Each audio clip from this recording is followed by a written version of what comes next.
First ನಮಸ್ಕಾರ ಎಲ್ಲರಿಗೂ ಪ್ರಾಣಾಯಾಮ ಸರಣಿಯ 3ನೇ ಚಾಪ್ಟರ್ ಅಥವಾ 3ನೇ ಪಾಠಕ್ಕೆ ಸ್ವಾಗತ.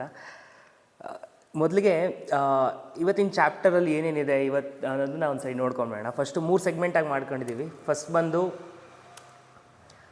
ಪಂಚಕೋಶ, ಹೋದ ಸರಿ ಎಲ್ಲ ಮಾಡಿದ್ವಲ್ಲ. ಸೊ ಅದು ಹೋದ ಸರಿಯಲ್ಲಿ ಅನ್ನಮಯ ಕೋಶಕ್ಕೆ ಬಿಟ್ಟಿದ್ವಲ್ಲ. ಸೊ ಮುಂದಕ್ಕೆ ಪ್ರಾಣಾಯಾಮಯ ಕೋಶ, ಮನೋಮಯ ಕೋಶ, ವಿಜ್ಞಾನಮಯ ಕೋಶ, ಆನಂದಮಯ ಕೋಶ. ಸೊ ಅದ್ರ ಕಡೆ ಗಮನ ಹರಿಸೋಣ. ಸೊ ಅದೇ ಹೇಳಿದ್ರೆ ಪಂಚಕೋಶದಲ್ಲಿ ಇಟ್ಸ್ ಲೆಂತಿಯರ್ ಸಬ್ಜೆಕ್ಟ್, ತುಂಬ ಸಮಯ ಎಳ್ಕೊಂಡು ಹೋಗ್ಬಿಡುತ್ತೆ. ಸೊ ಅದು ಮತ್ತೇನಾಗುತ್ತೆ, ಇವಾಗ ಮನೋಮಯ ಕೋಶ ಅಂದರೆ ಮನೋಮಯ ಕೋಶದ್ದೇ ಒಂದು 2-3 ಸೆಷನ್ನು, ಸೊ ವಿಜ್ಞಾನಮಯಕ್ಕೆ ಒಂದು 2-3 ಸೆಷನ್ ಹಿಂಗೆ ಹೋಗ್ತಾ ಇರುತ್ತೆ. ಸೊ ಅದಕ್ಕೆ ಏನು ಮಾಡ್ಕೊಂಡಿದ್ರೆ ಇವಾಗಿಂದ ಸೊ ಸ್ಪ್ಲಿಟ್ ಮಾಡ್ತಾ ಹೋಗೋಣ. ಹಂಗೆ ಲೆಕ್ಕ ತೊಗೊಂಡ್ರೆ ನಾವು ಪ್ರಾಣಾಯಾಮಯ ಕೋಶಕ್ಕೆ ಬರೋಕ್ಕೆ ತುಂಬ ಸಮಯ ಹಿಡಿದ್ಬಿಡುತ್ತೆ. ಸೊ ಅದಕ್ಕೋಸ್ಕರ ಜಸ್ಟ್ ಪಂಚಕೋಶದ್ದು ಫಸ್ಟ್ ಸೆಗ್ಮೆಂಟಲ್ಲಿ ಸ್ವಲ್ಪ ಪಂಚಕೋಶದ ಬಗ್ಗೆ ಡಿಸ್ಕಸ್ ಮಾಡೋಣ. ಅದಾದಮೇಲೆ ವಿಲ್ ಗೋ ಫಾರ್ ಇದು ಕುಂಡಲಿನಿ ಯೋಗ. ಕುಂಡಲಿನಿ ಯೋಗದಲ್ಲಿ ಇದು ಸಹ ಇಟ್ ಕಮ್ಸ್ ಅಂಡರ್ ಪ್ರಾಣಾಯಾಮ ಕೋಶಕ್ಕೆ ಬರುತ್ತೆ. ಅದಾದಮೇಲೆ ಪ್ರಾಣಾಯಾಮ ಕೋಶಕ್ಕೆ ಹೋಗೋಣ. ಅದಾದಮೇಲೆ ಒಂದು ಟಾಸ್ಕ್. ಸೊ ಹೋದ ಸರಿ ಒಂದು ಟಾಸ್ಕ್ ಹೇಳಿದೆ, ಆದರೂ ಹೋದ ಸರಿ ಇನ್ನೊಂದು ಹೇಳಿದೆ. ಸೊ ಇವತ್ತೊಂದು ಟಾಸ್ಕ್ ಏನು ಮಾಡಬೇಕು ನೆಕ್ಸ್ಟು ಇವತ್ತಿನ ಸೆಷನಿಂದ ನೆಕ್ಸ್ಟ್ ಸೆಷನ್ವರೆಗೂ ಬ್ರೆತ್ ಮೇಲೆ ಏನೇನು ನಾವು ಫೋಕಸ್ ಮಾಡಬೇಕು ಅನ್ನೋದ್ರ ಕಡೆ ಲಾಸ್ಟಲ್ಲಿ ಅದ್ರ ಗಮನ ಹರಿಸೋಣ.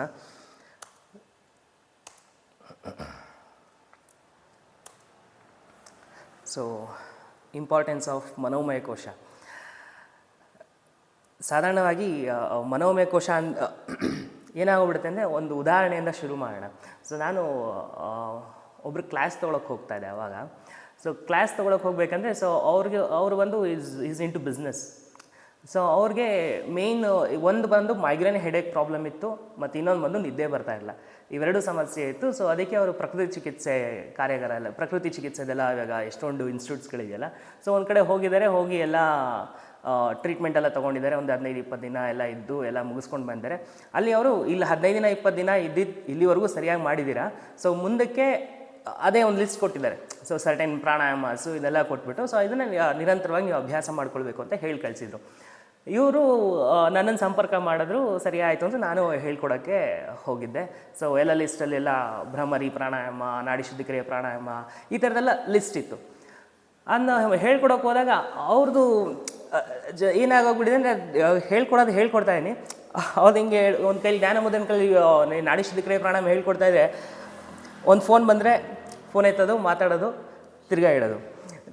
ಅವ್ರಿಗೆ ಏನಂತ ಅಂದರೆ, ಇವಾಗ ಮಾತ್ರೆ ಪ್ರಿಸ್ಕ್ರಿಪ್ಷನ್ಸ್ ಇರುತ್ತಲ್ಲ, ಬೆಳಗ್ಗೆ ಒಂದು, ಮಧ್ಯಾಹ್ನ ಒಂದು, ರಾತ್ರಿ ಒಂದು. ಸೊ ಹಿಂಗೆ ಒಂದು 20 ಸರಿ ಬ್ರೆತ್ ಮಾಡಿಬಿಟ್ರೆ ಸಾಕು, ಅದು ಏನೋ ಕೊಡೋ ಎಫೆಕ್ಟ್ ಕೊಡುತ್ತೆ ಅನ್ನೋ ಥರ ಆ ಲೆಕ್ಕಾಚಾರದಲ್ಲಿ. ಸೊ ಅವ್ರಿಗೇನು ಬ್ರೆತ್ ಕಂಪ್ಲೀಟ್ ಮಾಡಬೇಕಷ್ಟೇ. ಸರ್ ಎಷ್ಟು ಒಂದು 15 ಆಯ್ತಲ್ವ ಸರ್, ಇನ್ನೊಂದು 6-7 ಹಿಂಗೆ ಮಾಡಿಸಿ ತಿರ್ಗಾ ಒಂದು ಮೆಸೇಜ್ ಬರ್ತಾಯಿತ್ತು. ಹಿಂಗೆ ನೋಡೋರು, ಸರ್ ಒಂದೇ ಒಂದು ಮೆಸೇಜ್ ಸರ್, ಇಂಪಾರ್ಟೆಂಟ್ ಮೆಸೇಜು. ಆಮೇಲೆ ತಿರ್ಗಾ ಫೋನ್ ಮಾಡಿ ತಿರ್ಗಾ ಅಲ್ಲೇನೋ ಮಾತಾಡಿ. ಸೊ ಹಿಂಗಾಗ್ತದೆ. ಏನಕ್ಕೆ ನಾವು ಎಷ್ಟೊಂದು ಸರಿ ನಾವು ಬಹಳ ಜನ ಹಂಗೆ ಅಂದ್ಕೊಂಡ್ಬಿಟ್ಟಿದ್ವಿ, ಪ್ರಾಣ ಅಂದರೆ ಆ ಬ್ರೆತ್ತು ಅಷ್ಟು ಮಾಡಿದ್ರೆ ಸಾಕು ಅಂತ. ಆ್ಯಕ್ಚುಲಿ ನಮ್ಮ ಮನಸ್ಸು ಸಹ ಅದಕ್ಕೆ ಇನ್ವಾಲ್ವ್ ಆಗಿರಬೇಕು. ಸೊ ಅದಕ್ಕೆ ನಾನು ಲಾಸ್ಟ್ ಟೈಮೆಲ್ಲ ಹೇಳಿ, ಯೋಗ ಕರ್ಮಸು ಕೌಶಲಂ, ಬೀಯಿಂಗ್ ಇನ್ ದ ಪ್ರೆಸೆಂಟಲ್ಲಿ ಇದ್ದು ನಾವು ಅಭ್ಯಾಸ ಮಾಡಿದ್ರೆ ಅದಿರೋ ಇಂಪ್ಯಾಕ್ಟು ಅಥವಾ ಅದು ಪರಿಣಾಮ ಚೆನ್ನಾಗಿರುತ್ತೆ. ನಾವು ಏನೇನೋ ಯೋಚನೆ ಮಾಡಿಕೊಂಡು ನಾವಿಲ್ಲ ಅಭ್ಯಾಸ ಮಾಡ್ತಾಯಿತ್ತು ಅಂದರೆ, ಸೊ ಅದ್ರದ್ದು ಪರಿಣಾಮ ಸರಿಯಾಗಿರೋದಿಲ್ಲ, ಮತ್ತು ಪೂರ್ಣ ಪ್ರಮಾಣದ ಪರಿಣಾಮ ನಮ್ಗೆ ಸಿಕ್ಕೋದಿಲ್ಲ. ಅದಕ್ಕೆ ಈ ಮನೋಮಯ ಕೋಶದ್ದು ಇಂಪಾರ್ಟೆನ್ಸ್ ಏನು, ಇದನ್ನೆಲ್ಲ ನೋಡಿಕೊಂಡು ಅಭ್ಯಾಸ ಮುಂದಿನ ಹಂತದಕ್ಕೆಲ್ಲ ಹೋಗ್ತಾ ಹೋಗೋಣ. ಸೊ ಫಸ್ಟ್ ಏನಪ್ಪ ಅಂದರೆ, ಮನೋಮಯ ಕೋಶ ಅಂತ ಅಂದ ತಕ್ಷಣ ಮೆಡಿಟೇಷನ್. ಸೊ ಜನರಾಗಿ ಹೇಳೋದು ಮನೋಮಯ ಕೋಶ ಮನಸ್ಸು ಬಗ್ಗೆ ಅಂದರೆ ಮೆಡಿಟೇಷನ್ ಮಾಡಿ. ನೀವು ಇಂಟರ್ನೆಟಲ್ಲಿ ಸರ್ಚ್ ಮಾಡಿದ್ರು ಬಹಳಷ್ಟು ಮೆಡಿಟೇಷನ್ ಟೆಕ್ನಿಕ್ಸ್ಗಳು ಸಿಕ್ಕುತ್ತೆ. ಸೊ ಅದು ಮೆಡಿಟೇಷನ್ ಮತ್ತು ಹೆಂಗಾಗತ್ತೆ ಅಂದರೆ, ಸೊ ಇಲ್ಲಿ ನಾವು ಕ್ಲಾಸಲ್ಲಿ ಮೆಡಿಟೇಷನ್ ಎಲ್ಲ ಮಾಡಿಸ್ತಾ ಇರ್ತೀವಿ. ಮೆಡಿಟೇಷನ್ ಮಾಡಿಸ್ಬೇಕಂದ್ರೆ ಇಲ್ಲೆಲ್ಲ DRT ಇದೆಲ್ಲ ಯೋಗ ನಿದ್ರೆ ಇದೆಲ್ಲ ಆದಮೇಲೆ ತುಂಬ ಚೆನ್ನಾಗಿರುತ್ತೆ ಸರ್, ಒಂಥರ ಆರಾಮ್ ಅನ್ನಿಸ್ತು, ಮಾಡಿದೆಲ್ಲ ಒಂಥರ ಮೈಂಡೆಲ್ಲ ಹಗುರ ಅನ್ನಿಸ್ತು, ಮನಸ್ಸೆಲ್ಲ ಆರಾಮ್ ಅನ್ನಿಸ್ತು, ಈ ಥರ ಎಲ್ಲ ಇಲ್ಲಿ ಫೀಡ್ಬ್ಯಾಕ್ ಇಲ್ಲಿ ಬರುತ್ತೆ. ಒಬ್ರು ಅದೇ ಹೇಳ್ತಾರೆ, ಸರ್ ಇಲ್ಲಿ ಮಾಡಿದಾಗ ಎಲ್ಲ ಚೆನ್ನಾಗಿರುತ್ತೆ ಸರ್, ಆಚೆ ಹೋಗ್ತಾ ಇದ್ದಂಗೆ ಯಾವುದೋ EMIದು ಮೆಸೇಜು ಅಥವಾ ಯಾವುದೋ ಆಫೀಸ್ ಕಾಲ್ ಬರ್ತಾ ಇದ್ದಂಗೆ ತಿರ್ಗಾ ಇಷ್ಟು ಹೊತ್ತು ಪೀಸ್ಫುಲ್ ಆಗಿದೆಲ್ಲ ತಿರ್ಗಾ ಹತ್ತು ಕಡೆ ಆಗೋಯ್ತು ಸರ್ ಅಂತ ಅನ್ನೋ ಥರ ಆಗುತ್ತೆ. ಸೊ ಹಾಗೆ ನಾವೂ ಅಷ್ಟೇ ಮೆಡಿಟೇಷನ್ ಇದು ಹೆಂಗೆ ಅಂದರೆ, ಒಂಥರ ಬಟ್ಟೆ ವಾಶ್ ಮಾಡ್ದಂಗೆ. ಇಲ್ಲಿ ಬಂದಾಗ ನಾವು ವಾಷಿಂಗ್ ಕೆಲಸನ ಇಲ್ಲಿ ಮಾಡಿರ್ತೀವಿ, ತಿರ್ಗಾ ನೆಕ್ಸ್ಟ್ ಸರಿ ನಾವು ಬಟ್ಟೆ ಚೇಂಜ್ ಮಾಡೋವರೆಗೂ ಏನದು ಆ ಶುಭ್ರತೆ, ಆ ಫ್ರೆಶ್ನೆಸ್ ನಾವು ಮೇಂಟೈನ್ ಮಾಡೋದು ನಮ್ಮ ಇದಕ್ಕೆ. ಇಲ್ಲಿ ಯೋಗ ಕ್ಲಾಸಲ್ಲಿ ನಾವು ಅದನ್ನ ಒಂದು 10 ನಿಮಿಷ 15 ನಿಮಿಷ ಮೆಡಿಟೇಷನ್ ಮಾಡಿಸಿರ್ತೀವಿ. ಸೊ ತಿರ್ಗಾ ಕ್ಲಾಸಲ್ಲಿ ಬಂದು ತಿರ್ಗಾ ಪ್ರಾಕ್ಟೀಸ್ ಮಾಡೋವರೆಗೂ ಆ ಮನಸ್ಥಿತಿಯನ್ನು, ಮನಸ್ಸನ್ನು ಅಷ್ಟೇ ಕಾಮಾಗಿ ಪೀಸ್ಫುಲ್ಲಾಗಿ ಇಟ್ಕೊಳ್ಳೋದು ನಮ್ಮ ಜವಾಬ್ದಾರಿ. ಸೊ ಕೆಲವೊಂದು ಸರಿ ಏನಾಗುತ್ತೆ, ಕೆಲವೊಂದು ಇನ್ನೆವಿಟಬಲ್ ಈಗ ನಮ್ಮ ಸ್ನೇಹಿತರದೊಬ್ರದ್ದು ಹಂಗೆ ಆಗುತ್ತೆ. ಅವರೇ ಇದು ಕ್ಲಾಸಲ್ಲೇ ಚೆನ್ನಾಗಿರುತ್ತೆ ಪ್ರಶಾಂತ್, ಎಲ್ಲ ಹೇಳ್ಕೊಡೋದೆಲ್ಲ ಚೆನ್ನಾಗಿರುತ್ತೆ, ಮೆಡಿಟೇಷನ್ ಚೆನ್ನಾಗಿರುತ್ತೆ. ಮೆಡಿಟೇಷನ್ ಕಣ್ಮುಚ್ಚಿಂಗ್ ಕೂತ್ಕೊಂಡಾಗ ಎಲ್ಲ ಆಯಿತು, ಮನೇಲಿ ತಿರ್ಗಾ ಹಂಗೆ ಮೆಡಿಟೇಷನ್ ಮಾಡೋಂತ ಹೋಗಿದ್ರೆ ಈ EMI ಇದು ಇದ್ರದ್ದೆಲ್ಲ ಮೆಸೇಜ್ ನೋಡ್ತಾ ಇದ್ದಂಗೆ ಏನೋ ಬ್ರೆತ್ ಜಾಸ್ತಿ ಆಗೋದು, ಸೊ ಈ ಥರದೆಲ್ಲ ಆಗ್ತಾ ಇರುತ್ತೆ. ಏನೋ ಕಾಮಾಗಿರಬೇಕು, ಪೀಸ್ಫುಲ್ ಆಗಿರಬೇಕು ಅನ್ನೋ ಒಂದು ಹಂತದವರೆಗೂ ಮೇಂಟೈನ್ ಮಾಡ್ತೀವಿ. ಅದಾದಮೇಲಿಂದ ಏನಾಗೋಗ್ಬಿಡುತ್ತೆ ಅಂದರೆ, ಸೊ ಈ ಥರ ಗೊತ್ತೇ ಇಲ್ಲ, ಈ ಥರದೆಲ್ಲ ಒಂದೊಂದು ಕಮಿಟ್ಮೆಂಟ್ಗಳಿಂದ ಹಿಂಗೆ ಬ್ರೆತ್ ಸ್ಪೀಡ್ ಆಗೋದು, ಈ ಥರದೆಲ್ಲ ಆಗ್ತಾ ಇರುತ್ತೆ. ಸೊ ಅದಕ್ಕೆ ಈ ಮನೋಮಯ ಕೋಶದಲ್ಲಿ ಇದ್ರ ಕಡೆ ಗಮನ ಹರಿಸ್ತಾ ಹೋಗೋಣ. ಸೊ ನಾನು ಹೇಳಿದ ಲಾಸ್ಟ್ ಟೈಮ್ ಕಂಪ್ಲೀಟ್ ಯೋಗ ಟೆಕ್ಸ್ಟ್ಗಳು ನಾವು ಏನೇ ತೊಗೊಳ್ಳಿ, ಮಹಾಭಾರತ ಆಗಲಿ, ರಾಮಾಯಣ ಆಗಲಿ, ಭಗವದ್ಗೀತೆ, ನೇಮ್ ಯಾವ್ದಾರು ಟೆಕ್ಸ್ಟ್ಗಳು ತೊಗೊಳ್ಳಿ, ಅರ್ಧಕ್ಕರ್ಧ ನಾವು ಡೀಲ್ ಮಾಡಿದೆ ಎಮೋಷನ್ಸ್ಗಳ ಮೇಲೆ. ಲೈಫಲ್ಲಿ ಹೆಂಗಿರಬೇಕು, ಕೋಪನ ಹೆಂಗೆ ಕಂಟ್ರೋಲ್ ಮಾಡ್ಕೊಳ್ಬೇಕು, ಭಯ ಹೆಂಗೆ ಕಂಟ್ರೋಲ್ ಮಾಡಬೇಕು. ಸೊ ಈ ಥರದ ಬರೀ ಎಮೋಷನ್ಸ್ಗಳ ಮೇಗೇ, ಸ್ಯಾಡ್ನೆಸ್ ಹೆಂಗೆ, ಡಿಸಪಾಯಿಂಟ್ಗಳನ್ನ ಹೆಂಗೆ ತೊಗೊಳ್ಬೇಕು. So right from beginning to end Mahabharata ಇದೆಲ್ಲ ಒಂದು ಕಥೆ ರೂಪದಲ್ಲಿ ಹೇಳ್ಕೊಂಬಂದೆ. ಜಸ್ಟ್ ಹಾಗೆ ವರ್ಬಲಿ ನಾವು ಕೋಪ ಮಾಡ್ಕೊಳ್ಬಾರ್ದು ಅಂತ ಹೇಳಿದ್ರೆ, ಅನ್ನೊಂದು ಕಥೆಯ ಮುಖಾಂತರ ಹೇಳಿದ್ರೆ ಅದು ಚೆನ್ನಾಗಿ ನಮಗೂ ಮನದಟ್ಟಾಗತ್ತೆ ಅನ್ನೋ ರೀಸನ್ಗೋಸ್ಕರ ಒಂದು ಕಥೆಯ ಮುಖಾಂತರ ಎಲ್ಲವನ್ನೂ ಸಹ ವಿಶ್ಲೇಷಣೆ ಮಾಡಿ ತಿಳಿಸ್ಕೊಟ್ಟಿರೋದು. ಇಲ್ಲ ನಾವು ಇವಾಗ ಅದೇ ಪಂಚಕೋಶದಲ್ಲಿ ಮುಖ್ಯವಾಗಿ ಮನೋಮಯ ಕೋಶ ಮತ್ತು ವಿಜ್ಞಾನಮಯ ಕೋಶ ಇದ್ರ ಮೇಲೆ ಡೀಲ್ ಮಾಡುತ್ತೆ, ಎಮೋಷನ್ಸ್ಗಳ ಮೇಲೆ. ಸೊ ಎಮೋಷನ್ಸು ಮೈಂಡ್ ಮೇಲೆ ಇಂಪ್ಯಾಕ್ಟ್ ಮಾಡುತ್ತೆ, ಮೈಂಡ್ ಬಂದು ಬಾಡಿ ಮೇಲೆ ಇಂಪ್ಯಾಕ್ಟ್ ಮಾಡುತ್ತೆ ಅಂತ ಎಲ್ಲ ಒಂದೊಂದಕ್ಕೊಂದು ಕನೆಕ್ಷನ್ಗಳು. ಸೊ ಈ ಎಮೋಷನ್ಸ್ಗಳನ್ನು ಅದೇ ನಾನು ಹೇಳಿದ್ರೆ ಭಯ, ದುಃಖ ಇದೆಲ್ಲ ಮಾತಾಡ್ತಾ ಹೋಯ್ತು ಅಂದರೆ ಒಂದೊಂದು ಎಮೋಷನ್ಸ್ಗೆ ಬಹಳ ಟೈಮ್ ತೊಗೊಳ್ತಾ ಹೋಗುತ್ತೆ. ಅದಕ್ಕೆ ಸೆಗ್ಮೆಂಟ್ ಮಾಡ್ಕೊಂಡಿರೋದು. ಸೊ ಇವಾಗ ಮನೋಮಯ ಕೋಶ ಕೂತ್ಕೊಂಡು ಇವಾಗ ಒಂದ್ಸರಿ ಸ್ಯಾಡ್ನೆಸ್ ಬಗ್ಗೆ, ಒಂದ್ಸರಿ ಹ್ಯಾಪಿನೆಸ್ ಬಗ್ಗೆ, ಒಂದು ಡಿಸೈರ್ ಬಗ್ಗೆ ಹೀಗೆ ಮಾತಾಡ್ತಾ ಹೋಗ್ತಾ ಇದ್ರೆ ಒಂದೇ ಕ್ಲಾಸ್ ತುಂಬ ಎಳ್ಕೊಂಡು ಹೋಗ್ತಾ ಇರುತ್ತೆ. ಸೊ ಅದಕ್ಕೆ ಫಸ್ಟ್ ಸೆಗ್ಮೆಂಟಲ್ಲಿ ಬರೀ ಈ ಪಂಚಕೋಶದ ಎಸ್ಪೆಷಲಿ ಮನೋಮಯ ಕೋಶ ಇದ್ರ ಬಗ್ಗೆ ಡಿಸ್ಕಸ್ ಮಾಡಿಕೊಂಡು ಅನಂತರ ನೆಕ್ಸ್ಟ್ ಹಂತದಲ್ಲಿ ಮುಂದಕ್ಕೆ ಹೋಗ್ತಾ ಹೋಗೋಣ. ಸೊ ಇವತ್ತಿನ ಸೆಷನಲ್ಲಿ ವಿಲ್ ಡಿಸ್ಕಸ್ ಆನ್ ಡಿಸೈರ್ ಅಂದ್ರೇನು? ಆಸೆಗಳು. ಸೊ ಒಂದು ಸ್ಟೋರಿ ಮುಖಾಂತರ ಇದನ್ನು ಅರ್ಥ ಮಾಡ್ಕೊಳ್ಳೋದಕ್ಕೆ ಪ್ರಯತ್ನ ಮಾಡೋಣ. ಇವಾಗೆಲ್ಲ ನಮ್ಮ CM ಎಲ್ಲ ಮಾಡ್ತಾಯಿದ್ದ ಜನತಾ ದರ್ಶನ. ಸೊ ಎಲ್ಲ ಜನಗಳು ಹೋಗಿ ಕುಂದು ಕೊರತೆ ಕೇಳುವಂಥದ್ದು. ಹಿಂಗೆ ಆಗಿನ ಕಾಲದಲ್ಲಿ ಒಬ್ಬ ರಾಜ ಅದೇ ಥರ ಜನತಾ ದರ್ಶನ ಮಾಡಿದಂತೆ. ಅಂದರೆ ಎಲ್ಲರನ್ನೂ ಇರೋ ಆಸ್ಥಾನದಲ್ಲಿ ಎಲ್ಲರನ್ನೂ ಕರೆದ್ಬಿಟ್ಟು ಎಲ್ಲರಿಗೂ ರಾಜ ಬಂದು ಅವ್ರದ್ದು ಕುಂದು ಕೊರತೆ ಎಲ್ಲ ಕೇಳುವಂಥದ್ದು, ಮತ್ತು ಯಾರಿಗಾರ ಕಷ್ಟಗಳಿದ್ರೆ ಅವ್ರಿಗೆ ಸಹಾಯ ಮಾಡೋದು, ಈ ರೀತಿ ಇದನ್ನು ಒಂದಿನ ಹಮ್ಮಿಕೊಂಡು ಎಲ್ಲ ಮಾಡೋಕ್ಕೆ ರೆಡಿ ಮಾಡಿರ್ತಾನೆ. ಆವಾಗ ಆ ಜನತಾ ದರ್ಶನಕ್ಕೆ ಎಲ್ಲ ಇಡೀ ಊರವರೆಲ್ಲ ಬಂದಿದ್ದಾರೆ. ಅವ್ರ ಮುಂದೆ ರಾಜನೂ ಬಂದ. ಒಬ್ಬ ಭಿಕ್ಷುಕ ಬರ್ತಾನೆ. ಬಂದ್ಬಿಟ್ಟು ಅವನು ಬಂದು ಕೇಳ್ತಾನೆ, ಬಂದು ನಿಂತ್ಕೊಳ್ತಾನೆ. ರಾಜ ಬಂದು ಅಷ್ಟು ಜನಗಳ ಮುಂದೆ ಇರುತ್ತಲ್ಲ, ಏನು ಬೇಕು ಕೇಳು ಅನ್ನೋ ಹತ್ರ ಹೇಳ್ತಾನೆ. ಮತ್ತು ಆಮೇಲೆ ಭಿಕ್ಷುಕನೇ ಒಂದು ಕಂಡೀಷನ್ ಹಾಕ್ತಾನೆ, ಇವಾಗ ನಾನು ಕೇಳಿದ್ದು ನೀನು ಕೊಡೋಕ್ಕಾಗಿಲ್ಲ, ನೀನು ಸೋತೆ ಅಂತ ಒಪ್ಕೊಳ್ಬೇಕು ಅಂತ ಹೇಳ್ತಾನೆ. ರಾಜಂಗೆ ಅನ್ಸುತ್ತೆ, ಇದೇನಿದು ಭಿಕ್ಷುಕನೇ ಬಂದು ನನಗೆ ಕಂಡೀಷನ್ ಹಾಕುವಷ್ಟು ಮತ್ತು ಆ ಪಂಥಾವನಾದ ಕಂಡೀಷನನ್ನು ಒಪ್ಕೊಳ್ಳಂಗೆ ಅಷ್ಟು ಜನಗಳ ಮಧ್ಯೆ ಮುಜುಗರ ಆಗೋಗ್ಬಿಡುತ್ತಲ್ಲ ಅವ್ನು ಒಂಥರ ಅಹಂಕಾರಕ್ಕೆ ಪೆಟ್ಟು ಬಿದ್ದಂಗೆ ಆಗಿಬಿಡುತ್ತೆ. ಅದಕ್ಕೆ ಅವ್ನು ಸರಿ ಆಯಿತು, ಏನು ಕೇಳ್ತೀಯೋ ಕೇಳು, ನಾನು ಅದನ್ನು ನಿನಗೆ ಫುಲ್ಫಿಲ್ ಮಾಡ್ತೀನಿ, ನಾನು ಪೂರೈಸ್ಕೊಡ್ತೀನಿ ಅಂತ ಹೇಳ್ತಾನೆ. ಆ ಭಿಕ್ಷುಕ ತಿರ್ಗಾ ಹೇಳ್ತಾನೆ, ನೋಡು ಎಂಥ ಬಹಳಷ್ಟು ಬೇರೆ ಬೇರೆ ಆಸ್ಥಾನಗಳಿಗೆಲ್ಲ ನಾನು ಹೋಗಿದ್ದೀನಿ, ಎಷ್ಟೊಂದು ಜನ ಇದರಲ್ಲಿ ಸೋತ್ಬಿಟ್ಟಿದ್ದಾರೆ. ಈಗ ನೀನು ಮೊದಲೇ ಈ ನನ್ನ ಆಹ್ವಾನವನ್ನು ಪಂಥಾಹ್ವಾನ ನೀನು ಸ್ವೀಕಾರ ಮಾಡ್ತೀಯೋ ಇಲ್ವೋ ಇವಾಗಲೇ ಮೊದಲೇ ಡಿಸೈಡ್ ಮಾಡ್ಬಿಡ್ತಾ. ಇವ್ರು ರಾಜಂಗೆ ಏನು ನೀವು ಈಗ ಭಿಕ್ಷುಕವನ್ನು ನಿಂಗೆಲ್ಲ ಕಂಡೀಷನ್ ಆಗ್ತಾನೆ ಅಂತ ಫುಲ್ಲು ಅವನಿಗೆ ಅದೇ ಹೇಳಿದ್ರೆ ಅಹಂಕಾರಕ್ಕೆ ಪೆಟ್ಟು ಬಿದ್ದಂಗೆ ಆಗ್ಬಿಟ್ಟಿದೆ. ಸರಿ ಆಯ್ತು, ಏನು ಕೇಳ್ತೀಯೋ ಕೇಳು ಅಂತ ಹೇಳಿದಂತೆ. ಅವ್ನು ಭಿಕ್ಷುಕ ಒಂದು ಪಾತ್ರೆ ತೆಗೆದುಬಿಟ್ಟು, ಈ ಪಾತ್ರೆ ಒಳಗಡೆ ನೀನು ಏನು ಥರ ತುಂಬಿಸು, ನಿನಗೆ ಬಿಟ್ಟಿರು, ನೀನು ಏನು ಥರ ತುಂಬಿಸ್ಬಿಟ್ಟು ನನಗೆ ಕೊಡು ಅಂತ ಹೇಳ್ತಾನೆ. ಸರಿ ಆಯಿತು ಅಂತ ಅವಂತ ಪಾತ್ರೆಯಲ್ಲಿ ಅನ್ನ ಅಲ್ಲ, ನಿನಗೆ ಚಿನ್ನದಲ್ಲಿ ನಾನು ಫಿಲ್ ಮಾಡಿಕೊಡ್ತೀನಿ, ಚಿನ್ನದಲ್ಲಿ ನಿನ್ನ ಪಾತ್ರೆ ತುಂಬಿಸ್ಕೊಡ್ತೀನಿ ಅಂತ ರಾಜ ಹೇಳ್ತಾನೆ. ಸರಿ ಆಯಿತು, ಎಲ್ಲ ಕಾಲಾಳುಗಳೆಲ್ಲ ಹೇಳ್ತಾನೆ, ಚಿನ್ನ ತೊಗೊಂಬನ್ನಿ ಅಂತ ಹಾಕಿ ಅಂತ. ಇಡೀ ಆಸ್ಥಾನದಲ್ಲಿರೋ ಚಿನ್ನ ತೊಗೊಂಬಂದು ಹಾಕಿದ್ರು ಆ ಪಾತ್ರೆ ತುಂಬೋದೇ ಇಲ್ವಂತೆ. ಏನು ಹಾಕಿದ್ರು ಹೀರ್ಕೊಂಡು ಹೋಗ್ತಾನೇ ಇರುತ್ತೆ ಅದು. ಸರಿ ಆಯಿತು, ಅಕ್ಕಿ, ದವಸ, ಧಾನ್ಯ ಏನು ಆಸ್ಥಾನದಲ್ಲಿ ಏನು ಹಾಕಿದ್ರು ಅದು ತುಂಬಲೇ ಇಲ್ವಂತೆ. ಅದು ಹಾಗೆ ಕಾಲನೇ ಉಳ್ಕೊತಾ ಇರುತ್ತೆ. ಸರಿ ಒಂದು ಹಂತಕ್ಕೆ ಬಂದಮೇಲೆ ಅವ್ರ ಕಾಲಾಳುಗಳು ಬಂದು ಹೇಳ್ತಾರೆ, ಇನ್ನೇನು ಉಳ್ದಿಲ್ಲ ರಾಜರೇ, ಆಸ್ಥಾನದಲ್ಲಿ ಎಲ್ಲವನ್ನೂ ಸಹ ಕೊಟ್ಬಿಟ್ಟಿದ್ದೀವಿ, ಈಗ ಇನ್ನೇನು ಉಳ್ದಿಲ್ಲ ಅಂತ ಹೇಳ್ತಾರೆ. ಆವಾಗ ಅವನು ಅಹಂಕಾರ ಕಡಿಮೆ ಆಗುತ್ತೆ. ರಾಜ ಬಂದು ಹೇಳ್ತಾನೆ, ಇಲ್ಲ ಏನೂ ಆಗ್ತಾಯಿಲ್ಲ, ನಾನು ಸೋತೆ ಅಂತ ಒಪ್ಕೊಂಡೆ ಅಂತ ಒಪ್ಕೊಳ್ತಾನೆ. ಅಂದ್ಬಿಟ್ಟು ಆಯಿತು ಅಂದ್ಬಿಟ್ಟು ಸೋತೆ ಒಪ್ಕೊಂಡಲ್ಲ ಅಂದ್ಬಿಟ್ಟು ಅವ್ನು ಮುಂದಿನ ಆಸನ ತಿರ್ಗಾ ನಡ್ಕೊಂಡು ಹೋಗ್ತಾ ಭಿಕ್ಷಕಂಗೆ. ಅಲ್ಲೊಬ್ಬ ಚಿಕ್ಕ ಹುಡುಗನ ಕುತೂಹಲ ಆಗುತ್ತೆ, ಈಗ ಏನಿದೆ ಈ ಪಾತ್ರೆ, ಅಂಥದ್ದೇನಿದೆ, ಇವನು ಏನು ಮಾಡಿದ್ರು ತುಂಬಲಿಲ್ವಲ್ಲ, ಏನು ಹಾಕಿದ್ರು ತುಂಬಲಿಲ್ಲ, ಅಂಥದ್ದೇನಿದೆ ಅಂತ ಆ ಚಿಕ್ಕ ಹುಡುಗನ ಕುತೂಹಲ ಉಂಟಾಗುತ್ತೆ. ಸರಿ ಆಯಿತು, ಅವ್ನು ಹಿಂದೆ ಫಾಲೋ ಮಾಡ್ಕೊಂಡು ಹೋಗಿ ಹಿಂಬಾಲಿಸ್ಕೊಂಡು ಹೋಗಿ ಕೇಳ್ತಾನೆ, ಅಂಥದ್ದು ಏನಪ್ಪ ಇದೆ ಇದರಲ್ಲಿ, ಏನು ಹಾಕಿದ್ರು ತುಂಬಲಿಲ್ವಾನ ಅಂತ ಕೇಳ್ತಾನೆ. ಆವಾಗ ಅವನು ಹೇಳ್ತಾನೆ, ಸೊ ಈ ಪಾತ್ರೆ ಅನ್ನೋದಿದೆಯಲ್ಲ, ಇದು ಮನುಷ್ಯನ ಮನಸ್ಸಿಂದ ನಾನು ಮಾಡಿದ್ದೀನಿ, ಇದಕ್ಕೆ ನೀವು ಏನೇ ಹಾಕಿರಿ, ನೀವು ಎಲ್ಲಿಂದ ಹಿಂಗೆ ಮಾಡ್ರೆ ಅದನ್ನು ತುಂಬ್ಸೋಕ್ಕಾಗಲ್ಲ ಯಾವ ಟೈಮ್. ಮತ್ತು ಇನ್ನೊಂದು, ನಾವು ಏನಂತಲ್ಲಿ ತುಂಬ್ಸೋಕೆ ಹೋಗ್ತೀವಿ, ನೀವು ಏನು ಥರ ತುಂಬಿಸಿ ಆ ಪಾತ್ರೆನ ಯಾವತ್ತೂ ತುಂಬೋದಿಲ್ಲ. ಸೊ ಮನಸ್ಸಿನಲ್ಲಿ ನಿಮ್ಗೇನು ಫ್ರೆಂಡ್ಶಿಪ್ಪಿಂದ ತುಂಬಿಸೋಕೆ ಹೋಗ್ತೀರಾ, ಅಲ್ಲೂ ಪ್ರೀತಿಯಿಂದ ತುಂಬಿಸೋಕೆ ಹೋಗ್ತೀರಾ, ಏನಾದರೂ ಕುಂದುಕತೆ ಉಳ್ಕೊಂತಾರೆ, ದುಡ್ಡಿಂದನ ಮತ್ತು ಏನೋ ಒಂದು ಆಸ್ತಿ ಅಂತಸ್ತಿಂದನ ಏನೇ ಮಾಡಿ ಅದೊಂದು ಉಳ್ಕೊಂತಾನೆ ಇರುತ್ತೆ, ಅದು ಯಾವತ್ತೂ ಫುಲ್ಫಿಲ್ ಆಯಿತು ಅನ್ನೋದು ಅದು ಬರೋದೇ ಇಲ್ಲ. ಮತ್ತು ಇನ್ನೊಂದು ಲಾ ಆಫ್ ಡಿಮಿನಿಷಿಂಗ್ ರಿಟರ್ನ್ಸ್ ಅಂತ ಹೇಳ್ತೀವಿ. ಸೊ ಇದ್ರ ಬಗ್ಗೆ ಗೊತ್ತಿದೆ, what is law of diminishing returns ಅಂದರೆ? ಇದು ಒಂದು ಲಾ. ಈ ಲಾ ಏನು ಹೇಳುತ್ತೆ ಅಂದರೆ, ಒಂದು ಮಟ್ಟದವರೆಗೂ ನಮ್ಮ ಪ್ರೋಗ್ರೆಸ್ ಏನರಲ್ಲೇ ತೊಗೊಳ್ಳಿ. ಫಾರ್ ಎಕ್ಸಾಂಪಲ್, ಇವಾಗ ಒಂದು ಏನು ರೈತರು ಅವರ ತೋಟದಲ್ಲಿ ಈ ಫರ್ಟಿಲೈಸರ್ಸ್ ಎಲ್ಲ ಅದೆಲ್ಲ ಹಾಕ್ತಾರಲ್ಲ, ಯೂರಿಯಾ ಅದು ಇದೆಲ್ಲ, ಒಂದು ಹಂತದವರೆಗೂ ಹೋಗೋವರೆಗೂ ಅದು ಒಳ್ಳೆ ಪಾಸಿಟಿವ್ ಬೆನಿಫಿಟ್ ಕೊಡ್ತಾ ಇರುತ್ತೆ. ಒಂದು ಹಂತಕ್ಕೆ ಹೋದ್ಮೇಲೆ ಗ್ರಾಫ್ ತಿರ್ಗಾ ಡೌನ್ ಆಗಿ ಶುರು ಆಗುತ್ತೆ. ಅದಕ್ಕೆ ಅದೆಲ್ಲ ಹಾಕಬೇಕಂದ್ರೆ ಅದೆಲ್ಲ ಏನು ಹೇಳ್ತೀವಿ, ಅದು ಗೊಬ್ಬರ ಎಲ್ಲ ಹಾಕಬೇಕಂದ್ರೆ ಯೂರಿಯಾ ಈ ಥರದೆಲ್ಲ ಕೆಮಿಕಲ್ಸ್ ಎಲ್ಲ ಮಿಕ್ಸ್ ಮಾಡೋಕ್ಕೆ ಒಂದು ಪಾಯಿಂಟ್ ಕೊಟ್ಟಿರ್ತಾರೆ, ಇಲ್ಲಿವರೆಗೂ ಇಷ್ಟು ಎಕರೆಗೆ ಇಷ್ಟಿಷ್ಟು ಹಾಕಬೇಕು ಅಂತ. ಅದು ಒಂದು ಪಾಯಿಂಟ್ವರೆಗೂ ನಿಮ್ಗೆ ಚೆನ್ನಾಗಿ ಈಲ್ಡ್ ಮಾಡುತ್ತೆ, ಅದನ್ನ ಚೆನ್ನಾಗಿ ಕೆಲಸ ಮಾಡುತ್ತೆ. ಅದಕ್ಕಿಂತ ಜಾಸ್ತಿ ಆಗೋಗ್ಬಿಟ್ರೆ ಅದು ತಿರ್ಗಾ ಗ್ರಾಫ್ ಡೌನ್ ಆಗುತ್ತೆ. ಆ ಥರ ನಾವು ಏನೇ ತೊಗೊಳ್ಬೋದು. ಒಂದು ಕಂಪ್ನಿಲೂ ಅಷ್ಟೇ, ಎಂಪ್ಲಾಯೀಸ್ಗಳು ಒಂದು ಹಂತಕ್ಕೆ ಹೋಗೋವರೆಗೂ ಪ್ರೊಡಕ್ಟಿವಿಟಿ ಚೆನ್ನಾಗಿ ಉತ್ಪತ್ತಿ ಆಗುತ್ತೆ, ಚೆನ್ನಾಗಿರುತ್ತೆ. ಒಂದು ಹಂತ ರೀಚ್ ಆದಮೇಲೆ ತಿರ್ಗಾ ನಾವು ಇನ್ನೂ ಜಾಸ್ತಿ ಎಂಪ್ಲಾಯ್ಸ್ ತೊಗೊಂಡಷ್ಟು ತಿರ್ಗಾ ಪ್ರೊಡಕ್ಟಿವಿಟಿ ಡೌನ್ ಆಗ್ತಾ ಹೋಗುತ್ತೆ. ಸೊ ಹಂಗೆ ನಾವು ಯಾವುದ್ರಲ್ಲೇ ತೊಗೊಂಡ್ರೂ ಸಹ ಆ ಗ್ರಾಫ್ ಒಂದು ಪಾಯಿಂಟಿಗೆ ಹೋದ್ಮೇಲೆ ತಿರ್ಗಾ ಕೆಳಗೆ ಇಳಿಯುತ್ತೆ. ಅದು ನಮ್ಮ ಇದಕ್ಕೆ ನಾವು ಸಾಧಾರಣವಾಗಿ ತೊಗೊಂಡ್ರೆ, ಇವಾಗ ಯಾವುದನ್ನ ನಿಮ್ಮದು ಫಾರ್ ಎಕ್ಸಾಂಪಲ್ ಹೇಳಿದ್ರೆ, ಇಷ್ಟವಾದ ಯಾವುದನ್ನ ಊಟ ತೊಗೊಳ್ಳಿ. ಇವಾಗ ಏನೋ ಒಂದು ಲಾಡು ಇಷ್ಟ ಅಂತ ಅಂದ್ಕೊಳ್ಳಿ, ಒಂದು ಲಾಡು ಚೆನ್ನಾಗಿ ಅನಿಸುತ್ತೆ, ಎರಡನೇ ಲಾಡು ಇನ್ನೂ ಚೆನ್ನಾಗಿ ಅನಿಸುತ್ತೆ, ಮೂರನೇದಕ್ಕೆ ಇನ್ನೂ ಚೆನ್ನಾಗಿ ಅನಿಸುತ್ತೆ. ಒಂದು 10 ಲಾಡು ಆಗಿಬಿಟ್ರೆ ಆ ಹ್ಯಾಪಿನೆಸ್ ಒಂದು ಪಾಯಿಂಟಿಗೆ ಬಂದಮೇಲೆ ತಿರ್ಗಾ ಡೌನ್ ಆಗಿ ಶುರು ಆಗುತ್ತೆ. So it's in the same way ನಮ್ಮಲ್ಲೂ ಸಹ ಅಷ್ಟೇ.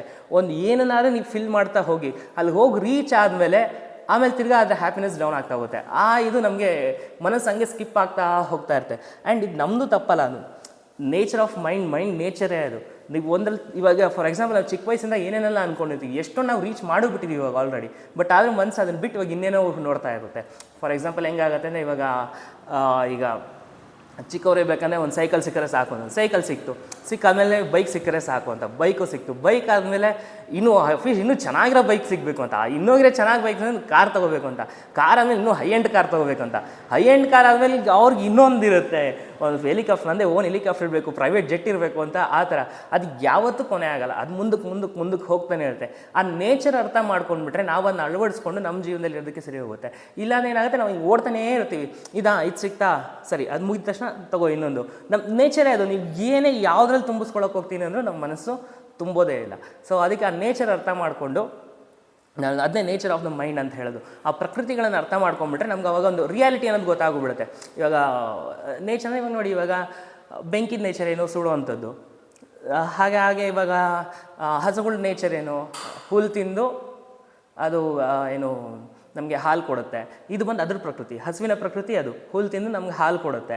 ಅದೇ ನಾವು ಹುಲ್ಲು ತೊಗೊಂಡೋಗ್ಬಿಟ್ಟು ನಾಯಿಗೆ ಕೊಟ್ಟರೆ ನಾಯಿ ತಿರ್ಗಾ ನಾವು ಹಾಲು, ನಾಯಿ ಪ್ರಕೃತಿನೇ ಬೇರೆ, ಹಸುವಿನ ಪ್ರಕೃತಿನೇ ಬೇರೆ.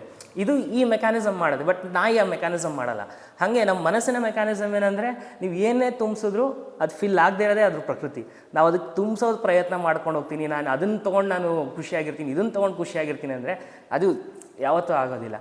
ಸೊ ಅದಕ್ಕೋಸ್ಕರ ಆ ಪ್ರಕೃತಿನ ಅರ್ಥ ಮಾಡಿಕೊಂಡು, ಮತ್ತು ಇನ್ನೊಂದು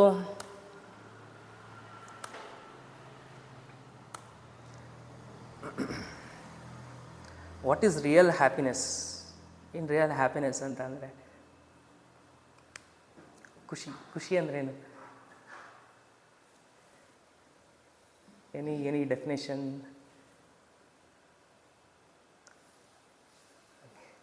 ಸಾಧಾರಣ ನಮ್ಗೆ ಖುಷಿ ಅಂದರೆ ಏನು ಅನಿಸುತ್ತೆ ಅಂದರೆ, ಸೊ ಒಂದು ಕಾಂಪಿಟೇಷನ್ನು, ಇವಾಗ ಅವ್ರಿಗಿಂತ ನಾನು ಚೆನ್ನಾಗಿರೋದು, ಇವ್ರಿಗಿಂತ ಚೆನ್ನಾಗಿರೋದು, ಇವಾಗ ಹಿಂಗೆ ಆಗೋಗ್ಬಿಟ್ಟಿದೆ. ಮತ್ತು ಈ ರಶ್ಶಲ್ಲಿ ಓಡ್ತಾ ಇರ್ತೀವಿ. ಮತ್ತು ಇವಾಗ ಏನೋ ಒಂದು ತೊಗೊಂಡ್ವಿ, ತಿರ್ಗಾ ಇನ್ನೇನೋ ಬೇಕು, ಅದಾದಮೇಲೆ ಇನ್ನೇನೋ ಬೇಕು, ಇವ್ರು ಯಾರೋ ಅದು ತೊಗೊಂಡ್ರು ಅವ್ರಿಗೆ ಅದು ಬೇಕು, ತಿರ್ಗಾ ಏನೋ ಫಾರಿನ್ ಟ್ರಿಪ್ಗೆ ಹೋದ್ರು ನಾನು ಹೋಗಬೇಕು. ಸೊ ಸುಮ್ಮನೆ ಅದರಿಂದ ಓಡ್ತಾ ಇರ್ತೀವಿ. ಮತ್ತು ಆ ಓಡೋದೇ ನಾವು ಹ್ಯಾಪಿನೆಸ್ ಅಂದ್ಕೊಂಡ್ಬಿಡ್ತೀವಿ. ಇವಾಗ ಫಾರ್ ಎಕ್ಸಾಂಪಲ್ ಏನೋ ಒಂದು ಮಾಡ್ತಾಯಿರ್ತೀವಿ, ಇನ್ಸ್ಟಾಗ್ರಾಮಲ್ಲಿ ಏನೋ ಒಂದು ಬಂತು ಅದು ಆ ಪ್ರಾಡಕ್ಟ್ ಸೊ ಅದು ಬಂದ ತಕ್ಷಣ ಖುಷಿ ಆಗುತ್ತೆ ಅಂತ. ಅದು ಕ್ಷಣಿಕ, ಒಂದು ಸ್ವಲ್ಪ ಹೊತ್ತು ಇರುತ್ತೆ. ಆಮೇಲೆ ತಿರ್ಗಿ ಇನ್ನೊಂದೇನೋ ಪ್ರಾಡಕ್ಟ್ ಲಾಂಚ್ ಆಗುತ್ತೆ, ತಿರ್ಗಿ ಐಫೋನ್ 12 ಬಂದರೆ ತಿರ್ಗಿ 13 ಆದಮೇಲೆ 14, ಅದು ಹೋಗ್ತಾನೆ ಇರುತ್ತೆ. ಅದು ಆ್ಯಕ್ಚುಲ್ ಹ್ಯಾಪಿನೆಸ್ ಅಂತಂದರೆ ಹಿಂಗೆ ಓಡೋದಲ್ಲ, ಒಂದು ಕಡೆ ನಿಂತ್ಕೊಳ್ಳೋದು ಹ್ಯಾಪಿನೆಸ್ಸು. ಅದಕ್ಕೆ ನೀವು ಯಾರೇ ಮಹಾನ್ ಸಂತರು ಅವರೆಲ್ಲರೂ ತೊಗೊಳ್ಳಿ, ಅವ್ರು ಯಾವುದು ಪ್ರಾಡಕ್ಟ್ಸಿಂದ ಹೊಡೆದವ್ರಲ್ಲ. ಆ ವಸ್ತು ಬೇಕು, ಈ ವಸ್ತು ಬೇಕು, ಎಲ್ಲ ಬೇಕು, ಎಲ್ಲ ಇದ್ದವ್ರು ತ್ಯಾಗ ಮಾಡಿ ಆಮೇಲೆ ಆಗಿರೋನು ಮಹಾತ್ಮರು. ಇವಾಗ ಬುದ್ಧನೇ ತೊಗೊಳ್ಳಿ, ಆಸ್ಥಾನದಲ್ಲಿ ರಾಜ ಆಗುವಂತಹ ಎಲ್ಲ ಯೋಗ್ಯತೆ ಇದ್ರೂ ಬಿಟ್ಟು ಆಮೇಲೆ ಹೊರಗಡೆ ಬಂದಮೇಲೆ ಅವ್ರ ಮಹಾತ್ಮ ಅಥವಾ ಭಗವಾನ್ ಅಂತ ಎಲ್ಲ ಹೇಳೋದು, ಭಗವಾನ್ ಬುದ್ಧ ಅಂತ ಹೇಳೋದು. ಬಿಟ್ಟಾಗ ಈ ಆಸನ ಕಡಿಮೆ ಮಾಡ್ಕೊಂಡಾಗ ಅವಾಗ ನಮಗೆ ರಿಯಲ್ ಹ್ಯಾಪಿನೆಸ್ ಅನ್ನೋದು ಸಿಗುವಂಥದ್ದು. ನಾವು ಹಿಂಗೆ ರಶಲ್ಲಿ ಓಡ್ತಾ ಇತ್ತಂದರೆ ಮುಂದೆ ಓಡ್ತಾನೇ ಇರ್ತೀವಿ, ಜೀವನ ಪೂರ್ತಿ ಓಡ್ತಾನೆ ಇರ್ತೀವಿ. ಮತ್ತು ನಮ್ಗೆ ಈ ಓಡೋದ್ರಲ್ಲಿ ಬ್ಯುಸಿ ಆಗಿಬಿಟ್ರೆ ನಾವು ತಿರ್ಗಾ ಕೂತ್ಕೊಂಡು ಯೋಚನೆ ಮಾಡಲ್ಲ ಏನು ಅಂತ. ಈಗ ಬರೀ ನಮ್ಮ ಹೊರಗಡೆ ಜಗತ್ತೇ ನಮ್ಮನ್ನು ಓಡಿಸ್ಕೊಂಡು ಹೋಗ್ಬಿಡುತ್ತೆ. ಸೊ ಹಂಗೆ ಇದು ನೀವೇ ಗಮನಿಸಿರ್ಬೋದು, ಎಷ್ಟೊಂದು ಸರಿ ಆ ಕಂಪ್ಯಾರಿಸನ್ನು ಅಂದರೆ ಅರ್ಧಕ್ಕರ್ಧ ನಮ್ಮದು ಈ ಥರ ಆಗೋಗ್ಬಿಡುತ್ತೆ. ಬರೀ ಕಂಪೇರ್ ಮಾಡಿಕೊಂಡು ಅವ್ರೇನೋ ತೊಗೊಂಡ್ರು ನಾನು ಅದು ತೊಗೊತೀನಿ, ಇವ್ರೇನೋ ತೊಗೊಂಡ್ರು ನಾನು ಅದು ತೊಗೋತೀನಿ. ಬರೀ ಹಿಂಗೆ ಓಡ್ತಾನೆ ಆ ಸ್ಲೋ ಡೌನ್ ಮಾಡೋದಿಲ್ಲ. ನನಗೆ ಏನು ಅವಶ್ಯಕತೆ ಇದೆ, ನಾನು ಏನಕ್ಕೆ ಬಂದಿರೋದು, ಈ ಕ್ವಶನ್ಸ್ಗಳೇ ನಮ್ಗೆ ಅರೈಸ್ ಆಗಲ್ಲ. ಅದಕ್ಕೆ ನಮ್ಮ ಯೋಗ ಕ್ಲಾಸಲ್ಲಿ ಅದೇ ಹೇಳುವಂಥದ್ದು. ಸೊ ಇಷ್ಟೊಂದು ಗಾಡಿ ಎಲ್ಲ ಓಡಾಡ್ತಾ ಇದೆ, ಬಟ್ ಆದರೆ ಯೋಗ ಕ್ಲಾಸಲ್ಲಿ ನಾವು ಬಂದಿದ್ದೇವೆ ಅಂದರೆ ಏನೋ ಒಂದು ನಮ್ಮ ಕನೆಕ್ಷನ್ ಇರೋದೇ ನಾವು ಇಲ್ಲಿ ಬಂದು ಕೂತಿರೋದು ಅಂತ. ಎಷ್ಟೊಂದು ಜನಕ್ಕೆ ಈಗ ಹುಟ್ಟಿದಾಗಿಂದ ಸಾಯೋವರೆಗೂ ಈ ಕ್ವಶನ್ನೇ ಬರೋದಿಲ್ಲ, ಏನಕ್ಕೆ ಬಂದಿದ್ದೀವಿ, ಏನಕ್ಕೆ ಹುಟ್ಟಿದ್ದೀವಿ, ಮತ್ತು ಏನಿಲ್ಲ ನಾವು ಕೆಲಸ ಏನು, ಸೊ ಮುಂದೆ ಏನು, ಈ ಜನ್ಮ ಆದಮೇಲೆ ಮುಂದಿನ ಜನ್ಮ ಏನು, ಈ ಕ್ವಶನ್ ಥಾಟು ಸಹ ಬರೋಲ್ಲ. ಬರೀ ರಶ್ಶಲ್ಲೇ ಓಡಾಡ್ಕೊಂಡು ಇದ್ಬಿಡ್ತೀವಿ. ಬಟ್ ಯೋಗಕ್ಕೆ ಬಂದಿದ್ರೆ ಎಲ್ಲೋ ಏನೋ ಒಂದು ಕನೆಕ್ಷನ್, ನಾವು ಹೋದ ಜನ್ಮದಲ್ಲಿ ಎಲ್ಲೋ ಒಂದು ಅರ್ಧಕ್ಕೆ ನಮ್ಮ ಸಾಧನೆ ನಿಂತಿದೆ, ಈ ಹಂತದ ಇವಾಗ ಈ ಸಾಧನೆ ಇನ್ನೂ ಮುಂದುವರಿಯುತ್ತೆ. ಸೊ ಮುಂದುವರಿಯೋಕ್ಕೆ ಅವಕಾಶ, ಅದು ನಮ್ಮ ಭಗವದ್ಗೀತೆಯಲ್ಲೂ ಅದೇ ಹೇಳಿರುವಂಥದ್ದು. ನಿಮಗೆ ಏನು ಒಳ್ಳೆಯ ಸಾಧನೆ, ನಿಮ್ಮ ಕಲ್ಚರೆಲ್ಲ ಕರೆಕ್ಟಾಗಿದ್ದು, ನೀವು ಆಧ್ಯಾತ್ಮಿಕ ಸಾಧನೆ ಒಂದು ಹಂತಕ್ಕೆ ಬಂದಮೇಲೆ ನಮ್ಮ ಪುನರ್ಜನ್ಮ ಬಂದು ಆ ಆಧ್ಯಾತ್ಮಿಕ ಸಾಧನೆಗೆ ಸರಿ ಹೊಂದಿರುವಂತಹ, ಅಂದರೆ ಆ ಆಧ್ಯಾತ್ಮಿಕ ಸಹಾಯವಾಗುವಂಥ ಕುಟುಂಬದಲ್ಲಿ ನೀನು ಹುಟ್ಟಿಯ, ಅಂದರೆ ಆ ಊಮ್ನಲ್ಲಿ, ಆ ಗರ್ಭಕೋಶದಲ್ಲಿ ನಿನ್ನ ಜನ್ಮ ಆಗುತ್ತೆ ಅಂತ ಹೇಳಿರುವಂಥದ್ದು. ಹಾಗೇ ಸೊ ನಾವು ಇಲ್ಲಿ ಬಂದಿದ್ದೀವಿ ಅಂತ ಅಂದರೆ ಸೊ ಇದಕ್ಕೇನೋ ಒಂದು ಕನೆಕ್ಷನ್ಸ್ ಇರುತ್ತೆ. ಸೊ ನಾವು ಅದ್ರ ಕಡೆ ಫೋಕಸ್ ಮಾಡ್ಕೊಂಡು ಆವಾಗ ನಮ್ಮ ಏನಂತೀವಿ ಅಧ್ಯಾಯ ನಾವು ಅಧ್ಯಾಯ ಮಾಡಿಕೊಂಡು ಸೊ ಮುಂದುವರೆದು ಅದರಲ್ಲಿರೋದು ಆ್ಯಕ್ಚುಲ್ ಹ್ಯಾಪಿನೆಸ್ ಅಂತ. ನಾವೆಲ್ಲ ಓಡ್ತಾ ಇದ್ದರೆ ಜೀವನ ಪ್ರತಿ ಓಡೋ ಥರನೇ ಇರುತ್ತೆ. ಸೊ ಹಾಗಿರುತ್ತೆ.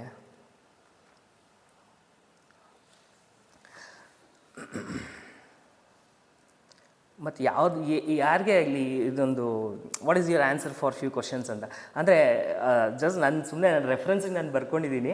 ಸೊ ಏನಂದರೆ ಯಾರನ್ನೇ ಕೇಳಿ ಒಂದು 3ರಿಂದ 4ನೇ ಕ್ವಶನ್ಗೆ ಏನು ಆನ್ಸರ್ ಬರುತ್ತೆ ಅಂದರೆ, ಫಾರ್ ಎಕ್ಸಾಂಪಲ್ ಇವಾಗ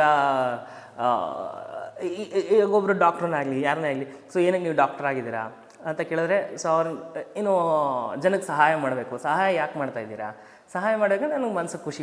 ಅದು ಎಂಡ್ ಆಫ್ ದ ಡೇ ತಿರ್ಗಾ ನಿಮ್ಗೆ ಖುಷಿಗೆ ಬಂದು ನಿಂತ್ಕೊಳ್ಳೋದು. ಒಂದು 3ರಿಂದ 4 ಕ್ವಶನ್ ಕೇಳಾದ್ಮೇಲೆ ಇವಾಗ IAS ಏನಕ್ಕೆ ಆಗಿದ್ದೀರಾ, IAS ಏನಕ್ಕೆ ಆಗಬೇಕು ಅಂತ ಇದ್ದೀರಾ, IAS ಆಗೋದು ಏನಕ್ಕೆ ಒಂದು ಜನ ಸೇವೆ ಮಾಡೋದಕ್ಕೆ, ಸೇವಾ ಮನೋಭಾವ, ಮತ್ತು ಕೆಲವರು ಅದು ಅರ್ನಿಂಗ್ಸ್ ಎಲ್ಲ ಚೆನ್ನಾಗಿದೆ, ಒಂದು ಸೆಕ್ಯೂರಿಟಿ ಚೆನ್ನಾಗಿದೆ, ಫೈನಾನ್ಷಿಯಲ್ ಸೆಕ್ಯೂರಿಟಿ ಚೆನ್ನಾಗಿರುತ್ತೆ, ಈ ಥರ ಉದ್ದೇಶದನ್ನು ಕೆಲವೊಬ್ಬರು, ಮತ್ತು ಅಧಿಕಾರ ಸಿಗುತ್ತೆ, ಅಧಿಕಾರಕ್ಕೋಸ್ಕರ ನಾನು ಅಂದರೆ ನನ್ನ ಮಾತೊಂದು ಜನ ಕೇಳಬೇಕು, ಆ ಉದ್ದೇಶದಿಂದ ಆಗುವಂಥದ್ದು IAS, ಈ ಥರದ್ದೆಲ್ಲ ಆಗ್ತಾ ಇರುತ್ತೆ. ಸೊ ಅದಾದಮೇಲೆ ಓಕೆ, ಆ ಅಧಿಕಾರದ ನಿನ್ಗೇನು ಸಿಗುತ್ತೆ, ನನಗೆ ಖುಷಿ ಸಿಗುತ್ತೆ. ಅದು ನೀವು ಒಂದು 3ರಿಂದ 4ನೇ ಕ್ವಶನ್ಗೆ answer at end of the day ಖುಷಿ, ನೆಮ್ಮದಿ, ಸುಖ, ಸೊ ಇದ್ರ ಕಡೆನೇ ನಮಗೆ ಬರೋದು. ಬಟ್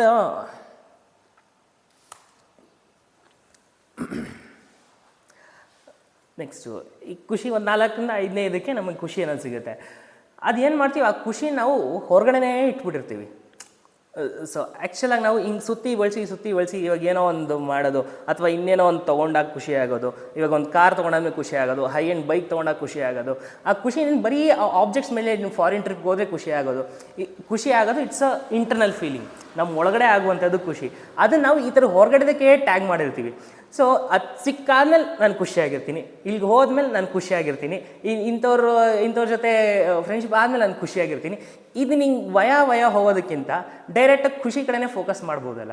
ಇನ್ನೇನೋ ಸಿಕ್ಕದ ಮೇಲೆ ಖುಷಿ ಪಡೋದಕ್ಕಿಂತ ನಮ್ಮ ಒಳಗಡೆ ಆ ಖುಷಿ ಕಡೆನೇ ಫೋಕಸ್ ಮಾಡ್ಬೋದಲ್ಲ. ಸೊ ಆ್ಯಕ್ಚುಲಿ ಅದಕ್ಕೋಸ್ಕರ ನಾವು ಆ್ಯಕ್ಚುಲಿ ಇದು ಯಾವುದಕ್ಕೂ ಟ್ಯಾಗ್ ಮಾಡಿರ್ತೀವಲ್ಲ, ಸೊ ಅದನ್ನು ಕಡಿಮೆ ಮಾಡಿಕೊಂಡು ಏನು ಒಂದಕ್ಕೊಂದು ಗಂಟು ಹಾಕ್ಕೊಂಡಿರ್ತೀವಲ್ಲ ಅದನ್ನು ಕಡಿಮೆ ಮಾಡ್ಕೊಂಡು ಸೀದಾ ಖುಷಿಯಾಗಿರೋದಕ್ಕೆ, ಅದಕ್ಕೆ ಸ್ವಾಧ್ಯಾಯ ಮೆಡಿಟೇಷನ್ ಮಾಡೋ ಒಂಥರ ಆರಾಮ್ ಅನಿಸ್ತು, ಖುಷಿಯಾಗಿ ಅನ್ನಿಸ್ತು. ಮತ್ತು ಇನ್ನೊಂದು ಫಾರ್ ಎಕ್ಸಾಂಪಲ್ ಇವಾಗ ಹ್ಯಾಪಿ ಹಾರ್ಮೋನ್ಸ್ ಅಂತೆಲ್ಲ ಹೇಳ್ತೀವಿ. ಸೊ ಡಾಕ್ಟರ್ ಹ್ಯಾಪಿ ಹಾರ್ಮೋನ್ಸ್ ಯಾವುದೇ ಇದು, ಸೊ ಫ್ಯೂಚರ್ ಡಾಕ್ಟರ್ ಅವರು ಕಾರ್ಡಿಯಾಲಜಿಸ್ಟ್ ಆಗ್ತಾರಂತೆ. ಸೊ ನಮ್ಮಲ್ಲಿ ಆಕ್ಸಿಟೋಸಿನ್ನು, ಡೋಪಮೀನು, ಸೆರಾಟೋನಿನ್ನು, ಎಂಡಾರ್ಫಿನ್ಸ್ ಈ ಥರದೆಲ್ಲ ಕೆಲವೊಂದೆಲ್ಲ ಹ್ಯಾಪಿ ಹಾರ್ಮೋನ್ಸ್ಗಳಿದ್ದಾವೆ. ಸೊ ಈ ಹಾರ್ಮೋನ್ಸ್ಗಳು ಯಾವಾಗ ನಮ್ಮ ದೇಹದಲ್ಲಿ ಉತ್ಪತ್ತಿ ಆಗುತ್ತೋ ಆವಾಗ ನಮಗೆ ಒಂಥರ ಖುಷಿಯಾಗಿರೋ ಫೀಲಿಂಗ್ ಎಲ್ಲ ಸಿಗ್ತಾ ಇರುತ್ತೆ. ಇವಾಗ ಇದರಲ್ಲಿ ಇಷ್ಟೊಂದು ಸರಿ ಏನಾದ್ರು ನಾವು ಮೆಡಿಟೇಷನ್ ಮಾಡಬೇಕಂದ್ರೆ, ನಾವು ಎಕ್ಸಸೈಸ್ ಮಾಡಬೇಕಂದ್ರೆ, ಮತ್ತು ಒಂದು ಒಳ್ಳೆ ಮ್ಯೂಸಿಕ್ ಕೇಳಬೇಕಂದ್ರೆ, ಒಳ್ಳೆ ಫ್ರೆಂಡ್ಸ್ ಜೊತೆ ಇರಬೇಕಂದ್ರೆ ಈ ಹ್ಯಾಪಿ ಹಾರ್ಮೋನ್ ಸೆಕ್ರೀಟ್ ಆಗ್ತಾ ಇರುತ್ತೆ. ಅದಕ್ಕೆ ನಾವು ಈ ಥರದೆಲ್ಲ ಆ್ಯಕ್ಷನ್ಸು, ಮ್ಯೂಸಿಕ್ ಎಲ್ಲ ಕೇಳಿದಾಗ ಮತ್ತು ಫ್ರೆಂಡ್ಸ್ ಜೊತೆ ಎಲ್ಲ ಓಡಾಡಿದಾಗ ಒಂಥರ ಖುಷಿಯಾಗೋ ಫೀಲ್ ಬರ್ತಾ ಇರುತ್ತೆ. ಸೊ ಅವಾಗ ಏನಾಗುತ್ತೆ, ಈ ಕೆಮಿಕಲ್ ಸೆಕ್ರೀಟ್ ಆಗ್ತಾ ಹೋಗುತ್ತೆ.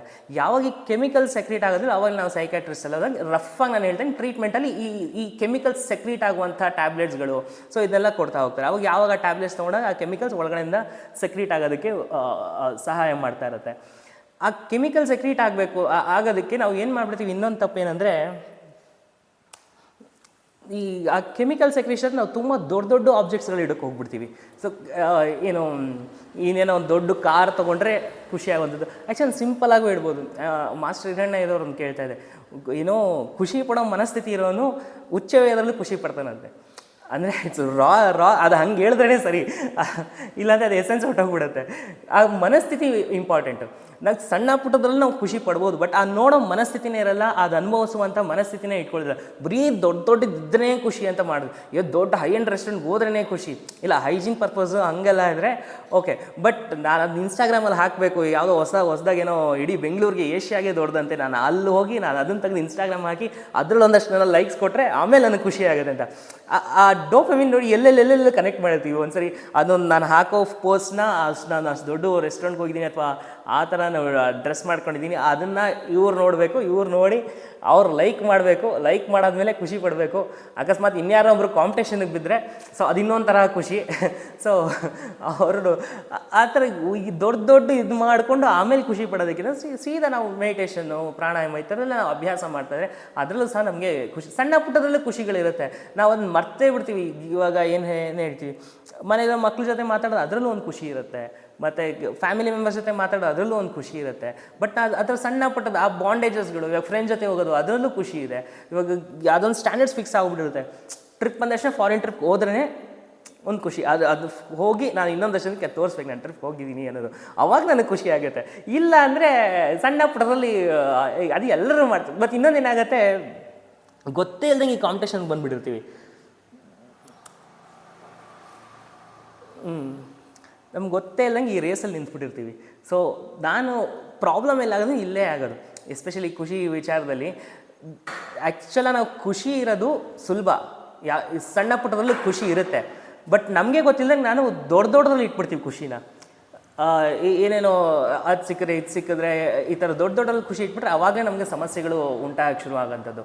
ಸಣ್ಣ ಪುಟ್ಟದರಲ್ಲೂ ಸಹ ಖುಷಿ ಕಾಣೋದು. ಮತ್ತು ನಾವು ಖುಷಿಯಾಗಿರೋದು ತುಂಬ ಸುಲಭ, ಬಟ್ ನಾವು ಒಂದು ಖುಷಿಯಾಗಿದೆ ತೋರಿಸ್ಕೊಳ್ಳೋದು ಕಷ್ಟ. ಎಷ್ಟೊಂದು ಸರಿ ಏನಾಗ್ಬಿಡ್ತೀವಿ, ನಾವು ಸಣ್ಣ ಪುಟ್ಟ ಖುಷಿಯಾಗಿರ್ತೀವಿ, ಬಟ್ ಯಾವಾಗ ನಾನು ಖುಷಿಯಾಗಿದ್ದೀನಿ ಅಂತ ಪ್ರೂವ್ ಮಾಡಬೇಕಲ್ಲ, ಪ್ರೂವ್ ಮಾಡೋದ್ರಲ್ಲಿ ಒಂದೊಂದ್ಸರಿ ನಾವು ಏನೋ ಸುಖ ನೋಡ್ತಾ ಇರ್ತೀವಿ. ಮತ್ತು ಇನ್ನೊಂದು ಸೊಸೈಟಿ ಸ್ಟ್ಯಾಂಡರ್ಡ್ಸು ಹಂಗೆ ಆಗೋಗ್ಬಿಟ್ಟಿದೆ. ಇವಾಗ ಫಾರ್ ಎಕ್ಸಾಂಪಲ್ ಹೆಂಗೆ ಅಂದರೆ, ಇವಾಗ ಒಂದೇನೋ ಒಂದು ದೊಡ್ಡ ಮನೆ ಕಟ್ಸಿದ್ರೆ ದೆನ್ ಅವನು ಲೈಫಲ್ಲಿ ಸೆಟ್ಲಾಗಿದ್ದಾನೆ ಅನ್ನೋ ಥರ ಲೆಕ್ಕ. ಅದಕ್ಕೇನು ಮಾಡೋದು, ನಿಜವಾಗ್ಲೂ ಆ ದೊಡ್ಡ ಮನೆ ಅವಶ್ಯಕತೆನೇ ಇರಲ್ಲ ಎಷ್ಟೊಂದು ಜನಕ್ಕೆ. ನನ್ನ ಫ್ರೆಂಡ್ ಸರ್ಕಲ್, ನನ್ನ ಏಜಲ್ಲಿ ನನ್ನ ಫ್ರೆಂಡ್ ಸರ್ಕಲ್ ನಾನು ಹೇಳ್ತಾ ಇದ್ದೀನಿ, ಬಹಳ ಜನ ಎಲ್ಲ ಸಫರ್ ಮಾಡ್ತಾ ಇರೋದಿಲ್ಲ ಇಲ್ಲೇ. ಈ ಒಂದು 30-35 ಈ ಏಜಲ್ಲಿ ಬಂದಾಗ ಇದೊಂದು ಬಂದ್ಬಿಡ್ತು, ಎಲ್ಲ ಅವ್ರು ಸೆಟ್ಲ್ ಆಗೋದು. ಮತ್ತು ನಾನು ಸೆಟ್ಲ್ ಆಗಿದ್ದೀನಿ ಅಂತ ತೋರಿಸ್ಕೊಳ್ಬೇಕು. ಅವಾಗ ತೋರಿಸ್ಕೊಂಡ್ರೆ ಅವ್ರೊಂದಷ್ಟು ಜನ ಅಪ್ರಿಷಿಯೇಟ್ ಮಾಡಿದ್ರೆ ಅವಾಗ ನಾವು ಒಂಥರ ಸ್ಯಾಟಿಸ್ಫ್ಯಾಕ್ಷನ್ ಅಂತಾರೆ. ಆ್ಯಕ್ಚುಲಿ ಸ್ವಂತ ಮನೆ ಇದೆಲ್ಲ ಅವಶ್ಯಕತೆ ಈಗ ಸದ್ಯಕ್ಕೆ ಅವ್ರಿಗೆ ಇರಲಿಲ್ಲ. ಬಟ್ ಆದ್ರೂ ಲೋನ್ ಮಾಡಿಕೊಂಡು ಅದು ಇದು ಅವಶ್ಯಕತೆಗಿಂತ ಲೋನ್ಗಳು ಮಾಡಿಕೊಂಡು, ಇದಿದ್ದು ಒಂದು 20 ಲಕ್ಷ ಅಂದರೆ ಲೋನ್ ಮಾಡಿರೋದು ನೋಡ್ರೆ ಎಷ್ಟು 80 ಲಕ್ಷ ರೂಪಾಯಿ ಲೋನ್ ಮಾಡಿ ಯಾವುದೋ ಮನೆಯೆಲ್ಲ ತೊಗೊಂಡು ಓಕೆ ಖುಷಿಯಾಗಿದೆಯಾ ಇಲ್ಲಿ ಡೈಲಿ ಏನು ಇ ಎಮ್ ಐ ನೋಡ್ತಾ ಇದ್ರೆ ನನಗೆ ತಲೆಗೆ ತಿರುಗುತ್ತೆ ಅಂತ ಹೇಳ್ತಾರೆ. ಇವಾಗ ನಾನು ತೊಗೊಂಡು 60 ಲಕ್ಷ ಅಂದರೆ ನಾನು ಕಟ್ಟೋದು 1.25 ಕೋಟಿ 1.25 ಕೋಟಿ ಅಷ್ಟು ಬಂದ್ಬಿಡುತ್ತೆ ನನಗೆ ಕೊನೆ ಇದರಲ್ಲಿ ಅನ್ನೋ ಥರ ಅವ್ರು ಹೇಳುವಂಥದ್ದು. ಸೊ ನಿಜವಾದ ಅದು ಅವಶ್ಯಕತೆ ಇದ್ದರೆ ಓಕೆ, ಈ ಥರದಲ್ಲಿ ಒಂದಷ್ಟು ಆಸೆಗಳನ್ನು ಸಹ ಕಡಿಮೆ ಮಾಡ್ಕೊಳ್ಬೇಕು. ಮತ್ತು ನನಗೇನು ಖುಷಿ ಅಷ್ಟು ಸಾಕು. ನಾನು ತಿರ್ಗಾ ಇನ್ಯಾವುದೋ ರೇಸಿಗೆ ಬಿದ್ದು ಅವ್ರು ಯಾರೋ ಏನೋ ಒಂದು ಹೇಳಿದ್ರು, ಇವ್ರು ಯಾರೋ ಒಂದು ಹೇಳಿದ್ರು, ಅವ್ರಿಗೇನೋ ನಾನು ಪ್ರೂವ್ ಮಾಡಬೇಕು, ಇವ್ರಿಗೇನೋ ಪ್ರೂವ್ ಮಾಡಬೇಕು ಅಂತ ಆ ರೇಸಲ್ಲಿ ಬಿದ್ದು ನಾವು ಅದು ಸಫರ್ ಮಾಡ್ತಾ ಇತ್ತಂದರೆ ಅದು ಅದರಲ್ಲೇನು ಅರ್ಥನೇ ಇಲ್ಲ. ಈಗ ಅದು ಮುಂದಕ್ಕೆ ಹೋಗ್ತಾನೆ ಇರುತ್ತೆ. ಮತ್ತು ಸೊಸೈಟಿ ಸ್ಟ್ಯಾಂಡರ್ಡ್ ಚೇಂಜ್ ಆಗ್ತಾನೆ ಇರ್ತದೆ. ಯಾವುದೋ ಒಂದು ಮನೆ ಕಟ್ಟಿದ ತಕ್ಷಣ ಒಂದು ಸೆಟ್ಲ್ ಅಂತ ಇಲ್ಲ, ಆ ಇನ್ನೊಂದು ಸ್ಟ್ಯಾಂಡರ್ಡ್ಸ್ಗೆ ಹೋದ್ಮೇಲೆ ಏನು ಇದು ಚಿಕ್ಕ ಮನೆ 20-30 ಕಟ್ಟಿರೋದಂತೆ 60-40 ಕಟ್ಟಬೇಕು, ಅವಾಗ ಚೆನ್ನಾಗಿರುತ್ತೆ ಅಂತ. ಆ 60-40 ಆ ರೇಸ್ಗೆ ಹೋದಾಗ ಫಾರ್ಮ್ ಹೌಸ್ ತೊಗೋಬೇಕು. ಫಾರ್ಮ್ ಹೌಸಲ್ಲಿದ್ದರೆ ನಮ್ಮ ಓನ್ ಫಾರ್ಮ್ ಹೌಸ್ ಇದೆ, ನಮ್ಮದು ಕಾಫಿ ಎಸ್ಟೇಟ್ ಇದೆ, ಹಿಂಗೆಲ್ಲ ಹೇಳಿದ್ರೆ ತಿರ್ಗಾ ಅಲ್ಲಿಗೆ ಅದಂಗೆ ಸ್ಕಿಪ್ ಆಗ್ತಾನೇ ಹೋಗ್ತಾ ಇರುತ್ತೆ. ಒಂದು ಮನೆಗೆ ನಿಲ್ಲಲ್ಲ ಅದು, ತಿರ್ಗಾ ಅದು ಹಂಗೆ ಮುಂದಕ್ಕೆ ಹೋಗ್ತಾನೆ ಇರುತ್ತೆ. ಸೊ ಅದಕ್ಕೆ ರಿಯಲಾಗಿ ನಮಗೆ ಏನು ಬೇಕು, ನಮ್ಮ ಅವಶ್ಯಕತೆಗಳು ಬೇಕು. ಮತ್ತು ಇದೆಲ್ಲ ಒಂದು ಸ್ವಲ್ಪ ಅರ್ಥ ಮಾಡ್ಕೊಂಡು ನಮ್ಮದೇ ತಕ್ಕ ಹಾಗೆ, ನಮ್ಮ ಅನುಕೂಲಕ್ಕೆ ತಕ್ಕ ಹಾಗೆ ನಾವು ಡಿಸಿಷನ್ಸ್ಗಳು ತೊಗೊಂಡು ಮಾಡೋವಂಥದ್ದು ಒಳ್ಳೇದು. ಮತ್ತು ಈ ಡಿಸಿಷನ್ ಮೇಕಿಂಗ್ಗಳನ್ನು ಚಿಕ್ಕ ಏಜ್ಗಳಲ್ಲೇ ಮಾಡ್ಕೊಂಡು ಹೋದರೆ ಒಳ್ಳೇದು. ಎಷ್ಟೊಂದು ಸರಿ ಹಿಂಗೆ ರೇಸ್ಗೆ ಒಂದ್ಸರಿ ಬಿದ್ದುಬಿಡ್ತಾರೆ, ಆಮೇಲೆ ತಿರ್ಗಾ ಅಲ್ಲಿಂದ ಇವಾಗ ಅಷ್ಟು ದೊಡ್ಡದು ಕಮಿಟ್ಮೆಂಟ್ಸ್ ಎಲ್ಲ ಇಟ್ಕೊಂಡು ತಿರ್ಗಾ ನಾನು ವಾಪಸ್ ಬಂದು ಮಾಡ್ತೀನಿ ಅಂದರೆ ಅವಾಗ ಕಷ್ಟ ಆಗ್ತಾ ಹೋಗುತ್ತೆ. ಇದು ಒಂದು ಸ್ವಲ್ಪ ಯಾರಾದ್ರು ಏನು ವೀಡಿಯೋಲಿ ಯಾರಾದ್ರು ಚಿಕ್ಕವರೆಲ್ಲ ನೋಡ್ತಾ ಇದನ್ನು ಸ್ವಲ್ಪ ಅರ್ಥ ಮಾಡಿಕೊಂಡು, ಸೊ ಅಂದರೆ ಆ್ಯಂಬಿಷಿಯಸ್ಸಾಗಿ ಇರಬಾರ್ದು ಅಂತ ಹೇಳ್ತಾ ಇಲ್ಲ, ಮನೆ ಕಟ್ಟಬಾರ್ದು ಅಂತಲೂ ಸಹ ಹೇಳ್ತಾ ಇಲ್ಲ, ಅವೆಲ್ಲ ಇರಬೇಕು. ಮತ್ತು ಅದ್ರ ತಕ್ಕ ಹಾಗೆ ರಿಸೋರ್ಸ್ಗಳು ನಮಗಿದ್ದು, ನಮ್ಮ ಅನುಕೂಲ ಇದ್ದು, ನಮ್ಮ ಯೋಗ್ಯತೆಗೆ ತಕ್ಕನಾಗಿದ್ದರೆ ಓಕೆ. ಆದರೆ ಸುಮ್ಮನೆ ವಿಪರೀತವಾಗಿ ಲೋನ್ ಮಾಡಿಕೊಂಡು ವಿಪರೀತವಾಗಿ ಇದು ಮಾಡ್ಕೊಂಡು ಮತ್ತು ಅರ್ಧ ಕಾಲ ಮನೇಲಿ ಜಗಳನೇ ಅದಕ್ಕೋಸ್ಕರ. ನಾ ಇಲ್ಲಿ ಹೋಗಬೇಕು ಅಂತ ಇದೆ, ಕರ್ಕೊಂಡು ಹೋಗಲ್ಲ, ಇಲ್ಲಿ ಕರ್ಕೊಂಡು ಹೋಗ್ತಾ ಇಲ್ಲ, ಅಲ್ಲಿ ಕರ್ಕೊಂಡು ಹೋಗ್ತಾ ಇಲ್ಲ, ಬರೀ ಇದಕ್ಕೆ ಜಗಳ. ಮತ್ತು ಫೈನಾನ್ಷಿಯಲ್ ಇಷ್ಟೊಂಡೆಲ್ಲ ಪ್ರಾಬ್ಲಮ್ ಮಾಡ್ಕೊಂಡ್ಬಿಟ್ರೆ ಸೊ ಅದೇ ಆಸೆಯಿಂದೆ ಬಿದ್ದು, ಸೊ ಯಾವುದೋ ನಮ್ಮ ಯೋಗ್ಯತೆಗಿಂತ ದೊಡ್ಡದಕ್ಕೆಲ್ಲ ಕೈ ಹಾಕಿ, ಸೊ ಆಮೇಲೆ ಕಷ್ಟಪಟ್ಟು at end of the day ನೆಮ್ಮದಿಯಾಗಿರೋದಕ್ಕೋಸ್ಕರ ಎಲ್ಲ ಮಾಡೋದು. ಸ್ಟಾರ್ಟಿಂಗ್ ಹೇಳಿದ್ನಲ್ಲ, ಒಂದು 2-3 ಕ್ವಶನ್ ಆದಮೇಲೆ ಕೊನೆಗೆ ನೆಮ್ಮದಿನೇ ಬರೋದು. ಅಷ್ಟೆಲ್ಲ ಮಾಡಿ ನೆಮ್ಮದಿನೇ ಇಲ್ಲ ಅಂತ ಹೇಳಿದ್ರೆ, ಮೂಲನೇ ಇಲ್ಲ ಅಂತ ಹೋದರೆ ಸೊ ಏನು ಪ್ರಯೋಜನ? ಅಷ್ಟೆಲ್ಲ ಮಾಡಿ ಏನು ಪ್ರಯೋಜನ? ಅದಕ್ಕೋಸ್ಕರ ಮೊದಲೇ ನಾವು ಅದೆಲ್ಲ ಒಂದು ಬೌಂಡ್ರೀಸ್ಗಳು ಹಾಕ್ಕೊಂಡು ಎಷ್ಟರ ಮಟ್ಟಿಗೆ ಆ ಲೈನ್ ಹಾಕೋದಿರುತ್ತೆ. ಸೊ ಆ ಲಿಮಿಟ್ ಅನ್ನೋದು ಒಂದು ಲೈನ್ ಹಾಕ್ಕೊಳ್ಬೇಕು. ಎಲ್ಲಿವರೆಗೂ ನನ್ನ ಇದು, ಸೊ ಇಲ್ಲಿವರೆಗೂ ನಾನು ಮಾಡೋಕ್ಕಾಗತ್ತೆ, ನಾನು ಎಲ್ಲಿವರೆಗೂ ರೀಚ್ ಮಾಡೋಕ್ಕಾಗತ್ತೆ, ಅಲ್ಲಿಗೊಂದು ಲೈನ್ ಹಾಕೊಳ್ಳೋದು. ಇದು ಎಲ್ಲರೂ ಒಂದು ಸ್ಟ್ಯಾಂಡರ್ಡಾಗಿ ಹೇಳೋಕ್ಕಾಗಲ್ಲ. ಸೊ ಹಿಂಗೆ ಇರಬೇಕು, ಎಲ್ಲರೂ ಸಾಧು ಸಂತರ ಥರನೇ ಇರೋದಕ್ಕಾಗೋದಿಲ್ಲ. ಒಂದು ಲೌಕಿಕವಾಗಿರ್ಬೇಕಂದ್ರೆ ಇದೆಲ್ಲನೂ ಇರುತ್ತೆ. ಒಂದು ಹಂತಕ್ಕೆ ಯಾವ ಹಂತದಲ್ಲಿ ಅದೊಂದು ಲೈನ್ ಹಾಕೊಂಡು ಅದಾದಮೇಲೆ ಒಂದು ಸ್ವಲ್ಪ ನೆಮ್ಮದಿ ಕಡೆನೂ ಫೋಕಸ್ ಮಾಡಬೇಕು. ಹ್ಯಾಪಿನೆಸ್ ಅಂತಂದ ತಕ್ಷಣ ಬರೀ ದುಡ್ಡು ಒಂದೇ ಅಲ್ಲ, ಎಷ್ಟೊಂದು ಸರಿ ಇದಾಗ್ಬಿಡುತ್ತೆ. ಕೆಲಸ ಅಂದರೆ 24 ಗಂಟೆನೂ ಕೆಲಸಕ್ಕೆ ಕೊಟ್ಬಿಡೋದು. ಓಕೆ, ಒಂದು ಸ್ವಲ್ಪ ದಿನ ಯಾವುದೋ ಒಂದೊಂದು ಹೊಸ ಕಂಪ್ನಿ ಶುರು ಮಾಡಿದ್ದೀವಿ, ಅವಾಗ ಒಂದಷ್ಟು ಟೈಮ್ ಹಾಕಬೇಕು. ಅಂಥ ಟೈಮಲ್ಲಿ ಬೇಕಂದರೆ ಆ ಥರ 24 ಗಂಟೆ ಕೊಟ್ಟರು ನಡೆಯುತ್ತೆ. ಬಟ್ ಲೈಫ್ ಲಾಂಗ್ ಅದಕ್ಕೆ ಕೊಟ್ಬಿಟ್ರೆ ಸೊ ಮನೇಲಿರೋರಿಗೆ ಆ್ಯಕ್ಚುಲಿ ಸ್ಪ್ಲಿಟ್ ಮಾಡ್ಕೊಳ್ತಾ ಹೋಗಬೇಕು. ನಮ್ಮ ಸ್ವಂತಕ್ಕೆ ಒಂದಷ್ಟು ಟೈಮು, ನಾವು ಸ್ವಂತದ್ದು ರಿಲ್ಯಾಕ್ಸೇಷನ್, ನಮ್ಗೆ ಏನು ಖುಷಿಯಾಗಿದೆ ಅದು ಮಾಡೋಕ್ಕೆ, ಒಂದು ಹಾಡು ಕೇಳೋಕ್ಕಾಗಿರ್ಬೋದು, ಅಥವಾ ಒಂದು ಮೂವಿ ನೋಡೋದಾಗಲಿ, ಮೀ ಟೈಮ್ ಅಂತ ಹೇಳ್ತಾರಲ್ಲ, ಇವಾಗ ಈ ಕಾನ್ಸೆಪ್ಟ್ ಎಲ್ಲ ಬರ್ತಾ ಇದೆ. ಆ್ಯಕ್ಚುಲಿ ಇದೆಲ್ಲ ಆ ಟೈಮಲ್ಲೇ ನಮ್ಮ ಪೂರ್ವಜರೇ ಹೇಳಿದ್ದಾರೆ. ಈ ಮೀ ಟೈಮ್ ಅನ್ನೋದು ಅದಕ್ಕೊಂದು ಸ್ವಲ್ಪ ಟೈಮ್ ಕೊಟ್ಕೊಳ್ಬೇಕು. ನನಗೋಸ್ಕರ ಒಂದಷ್ಟು ಟೈಮ್ ಅಂತ 24 ಗಂಟೆ ಈ ಫೈನಾನ್ಸೆಲ್ಲ ನಾವು ಮಾಡ್ತೀವಲ್ಲ, ಸೇವಿಂಗ್ಸ್ ಇಷ್ಟು, ಇನ್ವೆಸ್ಟ್ಮೆಂಟ್ ಇಷ್ಟು, ನಮ್ಮ ಎಕ್ಸ್ಪೆಂಡಿಚರ್ಸ್ ಹಿಂಗೆಲ್ಲ ಮಾಡ್ತೀವಲ್ಲ, ಹಾಗೆ ನಾವು 24 ಗಂಟೆನೂ ಡಿವೈಡ್ ಮಾಡ್ಕೊಳ್ತಾ ಹೋಗಬೇಕು. ನನಗೆಷ್ಟು ಟೈಮು, ಫ್ಯಾಮಿಲಿಗೆ ಎಷ್ಟು ಟೈಮು, ಫ್ರೆಂಡ್ಸ್ಗೆ ಇಷ್ಟು ಟೈಮು, ಮತ್ತು ಯಾವುದೋ ಒಂದು ಎಂಟರ್ಟೈನ್ಮೆಂಟ್ಗೆ ಇಷ್ಟು ಟೈಮು, ಕೆಲಸಕ್ಕೆ ಎಷ್ಟು ಟೈಮು, ಹಿಂಗೆ ಸ್ಪ್ಲಿಟ್ ಮಾಡಿಕೊಂಡು ಸೊ ಅದರಲ್ಲೆಲ್ಲ ಖುಷಿಗಳನ್ನು ಪಡೆಯುವಂಥದ್ದು ಒಳ್ಳೆ. ಮತ್ತು ಇನ್ನೊಂದು ಸೈಕಾಲಜಿಕನೂ ಅಷ್ಟೇ, ನಾವು ಯಾವಾಗ ಹಿಂಗೆ ಟೈಮ್ಗಳು ಸ್ಪ್ಲಿಟ್ ಮಾಡಿರ್ತೀವಲ್ಲ, ಇಲ್ಲಾಗಿರೋ ಸ್ಟ್ರೆಸ್ ಅಲ್ಲಿ ರಿಲೀಸ್ ಆಗುತ್ತೆ, ಅಲ್ಲಾಗಿರೋ ಸ್ಟ್ರೆಸ್ ಇಲ್ಲಿ ರಿಲೀಸ್ ಆಗುತ್ತೆ. ಹಿಂಗೆ ರಿಲೀಸ್ ಆಗೋಕ್ಕೆ ಒಂದು ಸ್ಪೇಸ್ ಅನ್ನೋದು ಸಿಗುತ್ತೆ. ಯಾವಾಗ ನಾವು ಕೆಲಸದಲ್ಲೇ ಇದ್ಬಿಡ್ತೀವಿ, ಬೆಳಗಿನ ಸಂಜೆಯವರು ಕೆಲಸ ಮಾಡಿ ಮಾಡಿ ಮಾಡಿ ಮಾಡಿ ಆ ಥಾಟ್ ಲೂಪ್ ಅಂತ ಹೇಳ್ತೀವಿ, ಬರೀ ಅವರವರೇ, ಬರೀ ಅದೇ ಜನ, ಬರೀ ಅದೇ ಮಾತು, ಅದೇ ಒಂದು ಪಾಯಿಂಟಿಗೆ ಬಂದಮೇಲೆ ಸ್ಟ್ರೆಸ್ ಆಗೋಕ್ಕೆ ಶುರು ಆಗ್ಬಿಡುತ್ತೆ, ಅದೇ ಸ್ಟ್ರೆಸ್ ಆಗೋಕ್ಕೆ ಶುರು ಆಗ್ಬಿಡುತ್ತೆ. ಸೊ ಅದು ರಿಲೀಸ್ ಆಗೋಕ್ಕೆ ಒಂದು ಸ್ಪೇಸ್ ಇರಬೇಕು. ಅದಕ್ಕೆ ಒಂದು ಸ್ವಲ್ಪ ಗೇಮ್ಸ್ ಆಟ ಆಡೋದು, ಈ ಥರ ಏನೋ ಯೋಗ ಕ್ಲಾಸು ಅಥವಾ ಡ್ಯಾನ್ಸು, ಯಾವುದನ್ನ ಆ್ಯಕ್ಟಿವಿಟಿಲಿ ಒಟ್ಟಿನಲ್ಲಿ ಆ ಲೂಪಿಂದ ಆಚೆ ಬರೋಕ್ಕೊಂದು ಸ್ಪೇಸ್ ಅಂತ ಇರಲಿ. ಬರೀ ಒಂದಕ್ಕೆ ಇದಾಗ ಮತ್ತು ನಮ್ಮ ಬ್ರೈನಲ್ಲಿ ಬಹಳಷ್ಟು ಸೆಂಟರ್ಸ್ಗಳಿದೆ, ಒಂದೊಂದೊಂದು ನೋಡ್ಕೊಳ್ತಾ ಇರುತ್ತೆ. ಫ್ರೆಂಡ್ಸ್ ಜೊತೆ ಹೋದಾಗ ಒಂದು ಬ್ರೈನ್ ಸೆಂಟರ್ ಆ್ಯಕ್ಟಿವೇಟ್ ಆಗುತ್ತೆ, ನಾವು ಫ್ಯಾಮಿಲಿ ಮೆಂಬರ್ಸ್ ಜೊತೆ ಇದ್ದಾಗ ಒಂದು ಬ್ರೈನ್ ಸೆಂಟರ್ ಆ್ಯಕ್ಟಿವೇಟ್ ಆಗುತ್ತೆ, ನಾವು ಕೆಲಸಕ್ಕೆ ಹೋಗ್ಬೇಕಂದ್ರೆ ಒಂದು ಬ್ರೈನ್ ಸೆಂಟರ್ ಆ್ಯಕ್ಟಿವೇಟ್ ಆಗುತ್ತೆ. ಬರೀ ಒಂದೇ ಕಡೆ ಎನರ್ಜಿ ಎಲ್ಲ ಬರೀ ಒಂದೇ ಬ್ರೈನ್ ಸೆಂಟರ್ ಆ್ಯಕ್ಟಿವೇಟ್ ಮಾಡಿದ್ರೆ ಅದಕ್ಕೂ ಸ್ಟ್ರೆಸ್ ಆಗೋಗ್ಬಿಡುತ್ತೆ. ಸೊ ಅದಕ್ಕಾದಷ್ಟು ಈ ಥರ ಟೈಮ್ನ ಸ್ಪ್ಲಿಟ್ ಮಾಡಿಕೊಂಡು, ಸೊ ಈ ಥರ ಮಲ್ಟಿಪಲ್ ಆ್ಯಕ್ಟಿವಿಟೀಸ್ಗಳಿದ್ದಾಗ ಸೊ ಮೈಂಡ್ ಫ್ರೆಶ್ ಆಗೂ ಇರುತ್ತೆ, ನಾವು ಅಲರ್ಟ್ ಆಗಿರ್ತೀವಿ, ಚೆನ್ನಾಗಿರುತ್ತೆ. ಸೊ ಅದಕ್ಕೆ ಆದಷ್ಟು ಈ ಥರ ರೇಸಿಗೆ ಬೀಳೋದು ಬೇಡ. ಅದೇನೋ ತೊಗೊಂಡು ಯಾರೋ ಏನೋರು ತೊಗೊಂಡು, ಬಟ್ ಟ್ರಿಗರಿಂಗ್ ಫ್ಯಾಕ್ಟರ್ಸ್ ಎಲ್ಲ ಆಚೆನೇ ಇರುತ್ತೆ. ಯಾರೋ ಏನೋರು ತೊಗೊಂಡ ತಕ್ಷಣ ನಾವು ಎದ್ಬಿಡ, ನಾವು ತೊಗೋಬೇಕು ಅನ್ನೋ ಥರ. ಮತ್ತು ಇದು ತಪ್ಪು ಅಂತಲೇ ಇಲ್ಲ, ಮನುಷ್ಯನ ನೇಚರೇ ಅದು. ಮನುಷ್ಯ ಅಂತಲ್ಲ, ಪ್ರಾಣಿಗಳ ನೇಚರೇ ಅದು. ನಾವು ಮನುಷ್ಯ ನಾವೇನೋ ಬೇರೆ ಸ್ಪೀಷೀಸ್ ಅಂತ ಹೇಳೋಕ್ಕಲ್ಲ, ನಾವೆಲ್ಲ ಪ್ರಾಣಿಗಳೇ. ಸೊ ಪ್ರಾಣಿಗಳದ್ದು ಇದೊಂದು ಇದ್ದೇ ಇರುತ್ತೆ. ಫಾರ್ ಎಕ್ಸಾಂಪಲ್ ನೋಡಿ, ಇವಾಗ ಒಂದು ನಾಯಿ ಬರ್ಬೇಕಂದ್ರೆ ಒಂದು ನಾಯಿ ಓಡೋಗ್ಬಿಟ್ರೆ ಇರೋ ಬರೋ ನಾಯಿ ಎಲ್ಲ ಹಿಂಗೆ ಓಡ್ತಾ ಇರ್ತದೆ ಹಿಂದೆಗಡೆ. ಸೊ ನಮ್ದು ಒಂದು ಟ್ರೆಂಡ್ ಏನೋ ಸೆಟ್ ಆಯಿತು, ಎಲ್ಲ ಓಡ್ತಾ ಇರ್ತೀವಿ ಅದ್ರ ಹಿಂದೆಗಡೆ ಕೂತ್ಕೊಂಡು ಆರಾಮಾಗಿ. ಏನು ಓಡೋ ಅವಶ್ಯಕತೆ ಏನಿದೆ, ಅವ್ನು ಇಷ್ಟ ಅವನು ಓಡ್ದ ಬಿಡು, ನನಗೇನು ಅದು ಅವಶ್ಯಕತೆ ಇಲ್ಲ. ಇದೊಂದು ಸ್ಪೇಸ್ ಕೂತ್ಕೊಂಡು ಅದು ಮೈಂಡ್ ಸ್ಲೋ ಮಾಡಿಕೊಂಡು ನಾನು ಓಡಲೇಬೇಕು ಅನ್ನೋ ಅವಶ್ಯಕತೆ ಇಲ್ಲ. ಒಂದು 5-6 ಜನ ಓಡಿದ್ರು ಅಂತ ಅಂದ ತಕ್ಷಣ ನಾನು ಅವರಿಂದನೇ ಓಡಬೇಕು ಅಂತ ಏನಿಲ್ಲ. ಸೊ ಟೈಮ್ ತೊಗೊಂಡು ನಮಗೋಸ್ಕರ ನಮ್ಮದು ಸ್ಪೇಸ್ ತೊಗೊಂಡು ನನಗೆ ಏನು ಬೇಕು ಅಂತ ಆಲೋಚನೆ ಮಾಡಿಕೊಂಡು ಅದ್ರ ನಾವು ನಮ್ಮ ದಾರಿಲಿ ನಾವು ನೋಡ್ಕೊಂಡಿದ್ರೆ ಒಳ್ಳೆಯದು. ಎಲ್ಲರೂ ಹೋಗ್ತಾಯಿದ್ರೆ ಎಲ್ಲ ಅನ್ನೆಸೆಸರಿ ರೇಸ್ಗೆ ಹೋಗಿ ನಿಂತ್ಬಿಡ್ತೀವಿ, ಮತ್ತು ಆ ರೇಸಲ್ಲಿ ನಿಲ್ಲೋ ಅವಶ್ಯಕತೆನೇ ಇರೋದಿಲ್ಲ, ಸುಮ್ಮನೆ ಹೋಗಿ ನಿಂತ್ಕೊಳ್ತಾ ಇರ್ತೀವಿ. ಸೊ ಅದಕ್ಕಾದಷ್ಟು ನಮ್ಮದೇನು ಆ ರೇಸು ನಮಗೆ ಯೂಸ್ ಆಗುತ್ತಾ ಇಲ್ವಾ, ಸೊ ಅದನ್ನ ನೋಡಿಕೊಂಡು ಯಾವನ್ನ ಹೆಲ್ತಿಯಾಗಿರೋದಾದರೆ ಓಕೆ. ಸೊ ಮತ್ತಲ್ಲಿ ಸೋಲು ಗೆಲುವು ಆದ್ರೂ ಸಹ ಸ್ವೀಕಾರ ಮಾಡುವಂಥ ಸಾಮರ್ಥ್ಯನೂ ಇರಬೇಕು. ಕೆಲಸ ಯಾವುದೊಂದು ಹೋಗ್ತೀವಿ, ಅದು ಸಿಕ್ಕಿಲ್ಲ ಅಂದ ತಕ್ಷಣ ಫುಲ್ಲು ದುಃಖ ಆಗಿಬಿಡೋದು, ಸಿಕ್ಕಿದ ತಕ್ಷಣ ಫುಲ್ಲು ಏನು ಎಕ್ಸಾಜರೇಟ್ ಆಗಿಬಿಡೋದು, ಅಂದರೆ ಏನು ತುಂಬ ಎಕ್ಸ್ಟ್ರೀಮ್ಗೆ ಹೋದು. ಸೊ ಅದು ಬೇಡ. ಗೆಲ್ಲಿ ಸೋಲಿ ಯಾವುದೇ ಲೈಫಲ್ಲಿ ಯಾವುದೇ ಇದಕ್ಕೋಗಿ ಗೆಲ್ಲಿ ಹೋಗಲಿ, ಅದು ಸಮತ್ವಂ ಯೋಗೋಚತೆ ಅಂತ ಹೇಳ್ತೀವಿ. ಸೊ ಆದಷ್ಟು ಸಮತ್ವ ಕಾಪಾಡಿಕೊಂಡು ಇರಬೇಕು. ಎಲ್ಲೇ ಹೋದರೂ ಅದ್ರ ಕಡೆ ಎಲ್ಲ ಗಮನ ಹರಿಸ್ಕೊಂಡು ಇರುವಂಥದ್ದು ಒಳ್ಳೆಯದು.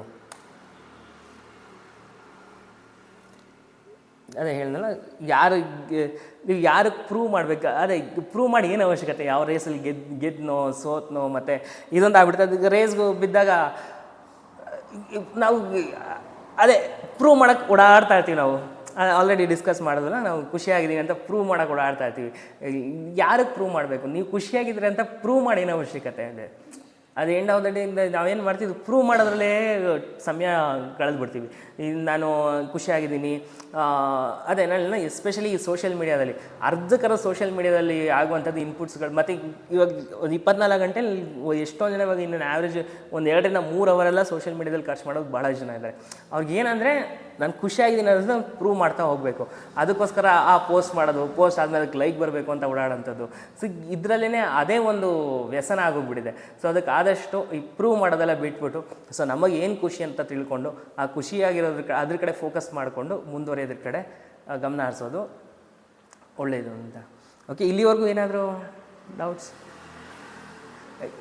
ಇಲ್ಲಿವರೆಗೂ ಫಾಲೋ ಮಾಡಲಿಕ್ಕೆ ಆಗ್ತಾ ಇದೆಯಾ? ಓಕೆ. ಸೊ ಮತ್ತು ಇದೆಲ್ಲ ಬೇಸಿಕ್ಸ್ಗಳು. ಸೊ ಇದನ್ನು ಬಿಟ್ಟು ನಾವು ಅದಕ್ಕೆ ಏನಕ್ಕೆ ಇದನ್ನೆಲ್ಲ ಡಿಸ್ಕಸ್ ಮಾಡ್ತಾ ಇರೋದು ಅಂದರೆ, ಈಗ ನಾನು ಹೇಳಿದ್ರೆ ಅದೇ ಈಗೆಲ್ಲ ನಾವು ಇಲ್ಲಿ ಪ್ರಾಕ್ಟೀಸ್ಗಳೆಲ್ಲ ಹೇಳ್ಕೊಡ್ತಾ ಇರ್ತೀವಿ. ತಿರ್ಗಾ ಹೋಗಿ ಅದೇ ಸ್ಟ್ರೆಸ್ಸು, ಅದೇ ಟೆನ್ಷನ್ನು ಅದರಲ್ಲೇ ಇತ್ತು ಅಂದರೆ ಇಲ್ಲಿ ಮಾಡಿದ ಅಷ್ಟೂ ಏನೂ ಪ್ರಯೋಜನ. ಇಟ್ಸ್ ನಾಟ್ ಯೋಗ ಅಂದರೆ ಇದು ಬರೀ 1 hour ಪ್ರಾಕ್ಟೀಸ್ ಅಲ್ಲ, ಇಟ್ಸ್ ಅ ಲೈಫ್ ಸ್ಟೈಲ್. ಅದಕ್ಕೆ ಯೋಗಿಕ್ ಲೈಫ್ ಸ್ಟೈಲ್ ಅಂತ ಹೇಳುವಂಥದ್ದು. ಇದು ನಮ್ಮ ಜೀವನ ಶೈಲಿ ಇದು. ಸೊ ನಮ್ಮದು ಹೇಗೆ ನಮ್ಮ ಥಿಂಕಿಂಗ್ ಪ್ಯಾಟರ್ನ್ ಹೆಂಗಿರಬೇಕು, ಸೊ ಇದೆಲ್ಲ ನಾವು ಇದು ಮಾಡಿ, ಅದಕ್ಕೆ ಯೋಗದಲ್ಲಿ ಇದೆಲ್ಲನೂ ಬರುತ್ತೆ. ಬರೀ 1 hour ಕೂತ್ಕೊಂಡು ಆಸನ is very simple, minute part ಇದು ಆಸನಾಸ್ ಅಷ್ಟೇ. ಬಟ್ ಯಾವಾಗ ವೆಸ್ಟರ್ನೈಸ್ಗೆ ಹೋಯ್ತು, ಮತ್ತು ಇನ್ನೊಂದು ಮಿಕ್ಕಿದೆಲ್ಲ ನಮ್ಗೆ ಕಣ್ಣು ಕಾಣಲ್ಲ. ನೀವು ಎಷ್ಟು ತೃಪ್ತಿಯಾಗಿದ್ದೀರಾ, ಏನು ಖುಷಿಯಾಗಿದೆ, ಕಣ್ಣು ಕಾಣಲ್ಲ. ಆಸನಾಸಕ್ಕೆ ಕಣ್ಣು ಕಾಣುತ್ತೆ. ಅದಕ್ಕೇನೋ ಯೋಗ ಅಂದ ತಕ್ಷಣ ವಿವಿಧ ಭಂಗಿಗಳದೆಲ್ಲ ಹಾಕಿರ್ತಾರೆ ಪೋಸ್ಟು. ಯೋಗ ಅಂದ ತಕ್ಷಣ ಆಸನಾಸ ಅಂತಾರೆ, ಹಿಂಗೇ ಹೋಗ್ಬಿಡ್ತಾ ಇದೀವಿ.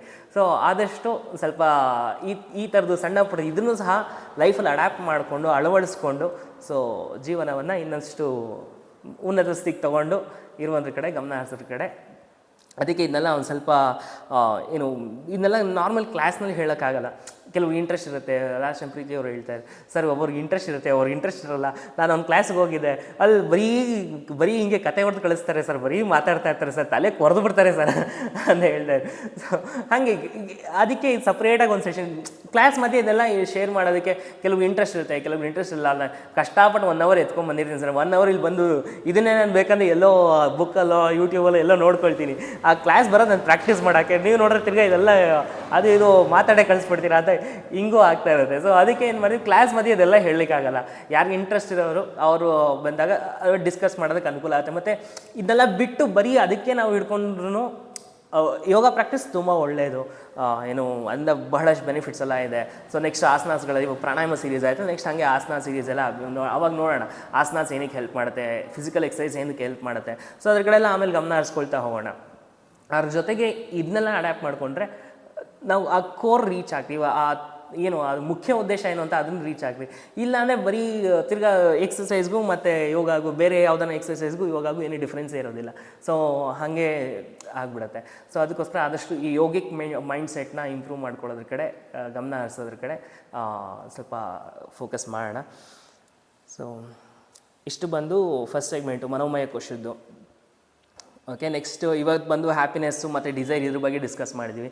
ನೆಕ್ಸ್ಟ್ ಹಾಗೆ ಮುಂದಕ್ಕೆ ಬೇರೆ ಬೇರೆ ಎಮೋಷನ್ಸ್ಗಳೇ ಹಾಗೆ ಒಂದೊಂದೇ ಡಿಸ್ಕಸ್ ಮಾಡ್ತಾ ಹೋಗೋಣ. ಸೊ ಇಲ್ಲಾಂದರೆ ಬರೀ ಇದೇ ಆಗಿಬಿಟ್ರೆ ನಾನು ಸ್ಟಾರ್ಟಿಂಗ್ ಹೇಳಿದ್ರೆ ಅದು ತುಂಬ ಹೇಳ್ಕೊಂಡು ಹೋಗ್ತಾ ಇರುತ್ತೆ. ಆಮೇಲೆ ನಾವು ಪ್ರಾಣಾಯಾಮಕ್ಕೆ ಬರೋಷ್ಟರಲ್ಲಿ ಪ್ರಾಣಾಯಾಮ ಸೀರೀಸ್ ಅಂತ ಹಾಕ್ಬಿಟ್ಟು ಆಮೇಲೆ ಪ್ರಾಣಾಯಾಮನೇ ಎಲ್ಲಲ್ಲಿ ಬರೀ ಇದೇ ಮಾತಾಡ್ಕೊಂಡು ಹೋಗ್ಬಿಟ್ರೆ ಸೊ ಅದನ್ನು ಕಷ್ಟ ಆಗುತ್ತೆ. ಅದಕ್ಕೋಸ್ಕರ ಇವತ್ತಿಂದು ಸೆಷನಲ್ಲಿ ಈ ಫಸ್ಟ್ ಸೆಗ್ಮೆಂಟಲ್ಲಿ ಇಷ್ಟು. ಓಕೆ, ಸೊ ಹೆಲ್ಪ್ಫುಲ್ ಅನಿಸ್ತಾ ಇದೆಯಾ? ಬೆನಿಫಿಟ್ ಅನಿಸ್ತಾ ಇದೆಯಾ? ಓಕೆ, ಎದ್ದು ಬಂದಿದ್ದಕ್ಕೆ ಬೆಳಗ್ಗೆ ಎದ್ದು ಬಂದಿರೋದಕ್ಕೆ ಏನು ಮೋಸ ಇಲ್ಲ ಅನ್ಸಯ್ಯ ಅಂತೂ. ಭಾನುವಾರ ಬೆಳಗ್ಗೆ ಎಬ್ಬರಿಸ್ಬಿಟ್ಟು ಕರ್ಕೊಂಬಂದು ಏನೇನೋ ಹೇಳ್ತಾ ಇದ್ದಾರೆ ಅದ್ರ ಮೇಲೆ. ಇಲ್ಲ ಆಮೇಲೆ ಫಸ್ಟ್ ಸೆಷನ್ಗೆ ಹೇಳಿದ್ರು, ಸರ್ ಎಷ್ಟೊಂದು ತಲೆ ಮೇಲೆ ಹೊರಟೋಯ್ತು ಸರ್ ನೀವು ಹೇಳಿದ್ದು ಫಸ್ಟ್ ಸೀರೀಸಲ್ಲಿ. ಸೊ ಅದಕ್ಕೆ ಒಂದು ಸ್ವಲ್ಪ ಆದಷ್ಟು ಟಾಪಿಕಿಗೆ ಸ್ಟಿಕ್ ಆಗಿರತ್ತೆ. ಏನಾಗುತ್ತೆ ಇರ್ರೇಷನ್ ಹೊರಟೋಗ್ತಾ ಇರುತ್ತೆ, ಹಿಂಗೇನೋ ಕನೆಕ್ಟ್ ಮಾಡಿ ಹಿಂಗೆ ಹೋಗಿ ಅದು ಏನೇನೋ ಹೇಳ್ಕೊಂಡು ಎಲ್ಲೆಲ್ಲೋ ಹೊರಟೋಗ್ತಾ ಇರುತ್ತೆ. ಸೊ ಅದಕ್ಕೆ ಆದಷ್ಟು ಟಾಪಿಕಲ್ಲೇ ಸ್ಟಿಕ್ ಅನ್ನಂತೆ ಅದೆಲ್ಲ ಏನು ಪಾಯಿಂಟ್ಸ್ಗಳು ಹಾಕೊಂಡ್ಬಿಟ್ಟಿದ್ದೀನಿ. ಸೊ ಇದು ಬಿಟ್ಟು ಆಚೆ ಹೋಗೋದು ಬೇಡ, ಇಷ್ಟೆಷ್ಟಲ್ಲೇ ಮುಗಿಸೋಣ ಅಂತೇಳಿ. ಸೊ ನೆಕ್ಸ್ಟ್ ಸೆಗ್ಮೆಂಟ್ ಯಾವುದು? ಕುಂಡಲಿನಿ ಯೋಗ. ಹಾಂ, ಏನು ಕುಂಡಲಿನಿ ಯೋಗ ಅಂದರೆ ಏನಾದರೂ ಐಡಿಯಾ?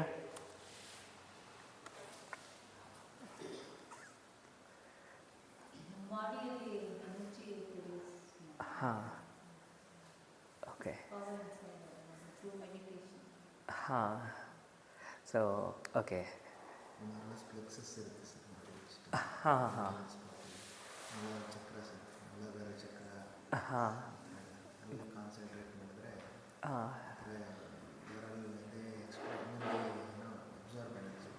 ಕರೆಕ್ಟ್. ಹಾಂ, ಸೊ ಹಾಂ, ಕೆಲವು ಪ್ಲೆಕ್ಸಸ್ ಎಲ್ಲ ಇರುತ್ತೆ, ಸೋಲಾರ್ ಪ್ಲೆಕ್ಸಸ್ಸು, ಕಾರ್ಡಿಯಾಕ್ ಪ್ಲೆಕ್ಸಸ್ಸು ಹಿಂಗೆಲ್ಲ ಇರುತ್ತೆ. ಸೊ ಅಲ್ಲಿ ಎನರ್ಜಿ ಉತ್ಪತ್ತಿ ಆಗುತ್ತೆ. ಸೊ ಮತ್ತು ಮೊದಲಿಗೆ ಹೇಳ್ತೀನಿ ಈ ಕಾನ್ಸೆಪ್ಟ್ ಏನಕ್ಕೆ ಚೂಸ್ ಮಾಡಿದ್ದು ಅಂತ. ಇನ್ನು ನಾವಿರೋದು ಬೇಸಿಕ್ ಲೆವೆಲಲ್ಲಿ, ಬಟ್ ಆಲ್ರೆಡಿ ಇದು ಚಕ್ರಾಸು, ಕುಂಡಲಿನಿ ಶಕ್ತಿ ಇದೆಲ್ಲ ತುಂಬ ಹೈಯರ್ ಹೈಯರ್ ಲೆವೆಲ್ ಕಾನ್ಸೆಪ್ಟ್ಗಳು. ಸೊ ಇದೆಲ್ಲ ಏನು ನಾವೆಲ್ಲ ಇನ್ನೂ ABCD ಇದ್ದೀವಿ. ಸೊ ಇದೆಲ್ಲ XYZ ಇದು ಏನು ಟಾಪಿಕ್ಗಳು, ಕುಂಡಲಿನಿ ಯೋಗ ಇದೆಲ್ಲ.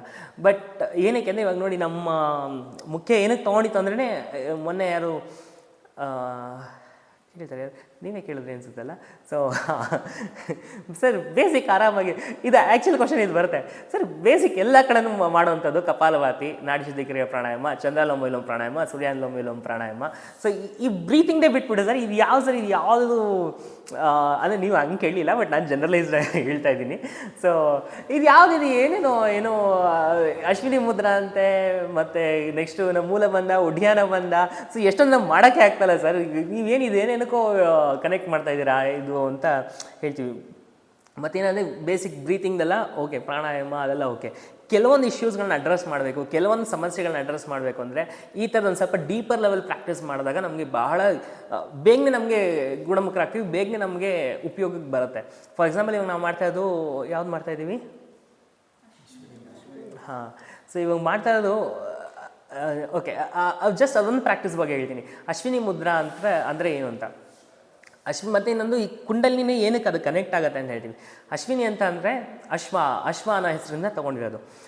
ಅಶ್ವ ನೀವು ಕುದುರೆನೆಲ್ಲ ನೋಡ್ಬೋದು. ಕುದುರೆ ಅದು ಎಷ್ಟು ದೂರ ಬೇಕಂದ್ರೆ ಅದು ಓಡೋ ಕೆಪಾಸಿಟಿ ಇರುತ್ತೆ. ಅದಕ್ಕೆ ಎಷ್ಟೊಂದು ಪ್ರಾಣಿಗಳಲ್ಲಿ ಕುದುರೆನೇ ಚೂಸ್ ಮಾಡಿರೋದು. ಕುದುರೆ ನಿಮಗೆ ಮಲ್ಟಿಪಲ್ ಹವರ್ಸು, ಒಂದು 2 ಅವರ್ 3 ಅವರ್ ಓಡೋ ಅಂದರೆ ಓಡ್ತಾನೆ ಇರುತ್ತೆ. ಅದಕ್ಕೆ ಅದು ಬೇಗನೆ ಸುಸ್ತಾಗಲ್ಲ. ಆಗಿನ ಕಾಲ ರಾಜರು ಮಹಾರಾಜರೆಲ್ಲ ಕುದುರೆನೇ ಉಪಯೋಗಿಸ್ತಾ ಇದ್ದು. ಮತ್ತು ಅವಾಗ ನಮ್ಮ ಋಷಿ ಮುನಿಗಳು ನೋಡಿ ಇದೆಲ್ಲ ಎಷ್ಟು ಸೂಕ್ಷ್ಮವಾಗಿ ಎಲ್ಲವನ್ನೂ ಸಹ ಗಮನಿಸಿರ್ತಾರೆ ಅಂತ. ಕುದುರೆಗಳೇನು ಮಾಡುತ್ತೆ ಅಂದರೆ ಅದು ಆ ಗುದದ್ವಾರ ಇರುತ್ತಲ್ಲ, ಅದು ಎಕ್ಸ್ಟರ್ನಲ್ ಸ್ಪಿಂಕ್ಟರ್ ಆಫ್ ಏನಲ್ ರೀಜನ್ ಅಂತ ಹೇಳ್ತೀವಿ. ಸೊ ಆ ಗುದದ್ವಾರನ ಒಳಗೆ ಕೆಳ್ಕೊಳ್ಳುತ್ತಂತೆ. ಅದು ಲಾಕ್ ಮಾಡ್ಕೊಂಡಾಗ ಎನರ್ಜಿ ಜಾಸ್ತಿ ಉತ್ಪತ್ತಿ ಆಗ್ತಾ ಹೋಗುತ್ತಂತೆ. ಇವಾಗ ನಮ್ಮ ಕುಂಡಲಿನೂ ಸಹ ಅಷ್ಟೇ. ನಾವು ಫಸ್ಟು ಬೇಸ್ ಚಕ್ರ ಅಂದರೆ ಮೂಲಾಧಾರ ಚಕ್ರ ಅಂತ ಹೇಳ್ತೀವಿ. ಸೊ ಅದನ್ನು ಆ್ಯಕ್ಟಿವೇಟ್ ಮಾಡಬೇಕಂದ್ರೆ ನಾವು ಈ ಮೂಲಬಂಧ ಈ ಥರದ ಅಭ್ಯಾಸ ಮಾಡಿದ ತಕ್ಷಣ ಆ ಎನರ್ಜಿ ಸೆಕ್ರೇಷನ್ ನಮ್ಮ ದೇಹದಲ್ಲಿ ಚೆನ್ನಾಗುತ್ತೆ. ಅವಾಗ ನಮಗೆ ಬೇಗನೆ ಸುಸ್ತಾಗುವಂಥದ್ದು ಸೊ ಇದೆಲ್ಲ ಕಡಿಮೆ ಆಗುತ್ತೆ. ನಮ್ಮ ಎನರ್ಜಿ ಪೂರ್ತಿ ದಿನ ನಮ್ಮ ಎನರ್ಜಿನ ಚೆನ್ನಾಗಿ ಸ್ಟೆಪ್ ಅಪ್ ಮಾಡ್ಕೊಳ್ಳೋಕ್ಕೆ, ಎನರ್ಜಿ ಚೆನ್ನಾಗಿ ಬೂಸ್ಟ್ ಮಾಡ್ಕೊಳ್ಳೋಕ್ಕೆ ಈ ಪ್ರಾಕ್ಟೀಸ್ಗಳೆಲ್ಲ ಸಹಾಯ ಮಾಡುತ್ತೆ. ಸೊ ಅದಕ್ಕೋಸ್ಕರ ಈಗ ಅಶ್ವಿನಿ ಮುದ್ರೆಯಿಂದ ಇಷ್ಟೊಂದೆಲ್ಲ ನಮಗೆ ಬೆನಿಫಿಟ್ಸ್ಗಳಿದೆ. ನಮ್ಮ ಮೂಲಾಧಾರ ಚಕ್ರ, ಮೂಲಾಧಾರ ಅಂದರೆ it's a root of energy ಅಂತ ಹೇಳ್ತೀವಿ. ಸೊ ಫಸ್ಟು ಸೀಟ್ ಆಫ್ ಎನರ್ಜಿನ ಅಲ್ಲಿಂದನೇ ಎನರ್ಜಿ ಉತ್ಪತ್ತಿ ಆಗುವಂಥದ್ದು. ಅದಾದಮೇಲೆ ಮುಂದಕ್ಕೆ ಹೋಗ್ತಾ ಇರುತ್ತೆ. ಸೊ ಫಸ್ಟ್ ಅಲ್ಲಿ ಉತ್ಪತ್ತಿ ಆಗುವಂಥದ್ದೇ ಆ ಮೂಲ. ನಾವು ಯಾವಾಗ ಅಶ್ವಿನಿ ಮುದ್ರೆ ಎಲ್ಲ ಪ್ರಾಕ್ಟೀಸ್ ಮಾಡ್ತೀವೋ ಆ ಮೂಲಾಧಾರ ಚಕ್ರ ಆ್ಯಕ್ಟಿವೇಟ್ ಆಗುತ್ತೆ, ನಮ್ಮ energy level ಚೆನ್ನಾಗುತ್ತೆ.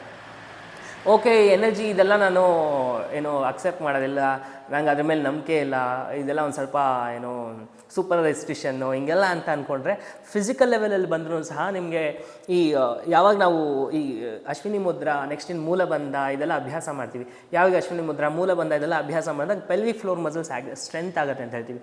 ಕೆಲವರಿಗೆಲ್ಲ stress urinary incontinence ಅಂತ ಹೇಳ್ತಾರೆ. ಸೊ ಏನಾಗುತ್ತೆ ಒಂದು ಸ್ವಲ್ಪ ಅಕ್ಷಿ ಮಾಡಿದ ತಕ್ಷಣ ಯೂರಿನ್ ರಿಲೀಸ್ ಆಗೋಗ್ಬಿಡುತ್ತೆ. ಮತ್ತು ಕೆಲವೊಂದು ಸ್ವಲ್ಪ ಏನಾದರೂ ಜಾಗಿಂಗ್, ಎಷ್ಟೊಂದು ಸರಿ ಜಾಗಿಂಗ್ ಮಾಡೋದಿಲ್ಲ. ಸರ್ ಜಾಗಿಂಗ್ ಮಾಡಿದ್ರೆ ನನಗೆ ಅದು ತುಂಬ ಇವಾಗ ಬರೀ ಒಂದು 40+ ಆದಮೇಲೆ ನೀವು ಬಹಳ ಜನಕ್ಕೆ ಕಾಣಿಸ್ಕೊಳ್ತಾ ಇದೆ. ನನ್ನ ಸರ್ಕಲ್ನೇ ತುಂಬ ಜನಕ್ಕೆ, ಲೇಡೀಸ್ ಅಲ್ಲ ಜೆಂಟ್ಸ್ಗೂ ಸಹ ಅಷ್ಟೇ, ಒಂದು ಅರ್ಧ ಗಂಟೆ ಜಾಸ್ತಿ ಹೊತ್ತು ಯೂರಿನ್ ಮೇಲೆ ನನ್ನ ಕಂಟ್ರೋಲ್ ಇಲ್ಲ, ಒಂಥರ ಹೋಗಬೇಕು ಯೂರಿನ್ಗೆ ಅನ್ನೋ ಥರ ಆಗ್ತಾ ಇರುತ್ತೆ ಅನ್ನೋ ಥರ. ಸೊ ಏನಕ್ಕೆ ಅಂತ ಹೇಳಿದ್ರೆ ಆ ಪೆಲ್ವಿಕ್ ಫ್ಲೋರ್ ಮಸಲ್ಸ್ ವೀಕ್ ಆದಾಗಲೂ ಈ ಥರ ಸಮಸ್ಯೆ ಆಗೋದು ಉಂಟು. ಸೊ ಅದಕ್ಕೋಸ್ಕರ ಆದಷ್ಟು ಮತ್ತು ಇದು ಮೆಂಟಲ್ ಆಸ್ಪೆಕ್ಟ್ಸ್ ಇರುತ್ತೆ, ಸ್ಟ್ರೆಸ್ಸು ಮತ್ತು ಸೆಡೆಂಟರಿ ಲೈಫ್ ಸ್ಟೈಲ್ ಅದೆಲ್ಲನೂ ಇರುತ್ತೆ. ಅದ್ರ ಜೊತೆಗೆ ಇದು ಒಂದು ಮೇನ್ ರೀಸನ್. ಬಟ್ ಡಾಕ್ಟ್ರೂ ಅದೇ ಹೇಳಿ ಕಳ್ಸೋದಂತೆ, ಡಾಕ್ಟ್ರ್ ಕೆಗಲ್ ಎಕ್ಸಸೈಸ್ ಮಾಡ್ಕೊಂಬನ್ನಿ ಅಂತ. ಆ್ಯಕ್ಚುಲಿ ನಾವು ನೋಡಿ ಎಲ್ಲ ನಮ್ಮ ಯೋಗದಲ್ಲಿ ಇರುವಂಥದ್ದೇನೆ. ಅದೇನೋ ವೆಸ್ಟರ್ನೈಸ್ ತೊಗೊಂಡು ಅದಕ್ಕೆ ಹೆಸರು ಚೇಂಜ್ ಮಾಡಿಬಿಟ್ರೆ ತಿರ್ಗಿ ಅದು ಅಲ್ಲಿಂದ ಬರೋ ಅಷ್ಟರಲ್ಲಿ ನಮಗೆ ಇದೇ ಅಶ್ವಿನಿ ಮುದ್ರಾ ವೆಸ್ಟ್ಗೆ ಹೋಗಿ ಅದು ಕೆಗಲ್ ಎಕ್ಸಸೈಸ್ ಆಗಿ ಇಲ್ಲಿರೋ ಡಾಕ್ಟ್ರು ತಿರ್ಗಿ ಅದನ್ನೇ ತೊಗೊಂಬಂದು ಇದನ್ನೇ ಮಾಡಿ ಅಂತ ಹೇಳುವಂಥದ್ದು. ಇದು ನಮ್ಮ ಆಗಿನ ಕಾಲದಲ್ಲಿ ನಮ್ಮ ಋಷಿ ಮುನಿಗಳು ಹೇಳ್ಬಿಟ್ಟಿದ್ರು, ಕೆಗಲ್ ಎಕ್ಸಸೈಸು, ಮೂಲ ಬಂದ ತಿರ್ಗಿ ಕೆಗಲ್ ಎಕ್ಸಸೈಸು ಅದೇನೆ ಸೇಮ್. ಇವಾಗ ನಾವೇನು ಇಲ್ಲಿ ನಮ್ಮ ಕ್ಲಾಸಲ್ಲಿ ಅಭ್ಯಾಸ ಮಾಡ್ತಾ ಇದೀವಲ್ಲ, ಸೇಮ್ ಅದೇ ಅಭ್ಯಾಸವನ್ನು ಎಕ್ಸ್ಟರ್ನಲ್ ಸ್ಪಿಂಕ್ಟರ್ ಆಫ್ ಏನೆಲ್ಲ ಒಳಗೆ ಎಳೆಯುವಂಥದ್ದು. ಅದು ಎಳೆಗೆ ಡಿಫ್ರೆಂಟ್ ಪೊಸಿಷನ್ಸಲ್ಲಿ ಅಭ್ಯಾಸ ಮಾಡ್ತೀವಿ. ಅದು ಬಂದು ನಾವು ಬ್ರಿಡ್ಜಲ್ಲಿ ಮಾಡ್ತಾ ಇದ್ದೀವಿ. ಬ್ರಿಡ್ಜ್ ಪೋಸ್ ಆದಮೇಲೆ ನೆಕ್ಸ್ಟ್ ಇನ್ನೊಂದು ಸ್ವಲ್ಪ ದಿನ ಹೋದ್ಮೇಲೆ ಮಾರ್ಜಾರಿ ಅಂತ. ಸೊ ಕ್ಲಾಸಲ್ಲಿ ಅಭ್ಯಾಸ ಮಾಡ್ತೀವಿ. ತಿರ್ಗಿ ನಿಂತ್ಕೊಂಡು ಮಾಡೋದು, ಕೂರೋದು ಮಾಡೋದು, ಕುತ್ಕೊಂಡು ಸೀದಾ ಅದಕ್ಕೆಲ್ಲ ಹೋಲ್ಡ್ ಸಿಗೋಲ್ಲ. ಸೊ ಅದಕ್ಕೆ ಒಂದು ಸ್ವಲ್ಪ ಪ್ರಿಪ್ರೇಟರಿ ಪ್ರಾಕ್ಟೀಸ್ ಮಾಡ್ಕೊಂಡು ಆಮೇಲೆ ಮುಂದಕ್ಕೆ ಹೋಗ್ತೀವಿ. ಈಗ ಫಾರ್ ಎಕ್ಸಾಂಪಲ್ ನವಲಿ ಕ್ರಿಯಾ, ನವಲಿ ಒಂದೇ ದಿನ ನವಲಿ ಬಂದ್ಬಿಡಲ್ಲ. ಅದಕ್ಕೆ ನಾವೇನು ಮಾಡಿದ್ವಿ, ಮುಂಚೆಂದ್ರೆ ಒಂದೊಂದೇ ಅಭ್ಯಾಸಗಳು ಮಾಡ್ಕೊಳ್ತಾ ಬಂದ್ವಿ.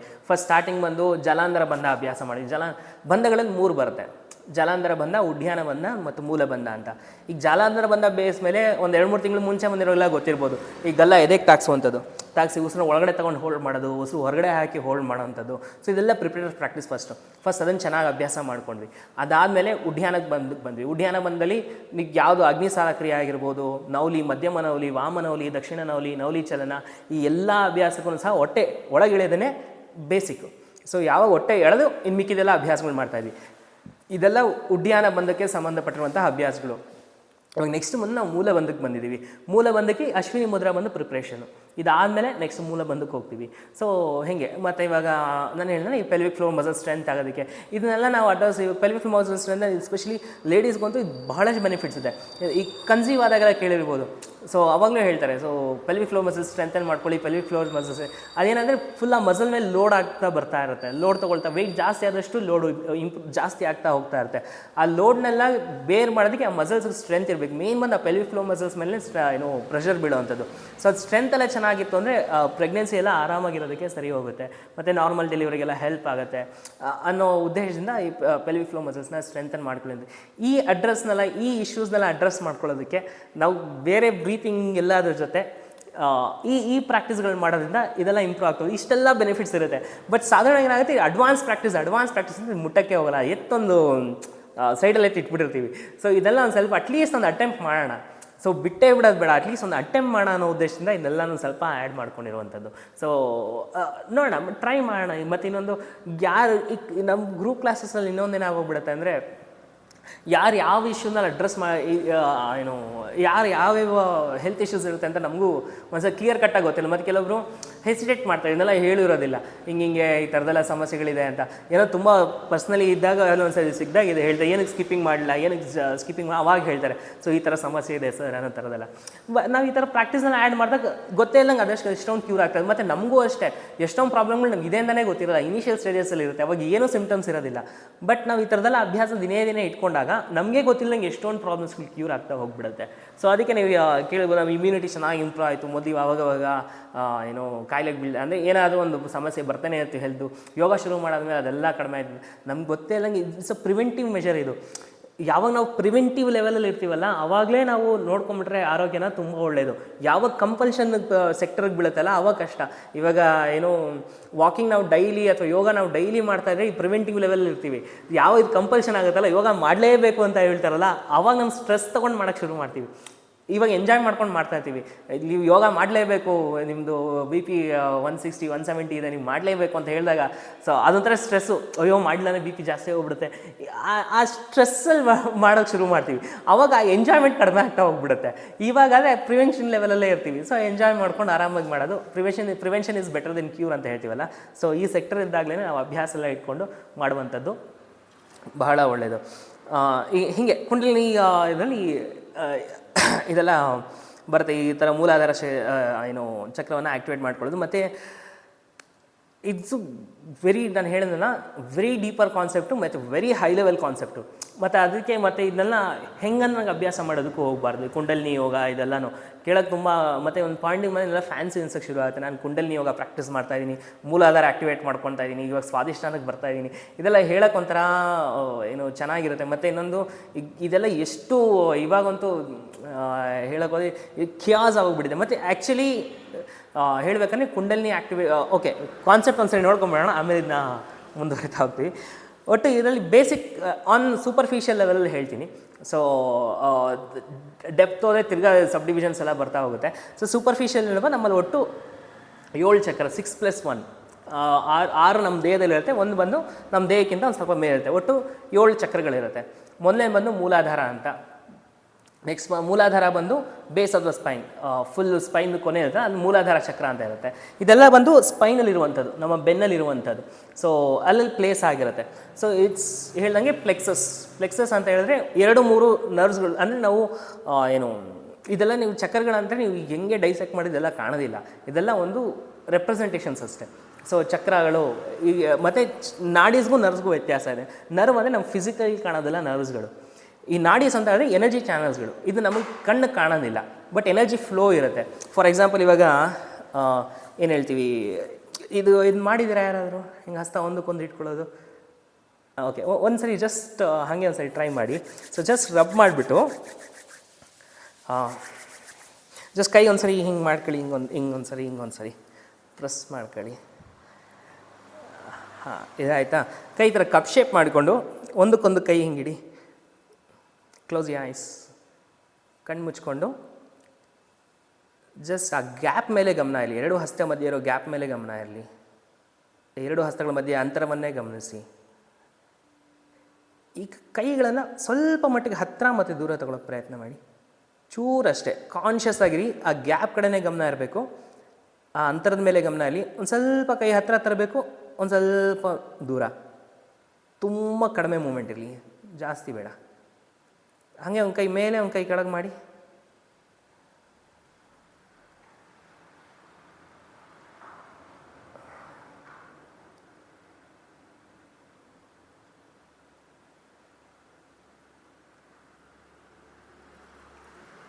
ಹಾಂ, ಓಕೆ.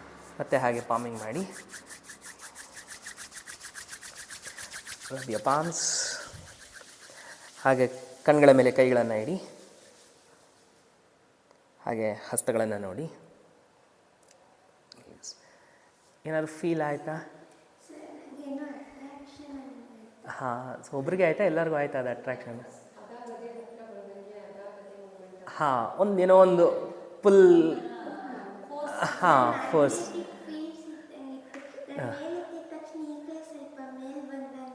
ಹಾಂ, ಸೊ ಎಲ್ಲರಿಗೂ ಫೀಲ್ ಆಯಿತಾ ಇದು?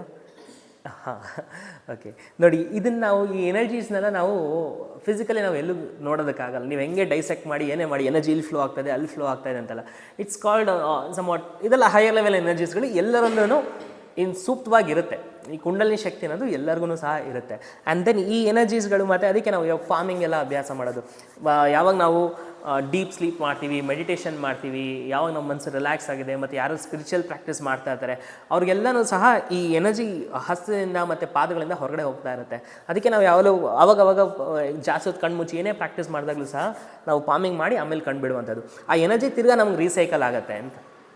ಸೊ ಈ ಕಾನ್ಸೆಪ್ಟ್ ಮೇಲೆ ನಾವು ಆವಾಗ ಪ್ರಾಣಾಯಾಮ ಆಗಿದ ತಕ್ಷಣ, ಅಂದರೆ ನಾವು ಈ ಥರ ಸ್ಪಿರಿಚುವಲ್ ಪ್ರಾಕ್ಟೀಸ್ ಎಲ್ಲ ಮಾಡಿದಾಗ ಎನರ್ಜಿ ಜಾಸ್ತಿ ಉತ್ಪತ್ತಿ ಆಗಿರುತ್ತೆ. ಅದನ್ನು ನಾವು ನೋಡಿಕೊಂಡಾಗ ತಿರ್ಗಾ ಈಗ ಆಜ್ಞಾಚಕ್ರ ಅಂತ ಹೇಳ್ತೀವಿ. ಸೊ ಅದೇನಾಗುತ್ತೆ, ಅದು ರಿಸೀವಿಂಗ್ ಪಾಯಿಂಟ್. ಸೊ ಅದು ನಮ್ಮ ದೇಹಕ್ಕೆ ತಿರ್ಗಾ ರಿಸೀವ್ ಆಗುತ್ತೆ ಅನ್ನೋ ಉದ್ದೇಶಕ್ಕೋಸ್ಕರ ಈ ಪಾಮಿಂಗ್ ಎಲ್ಲ ಮಾಡುವಂಥದ್ದು. ಮತ್ತು ಇದು ನಮಗೆ ಫಿಸಿಕಲಿ ನೀವು ಹೆಂಗೆ ಮಾಡಿದ್ರೂ ಪ್ರೂವ್ ಮಾಡೋದಲ್ಲ. ಅಂದರೆ ಇವಾಗೆಲ್ಲ ತಿರ್ಗಾ ಏನು ಏನೋ ಕೆರ್ಲಿನ್ ಫೋಟೋಗ್ರಫಿನೋ ಏನೋ ಹೇಳ್ತಾರೆ. ಸೊ ಅದರೆಲ್ಲ ಚಕ್ರಾಸ್ಗಳು, ಎನರ್ಜಿ ಇದೆಲ್ಲ ಇವಾಗ ಫೋಟೋಗ್ರಫಿ ಎಲ್ಲ ಬಂದಿದೆ. ಬಟ್ ಅದು ಎಷ್ಟು ಮಟ್ಟಿಗೆ ಅಕ್ಯುರೇಟ್ ಅಂತ ಇನ್ನೂ ನಮಗೂ ಗೊತ್ತಿಲ್ಲ. ಬಟ್ ಇದೆ ಒಟ್ಟಲ್ಲಿ ಇದೆಲ್ಲ ಫೋಟೋಗ್ರಫಿಲೇ, ಫೋಟೋಸ್ನಲ್ಲಿ ನಿಮ್ದು ಔರಾ ಎಷ್ಟಿದೆ, ನಿಮ್ಮದು ಯಾವ್ಯಾವ ಚಕ್ರ ಹೆಂಗೆ ಆ್ಯಕ್ಟಿವೇಟ್ ಆಗಿದೆ, ಸೊ ಇದನ್ನೆಲ್ಲ ಹೇಳುವಂಥದ್ದು ಫೋಟೋಗ್ರಫಿ ಬಂದಿದೆ ಅಂತೆ. ಬಟ್ ಅದನ್ನು ಫಿಸಿಕಲ್ ಫಾರ್ಮ್ಗೆ ಅದೆಷ್ಟು ಮಟ್ಟಿಗೆ ವರ್ಕ್ ಆಗುತ್ತೆ ಅನ್ನೋದು ನನಗೂ ಅದ್ರ ಬಗ್ಗೆ ಗೊತ್ತಿಲ್ಲ. ಸೊ ಹಿಂಗಿರುತ್ತೆ. ಸೊ ಅದೇ ರೀತಿ ಈ ಚಕ್ರಗಳೆಲ್ಲ ಬಂದು ಒಂದು ರೆಪ್ರೆಸೆಂಟೇಷನ್ಸ್ ಅಷ್ಟೇ. ಸೊ ಇವಾಗ ಮೂಲಾಧಾರ ಚಕ್ರ ಅಂದರೆ ಚಕ್ರಗಳಿದ್ದಾವೆ, ಬಟ್ ಅದು ಏನು ಹೈಯರ್ ಲೆವೆಲಿದೆ, ಸೆಟಲ್ ಲೆವೆಲಲ್ಲಿ ಇರುತ್ತೆ. ಅದನ್ನು ನಾವು ಏನು ಫಿಸಿಕಲಿ ನಾವೆಲ್ಲ ಡೈಸೆಕ್ಟ್ ಮಾಡಿ ನೋಡ್ತೀನಿ ಅಂದರೆ ಅದೆಲ್ಲ ಕಾಣಿಸೋದಿಲ್ಲ. ಸೊ ಹಾಗೆ ಸೊ ಮೂಲಾಧಾರ ಬಂದು ರೂಟ್ ಆಫ್ ದ ಸ್ಪೈನಲ್ಲಿ ಇರುತ್ತೆ. ಆ್ಯಂಡ್ ಈ ಚಕ್ರಸ್ ಎಲ್ಲ ಏನಪ್ಪ ಅಂದರೆ ಈ ನಾಡೀಸ್ಗಳು 1-2-3 ಕಡೆ ಜಾಯ್ನ್ ಆಗುತ್ತಲ್ಲ, ಒಟ್ಟು ಬಂದು 114 ಚಕ್ರಗಳಿದ್ದಾವೆ. ಅದ್ರಲ್ಲಿ ಮೇನ್ ಚಕ್ರಗಳು ಬಂದು ಈ 7 ಚಕ್ರಗಳು. ಇದೆಲ್ಲ ಎಲ್ಲೆಲ್ಲಿ ಜಾಯ್ನ್ ಆಗುತ್ತಲ್ಲ ನಾಡೀಸ್ಗಳು, ಅದನ್ನೆಲ್ಲ ಚಕ್ರಗಳು ಅಂತ ನಾವು ಹೇಳ್ತೀವಿ. ಈ ಪ್ಲೆಕ್ಸಸ್ ಅಂದರೂ ಅಷ್ಟೇ, ಮಲ್ಟಿಪಲ್ ನರ್ವ್ಸ್ ಒಂದು ಕಡೆ ಜಾಯ್ನ್ ಆಗುತ್ತಲ್ಲ ಅದನ್ನೆಲ್ಲ ಪ್ಲೆಕ್ಸಸ್ಗಳು ಅಂತ ಹೇಳೋದು. ಸೋಲಾರ್ ಪ್ಲೆಕ್ಸಸ್ಸು, ಕಾರ್ಡಿಯಾಕ್ ಪ್ಲೆಕ್ಸಸ್ಸು, ಹಿಂಗೆ ಡಿಫ್ರೆಂಟ್ ಪ್ಲೆಕ್ಸಸ್ಗಳು ಇರುತ್ತಲ್ಲ. ಅದೇ ರೀತಿ ಚಕ್ರಗಳು ಸಹ 1-2-3 ನಾಡಿಗಳು ಒಟ್ಟಿಗೆ ಜಾಯ್ನ್ ಆಗುತ್ತಲ್ಲ ಅದನ್ನೆಲ್ಲ ಚಕ್ರಾಸ್ ಅಂತ ಹೇಳ್ತೀವಿ. ಸೊ ಇವಾಗ ಮೂಲಾಧಾರ ಚಕ್ರದಲ್ಲಿ ಒಂದಷ್ಟು ನಾಡೀಸ್ಗಳು ಜಾಯ್ನ್ ಆಗುತ್ತೆ. ಅದು ನೆಕ್ಸ್ಟ್ ಬಂದು ಸ್ವಾದಿಷ್ಠಾನ ಬಂದು ಈ ಏನು ಕಾಕಿಕ್ಸ್ ಆ್ಯಂಡ್ ಸೇಕ್ರಲ್ ರೀಜನ್ ಅಂತ ಹೇಳ್ತೀವಿ. ಸೊಂಟ ಅಂದರೆ ಫುಲ್ ಬೇಸ್ ಆಫ್ ದ ಸ್ಪೈನ್ಗೆ ಮೂಲಾಧಾರ, ಅದನ್ನ ಸ್ವಲ್ಪ ಮೇಲ್ಗಡೆ ಬಂದರೆ ಸ್ವಾದಿಷ್ಠಾನ ಚಕ್ರ ಅಂತ ಹೇಳ್ತೀವಿ. ಸೊ ಸ್ವಾದಿಷ್ಠಾನ ಆದಮೇಲೆ ನೆಕ್ಸ್ಟ್ ಬಂದು ಮಣಿಪುರ ಚಕ್ರ. ಮಣಿಪುರ ಬಂದು ಹೊಕ್ಲಿನ ನೇರಕ್ಕೆ ಮಣಿಪುರ ಚಕ್ರ ಇರುತ್ತೆ. ಆಮೇಲೆ ನೆಕ್ಸ್ಟ್ ಬಂದು ಅನಾಹತ ಬಂದು ನಮ್ಮ ರಿಬ್ಸ್ ಇರುತ್ತಲ್ಲ, ರಿಬ್ಸ್ ಬಂದು ಇಲ್ಲಿ ಜಾಯ್ನ್ ಆಗುತ್ತಲ್ಲ, ಇಲ್ಲೊಂದು ಏನು ಹೇಳ್ತೀವಿ ಉಲ್ಟಾ ಯು ಶೇಪ್ ಬರುತ್ತಲ್ಲ ಇಲ್ಲಿ, ಇದು ಬಂದು ಸ್ಟೆರ್ನಮ್ ಬೇಸು. ಸೊ ಅದಕ್ಕೆ ಅದೇ ನೇರಕ್ಕೆ ಸ್ಪೈನಲ್ಲಿ ನಮಗೆ ಅನಾಹತ ಇರುತ್ತೆ. ವಿಶುದ್ಧ ಬಂದು ಇಲ್ಲಿ ತಿರುಗಿ ಗಂಟೆ ಹತ್ರ ಇಲ್ಲೊಂದು ಯು ಶೇಪ್ ಬರುತ್ತಲ್ಲ, ಇದೇ ನೇರ ಬೇನಲ್ಲಿ ನಮಗೆ ವಿಶುದ್ಧ ಚಕ್ರ ಇರುತ್ತೆ. ಸೊ ಇದಾದಮೇಲೆ 2 ಉಬ್ಬಿನ ಮಧ್ಯೆ ಇಲ್ಲಿ ಬಂದು ಆಜ್ಞಾ ಚಕ್ರ ಇರುತ್ತೆ. ಸಹಸ್ರಾರ ಬಂದು ನಮ್ಮ ತಲೆಗಿಂತ ಒಂದು ಸ್ವಲ್ಪ ಮೇಲ್ಗಡೆ ಇರುತ್ತೆ ಅಂತ ಹೇಳ್ತೀವಿ. ಸೊ ಇದು ಬಂದು ಚಕ್ರ ಪ್ಲೇಸ್ಮೆಂಟ್ಸ್ಗಳು. ಮತ್ತು ಇಲ್ಲಿ ಏನೇನು ಪ್ಲೇಸ್ ಆಗಿದೆಯಲ್ಲ ಅದು ಸುತ್ತಮುತ್ತನೇ ಇಂಪಾರ್ಟೆಂಟ್ ಗ್ಲ್ಯಾಂಡ್ಸ್ಗಳು ಸಹ ಪ್ಲೇಸ್ ಆಗಿರುತ್ತೆ. ಫಾರ್ ಎಕ್ಸಾಂಪಲ್ ಇವಾಗ ಆಜ್ಞಾಚಕ್ರ ಯಾವ ಗ್ಲ್ಯಾಂಡ್ ಇರುತ್ತೆ ಇಲ್ಲಿ? ಐಬ್ರೋ ಸೆಂಟರ್ ಹತ್ರ. ಸರ್ ಅದು ಹೇಳ್ದಲ್ಲ ಭಕ್ತಿ,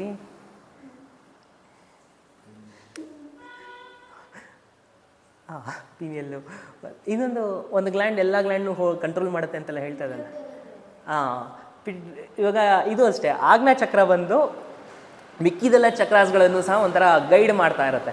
ಫಾರ್ ಎಕ್ಸಾಂಪಲ್ ಪಿಟ್ಯೂಟರಿ ಗ್ಲ್ಯಾಂಡ್ ಏನಂದರೆ ಮಿಕ್ಕಿದೆಲ್ಲ ಗ್ಲ್ಯಾಂಡ್ಗೂ ಅದನ್ನು ಎಂಡೋಕ್ರೈನ್ ಸಿಸ್ಟಮ್ನ ಕಂಟ್ರೋಲ್ ಮಾಡ್ತಾ ಇರುತ್ತೆ. ಯಾವ್ಯಾವ ಗ್ಲ್ಯಾಂಡ್ ಏನೇನು ಕೆಲಸ ಮಾಡಬೇಕು. Master of the gland. Pituitary ಗ್ಲ್ಯಾಂಡ್ನ ಮಾಸ್ಟರ್ ಆಫ್ ದಿ ಗ್ಲ್ಯಾಂಡ್ ಅಂತ ಹೇಳ್ತಾರಂತೆ. ನನಗೂ ಇದು ಇವತ್ತೇ ಕೇಳ್ತಾ ಇರೋದು.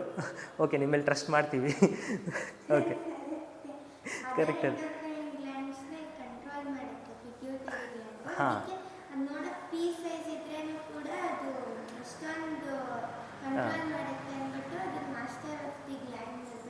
ಹಾಂ ಸೊ ಇವಾಗ ಹಾಗೆ ಇನ್ ದ ಸೇಮ್ ವೇ ಆಜ್ಞಾಚಕ್ರನೂ ಸಹ ಅಷ್ಟೇ. ಯಾವುದು ಹೆಂಗೆ ಆ್ಯಕ್ಟಿವೇಟ್ ಆಗೋದು, ಈ ಆಜ್ಞಾಚಕ್ರ ಬಂದು ಮಿಕ್ಕಿದೆಲ್ಲ ಚಕ್ರಗಳನ್ನು ಕಂಟ್ರೋಲ್ ಮಾಡ್ತದೆ. ಹೇಗೆ ಭಕ್ತಿ ಹೇಳಿದ್ರೆ ಹೆಂಗೆ ಪಿಟ್ಯೂಟರಿ ಗ್ಲ್ಯಾಂಡ್ ಮಿಕ್ಕಿದೆಲ್ಲ ಗ್ಲ್ಯಾಂಡ್ಗಳನ್ನ ಹೆಂಗೆ ಕಂಟ್ರೋಲ್ ಮಾಡ್ತಾ ಇರುತ್ತೆ, ಆಜ್ಞಾಚಕ್ರ ಮಿಕ್ಕಿದೆಲ್ಲ ಚಕ್ರಗಳನ್ನ ಕಂಟ್ರೋಲ್ ಮಾಡ್ತಾ ಇರುತ್ತೆ. ಈ ಪಿಟ್ಯೂಟರಿ ಗ್ಲ್ಯಾಂಡ್ ಏನಾಗುತ್ತೆ, ಇವಾಗ ಫಾರ್ ಎಕ್ಸಾಂಪಲ್ಲು ಪ್ಯಾಂಕ್ರಿಯಾಸ್ ಎಷ್ಟು ಮಟ್ಟಿಗೆ ಸ್ಟಿಮ್ಯುಲೇಟ್ ಆಗಬೇಕು, ಅಡ್ರಿನಲಿನ್ ಎಷ್ಟು ಮಟ್ಟಿಗೆ ಸ್ಟಿಮ್ಯುಲೇಟ್ ಆಗಬೇಕು, ಸೊ ಈ ಥರ ಯಾವುದೇ ಗ್ಲ್ಯಾಂಡು, ಥೈರಾಯ್ಡ್ ಎಷ್ಟು ಸ್ಟಿಮ್ಯುಲೇಟ್ ಆಗಬೇಕು, ಇದೆಲ್ಲನೂ ಬಂದು ಈ ಪಿಟ್ಯೂಟರಿ ಗ್ಲ್ಯಾಂಡ್ ನೋಡ್ಕೊಳ್ತಾ ಇರುತ್ತೆ. ಅದು ಏನು ಹಾರ್ಮೋನ್ ಸೆಕ್ರೀಟ್ ಮಾಡುತ್ತಲ್ಲ ಅದ್ರ ಆಧಾರದ ಮೇಲೆ ಮಿಕ್ಕಿದೆಲ್ಲ ಗ್ಲ್ಯಾಂಡ್ಗಳು ಕೆಲಸ ಮಾಡ್ತವೆ, ಮಿಕ್ಕಿದೆಲ್ಲ ಗ್ರಂಥಿಗಳು ಕೆಲಸ ಮಾಡ್ತಾ ಇರುತ್ತೆ. ಇನ್ನು ಸೇಮ್ ವೇ ಆಜ್ಞಾಚಕ್ರ ಬಂದು ಮಿಕ್ಕಿದೆಲ್ಲ ಮಿಕ್ಕಿದೆಲ್ಲ ಚಕ್ರಗಳನ್ನು ಕಂಟ್ರೋಲ್ ಮಾಡ್ತಾ ಇರುತ್ತೆ. ಸೇಮ್ ಈ ಥರ ಬಂದು ಇಷ್ಟು ಚಕ್ರಗಳಿರುತ್ತೆ. ಈ ಚಕ್ರಗಳಲ್ಲಿ ಕೆಲವೊಂದೆಲ್ಲ ಅಂದರೆ ಒಂದೊಂದು ಕುಂಡಲಿನಿ ಶಕ್ತಿ ಅಂತ ಹೇಳ್ತೀವಿ.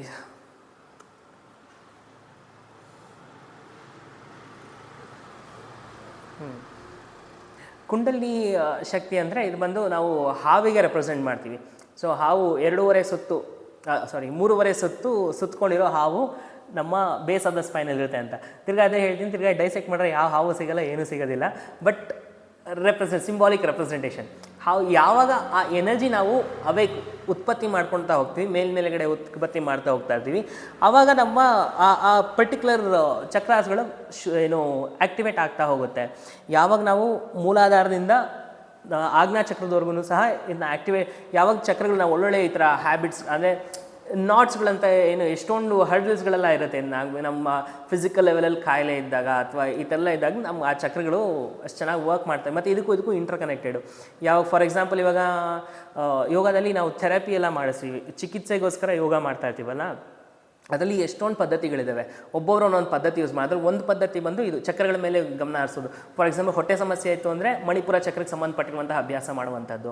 ಅಂದರೆ ಹೃದಯ ಸಮಸ್ಯೆ ಆಯಿತು ಅಂದರೆ ಅನಾಹತ ಚಕ್ರಕ್ಕೆ ಸಂಬಂಧಪಟ್ಟಿರುವಂಥ ಅಭ್ಯಾಸಗಳು ಮಾಡ್ತಾ ಇರೋದು. ಸೊ ಹಂಗೆ ಆ ಥರ ಚೇಂಜ್ ಆಗ್ತಾ ಹೋಗ್ತದೆ. ಇವಾಗ ಈಗ ನಾನು ಹೇಳಿದ್ರೆ ಈ ಪ್ರಾಬ್ಲಮ್ಸ್ಗಳು ಪೆಲ್ವಿಕ್ ಫ್ಲೋರ್ ಮಸಲ್ಸ್ ಮತ್ತು ಈ ಥರ ಎಕ್ಸ್ಕ್ರೀಷನ್ ಸರಿಯಾಗಿ ಆಗ್ತಾ ಇಲ್ಲ. ಸೊ ಈ ಥರ ಎಲ್ಲ ಇದ್ದಾಗ ಮೂಲಾಧಾರದ ಕಡೆ ಫೋಕಸ್ ಮಾಡಿ ಅಭ್ಯಾಸ ಮಾಡ್ತೀವಿ. ಇವಾಗ ಆ ಚಕ್ರ ಆ್ಯಕ್ಟಿವೇಟ್ ಆಗುತ್ತೆ ಅಂತ, ಆ ಚಕ್ರದಲ್ಲಿ ಎನರ್ಜಿ ಯಾವಾಗ ಬರ್ತೋ ಅಲ್ಲಿ ಹೀಲ್ ಆಗ್ತಾ ಹೋಗುತ್ತೆ ಅಂತ. ಸೊ ಹಾಗೆ ಇವಾಗ ಸ್ವಾದಿಷ್ಠಾನ ಬಂದು ನಮ್ಮ ಜೆನೆಟಿಕಲ್ ಆರ್ಗನ್ಸ್ದು ಹೆಲ್ತ್ ಚೆನ್ನಾಗಿ ಇಟ್ಕೊಳ್ಳೋಕ್ಕೆ, ರೀಪ್ರೊಡಕ್ಟಿವ್ ಸಿಸ್ಟಮ್ ಚೆನ್ನಾಗಿ ಇಟ್ಕೊಳ್ಳೋದಕ್ಕೆ. ಸೊ ಆ ಸೆಕ್ಟರ್ನೆಲ್ಲ ಸ್ವಾದಿಷ್ಠಾನ ನೋಡ್ಕೊಳ್ತಾ ಇರುತ್ತೆ. ಹೊಟ್ಟೆ ಬಂದು ಈ ಡೈಜೆಷನ್ನು ಮತ್ತು ಅಸಿಮ್ಯುಲೇಷನ್ನು, ಸೊ ಇದೆಲ್ಲ ಬಂದು ಮಣಿಪುರ ಚಕ್ರ ನೋಡ್ಕೊಳ್ತಾ ಇರುತ್ತೆ. ಅನಾಹತ ಬಂದು ತಮ್ಮ ಹಾರ್ಟು, ನಮ್ಮ ಹೃದಯ ಬಡಿತ, ಕಾರ್ಡಿಯೋವ್ಯಾಸ್ಕ್ಯುಲರ್ ಸಿಸ್ಟಮ್ಮು, ಸೊ ಇದನ್ನೆಲ್ಲ ಬಂದು ಅನಾಹತ ನೋಡ್ಕೊಳ್ತಾ ಇರುತ್ತೆ. ಸೊ ಹಂಗೆ ವಿಶುದ್ಧ ಬಂದು ಥೈರಾಯ್ಡ್ ಗ್ಲ್ಯಾಂಡ್ ಸಂಬಂಧಪಟ್ಟಿರುವಂಥದ್ದು, ಥೈರಾಯ್ಡ್ ಹೆಂಗೆ ಕೆಲಸ ಮಾಡಬೇಕು ಅದೆಲ್ಲ ಬಂದು ವಿಶುದ್ಧಿ ನೋಡ್ಕೊಳ್ತಾ ಇರುತ್ತೆ. ಆಜ್ಞಾ ಬಂದು ಹಿಂಗೆ ಪಿಟ್ಯೂಟರಿ ಗ್ಲ್ಯಾಂಡು ಮತ್ತು ಮಿಕ್ಕಿದ್ದು ಬ್ರೈನ್ ಹೆಂಗೆ ಕೆಲಸ ಮಾಡಬೇಕು ಇದೆಲ್ಲ ಆಜ್ಞಾ ನೋಡ್ಕೊಂಡು, ನಮ್ಮ ಜ್ಞಾನ ಇದೆಲ್ಲ ಬಂದು ಆಜ್ಞಾ ಚಕ್ರ ನೋಡ್ಕೊಳ್ತಾ ಇರುತ್ತೆ. ಹಾಗೆ ಇವಾಗ ಪರ್ಟಿಕ್ಯುಲರ್ ಏನಾದರೂ ಒಂದು ಇಶ್ಯೂ ಬಂತು ಅಂದರೆ ಆ ಚಕ್ರ ಕಡೆ ಫೋಕಸ್ ಮಾಡಿ ಅದಕ್ಕೆ ಸಂಬಂಧಪಟ್ಟಿರುವಂಥ ಅಭ್ಯಾಸ ಮಾಡುವಂಥದ್ದು. ಇದು ಒಂದು ಯೋಗ ಥೆರಪಿನಲ್ಲಿ ಈ ಕಾನ್ಸೆಪ್ಟ್ ಮೇಲೆ ನಾವು ಅಭ್ಯಾಸ ಮಾಡ್ತಾ ಇದ್ದೀವಿ. ಅದಕ್ಕೆ ಇದನ್ನೆಲ್ಲ ನಾವು ಒಂದು ಸ್ವಲ್ಪ ಲೈಟಾಗಿ ನಮಗೆ ಅಂಡರ್ಸ್ಟ್ಯಾಂಡಿಂಗ್ ಇತ್ತು ಅಂದರೆ ನಾವು ಕ್ಲಾಸಲ್ಲಿ ಹೇಳಿದ ತಕ್ಷಣ ಅರ್ಥ ಆಗುತ್ತೆ. ಸೊ ಇಲ್ಲಾಂದರೆ ಏನೇನೋ ಚಕ್ರ ಏನೇನೋ ಹೇಳ್ತಾರೆ, ಏನು ಗೊತ್ತಾಗ್ತಾ ಇಲ್ವಲ್ಲ ಅನ್ನೋ ಥರ ಆಗುತ್ತೆ. ಇಲ್ಲಿ ಕ್ಲಾಸಲ್ಲಿ ಅವತ್ತು ಅಶ್ವಿನಿ ಬಂದರೆ ಎಕ್ಸ್ಪ್ಲೇನ್ ಮಾಡಬೇಕಾದ್ರೆ ಮೂಲಾಧಾರ ಚಕ್ರ ಅಂದರೆ ಯಾವುದಿದು ಮೂಲಾಧಾರ ಚಕ್ರ ಏನಿದು ಅನ್ನೋದು, ಅದಕ್ಕೆ ಇದೊಂದು ಸೆಷನ್ ತೊಗೊಂಡು ಇದರಲ್ಲಿ ಸ್ವಲ್ಪ ಅಟ್ಲೀಸ್ಟ್ ಒಂದು ರಫ್ ಅಂಡರ್ಸ್ಟ್ಯಾಂಡಿಂಗ್ ಇತ್ತು ಅಂದರೆ ಮಿಕ್ಕಿದ್ದು ನಮಗೆ ಏನೋ ಗೊತ್ತೇ ಇಲ್ಲದೆ ಇರೋದು ಅನ್ನೋ ಥರ ಅನ್ಸೋದಿಲ್ಲ. ಅದಕ್ಕೆ ಇದು ಬೇಸಿಕ್ ಅಂಡರ್ಸ್ಟ್ಯಾಂಡಿಂಗ್ ಇಟ್ಕೊಳ್ಳೋದು ಒಳ್ಳೇದು. ಮತ್ತು ಇಲ್ಲಿ ಈ ಸೆಷನ್ನು ಮತ್ತು ಇನ್ನೊಂದು ಡಿಸ್ಕ್ಲೇಮರ್ ಹೇಳ್ತಾ ಇದ್ದೀನಿ, ಇಲ್ಲಿ ಏನು ಯಾವ ಚಕ್ರನ ಆ್ಯಕ್ಟಿವೇಟ್ ಮಾಡ್ತೀವಿ ಆ ಥರ ಎಲ್ಲ ಇಟ್ಸ್ ತುಂಬ ಹೈಯರ್ ಲೆವೆಲ್ ಥಿಂಗ್. ಬೇಕಾದ್ರೆ ನಮ್ಮನ್ನು ನಾವು ಮತ್ತು ಎಷ್ಟೊಂದು ಸರಿ ದೊಡ್ಡ ಸಾಧಕರು ಹೇಳೋದು ಅದೇ, ನೀವು ಕುಂಡಲಿನಿ ಶಕ್ತಿನ ಆ್ಯಕ್ಟಿವೇಟು ಅಥವಾ ಅದನ್ನು ಟಚ್ ಮಾಡೋದ ಕಡೆ ಹೋಗಲೇಬೇಡಿ, ನಿಮ್ಮ ಬಾಡಿ ಪ್ಯೂರಿಫೈ ಮಾಡ್ಕೊಳ್ಳಿ ಸಾಕು, ಆ ಚಕ್ರಾಸ್ ಪ್ಯೂರಿಫೈ ಮಾಡ್ಕೊಳ್ಳಿ. ಯಾವಾಗ ನಿಮ್ಮ ಪ್ಯೂರಿಫಿಕೇಷನ್ ಆ ಮಟ್ಟಕ್ಕೆ ಚೆನ್ನಾಗಿದೆ ಅಂದಾಗ ಗುರುನೇ ಹುಡ್ಕೊಂಬರ್ತಾರೆ. ಅದು ಹೇಳ್ತಾರಲ್ಲ, ಗುರು ನೀವು ರೆಡಿ ಇದ್ದಾಗ ಗುರು ಬರ್ತಾನೆ. ಇದೊಂದು ಜನರಲಾಗಿ ಹೇಳ್ತಾ ಇರ್ತೀವಿ ಸ್ಟೇಟ್ಮೆಂಟು, ನೀವು ರೆಡಿ ಇದ್ದಾಗ ನೀವು ಗುರು ನೋಡ್ಕೊಂಡು ಹೋಗೋದು ಬೇಡ, ಗುರಿನೇ ನಿಮ್ಮ ಹತ್ರ ಬರ್ತಾರೆ ಅಂತ. ನಾವು ಈ ಪ್ಯೂರಿಫಿಕೇಷನ್ನು ಇದೆಲ್ಲನೂ ಚೆನ್ನಾಗಿತ್ತು ಅಂದಾಗ ಗುರುನೇ ಬಂದು ಸ್ಟಿಮ್ಯುಲೇಟ್ ಮಾಡ್ತಾರೆ ಅಂತ. ಹೈಯರ್ ಲೆವೆಲ್ಲಿ ಶಕ್ತಿಪಥ ಅಂತೆಲ್ಲ ಹೇಳ್ತೇವೆ. ಹಣೆ ಹಿಂಗೆ ಟಚ್ ಮಾಡಿ ನೋಡಿರ್ಬೋದು, ಹಣೆ ಟಚ್ ಮಾಡ್ತಾರೆ ಕೆಲವೊಬ್ಬರೆಲ್ಲ ಅಳೋದು ಇದೆಲ್ಲ ಮಾಡ್ತಾರಲ್ಲ, ಇದು ಗುರು ಬಂದು ಆ ಕುಂಡಲಿನಿ ಶಕ್ತಿ ಆ್ಯಕ್ಟಿವೇಟ್ ಆದರೆ ಆ ಕುಂಡಲಿನಿ ಶಕ್ತಿದು ಆ ಖುಷಿನ ತೋರಿಸ್ತಾರಂತೆ. ಅದಕ್ಕೆ ತಿರ್ಗಾ ರಿಲೀಸ್ ಮಾಡಿಬಿಟ್ಟು ತಿರ್ಗಾ ನೀನು ಸಾಧನೆ ಶುರು ಮಾಡು, ನೀನು ಸಾಧನೆ ಮಾಡು. ಇವ್ರೇನು ಮಾಡ್ತಾರೆ, ಆ ಎನರ್ಜಿ ಯೂಸ್ ಮಾಡ್ಕೊಂಡು ಇನ್ಸ್ಟೆಂಟಾಗಿ ಆ ಎನರ್ಜಿದು ರುಚಿ ತೋರಿಸಿರ್ತಾರೆ ಅಂತ. ಸೊ ದಿನೇ ಅಭ್ಯಾಸ ಮಾಡ್ಕೊಂಡು ಅದನ್ನ ಎಟ್ಟರ್ನೆಲ್ಲ ಕಂಟಿನ್ಯೂಸ್ ಆಗಿ ಆ ಎನರ್ಜಿನ ಪಡೆಯೋದಕ್ಕೋಸ್ಕರ, ಆ ಸಿದ್ಧಿನ ಪಡೆಯೋದಕ್ಕೋಸ್ಕರ ಮುಂದುವರುತ್ತಾ ಅದು ಪ್ರಯತ್ನ ಮಾಡ್ಕೊಳ್ತಾ ಹೋಗ್ತಾ ಇರುವಂಥದ್ದು. ಸೊ ಈಗ ಬೇಸ್ ಆಫ್ ದ ಸ್ಪೈನಲ್ಲಿ ಕುಂಡಲಿನಿ ಇರುತ್ತೆ, ತಿರ್ಗಾ ಹಿಂಗೆ ಹೊರಟೋಗ್ಬಿಡುತ್ತೆ ಟಾಪಿಕ್ಕು.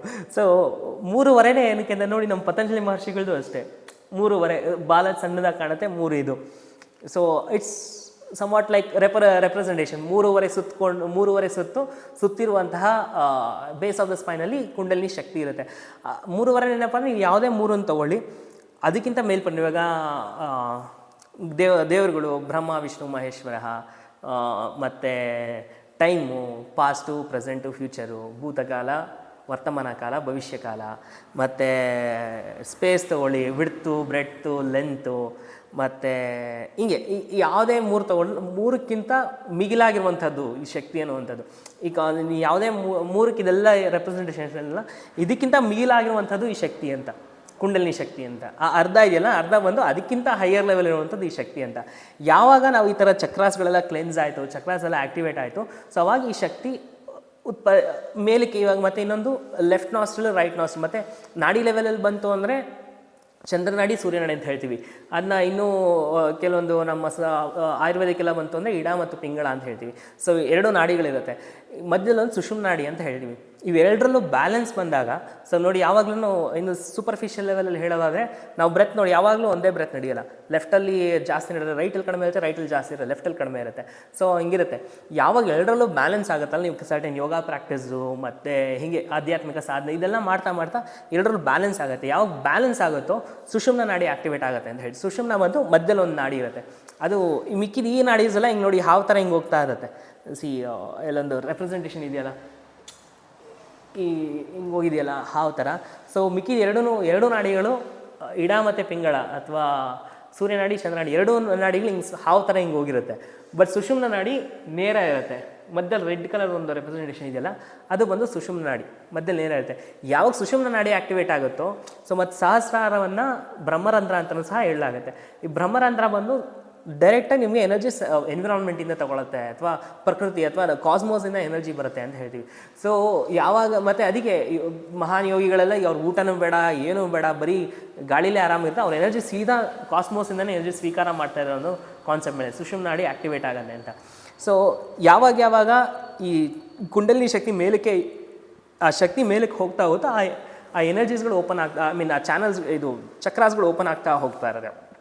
ಮತ್ತು ಓಪನ್ ಆಗ್ತಾ ಇದ್ದಂಗೆ ಮತ್ತು ಇನ್ನೊಂದೇನೆಂದರೆ ಹಿಂಗೆ ಓಪನ್ ಆಗ್ತಾ ಇದ್ದಂಗೆ ನಮಗೆ ಕೆಲವು ಸಿದ್ಧಿಗಳು ಸಿಗ್ತಾ ಹೋಗುತ್ತೆ ಅಂತ ಹೇಳ್ತೀವಿ. ಸಿದ್ಧಿ ಒಂಥರ ಅದೊಂದು ಕಾನ್ಸೆಪ್ಟ್ ಬರುತ್ತೆ ಇಲ್ಲಿ.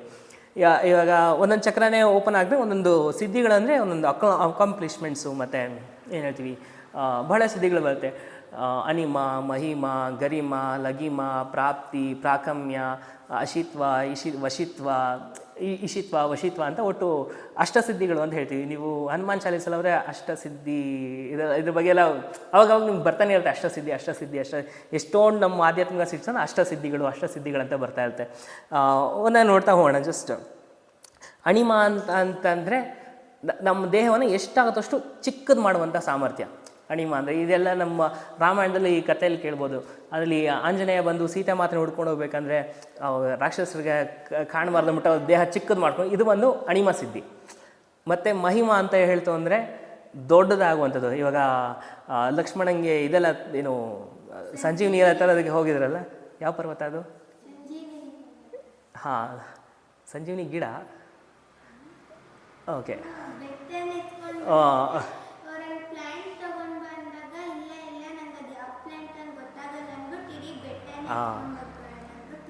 ಹಾಂ. ಸೊ ಆವಾಗ ದೇಹವನ್ನು ಏನು ದೊಡ್ಡದು ಮಾಡುವಂಥ ಸಾಮರ್ಥ್ಯ, ಇದು ಬಂದು ಮಹಿಮಾ ಅಂತ ಹೇಳ್ತೀವಿ. ಲಘಿಮ ಅಂದರೆ ಲಘು ಅಂತ ಅರ್ಥ ಬರುತ್ತೆ. ದೇಹವನ್ನು ಎಷ್ಟಾದರೂ ತೂಕ ಕಡಿಮೆ ಮಾಡುವಂಥದ್ದು. ತೂಕ ಇವಾಗ ಫಾರ್ ಎಕ್ಸಾಂಪಲ್ ಇವಾಗ ಸೀತಾಮಾತೆ ಮತ್ತು ರಾಮರನ್ನ ಭುಜದ ಮೇಲೆ ಕೂರಿಸ್ಕೊಂಡು ಹಾರ್ಕೊಂಡೆಲ್ಲ ಹೋಗಿ ಅವಾಗ ಲಘಿಮ ಯೂಸ್ ಮಾಡಿದ್ರು. ಅಂದರೆ ಅವ್ರ ದೇಹವನ್ನು ಅಷ್ಟು ಹಗುರವಾಗಿ ಮಾಡಿದರು ನಂತರ ಆ ಸಿದ್ಧಿ ಉಪಯೋಗಿಸ್ಕೊಂಡಿದ್ರು ಅಂತ ಲಘಿಮ.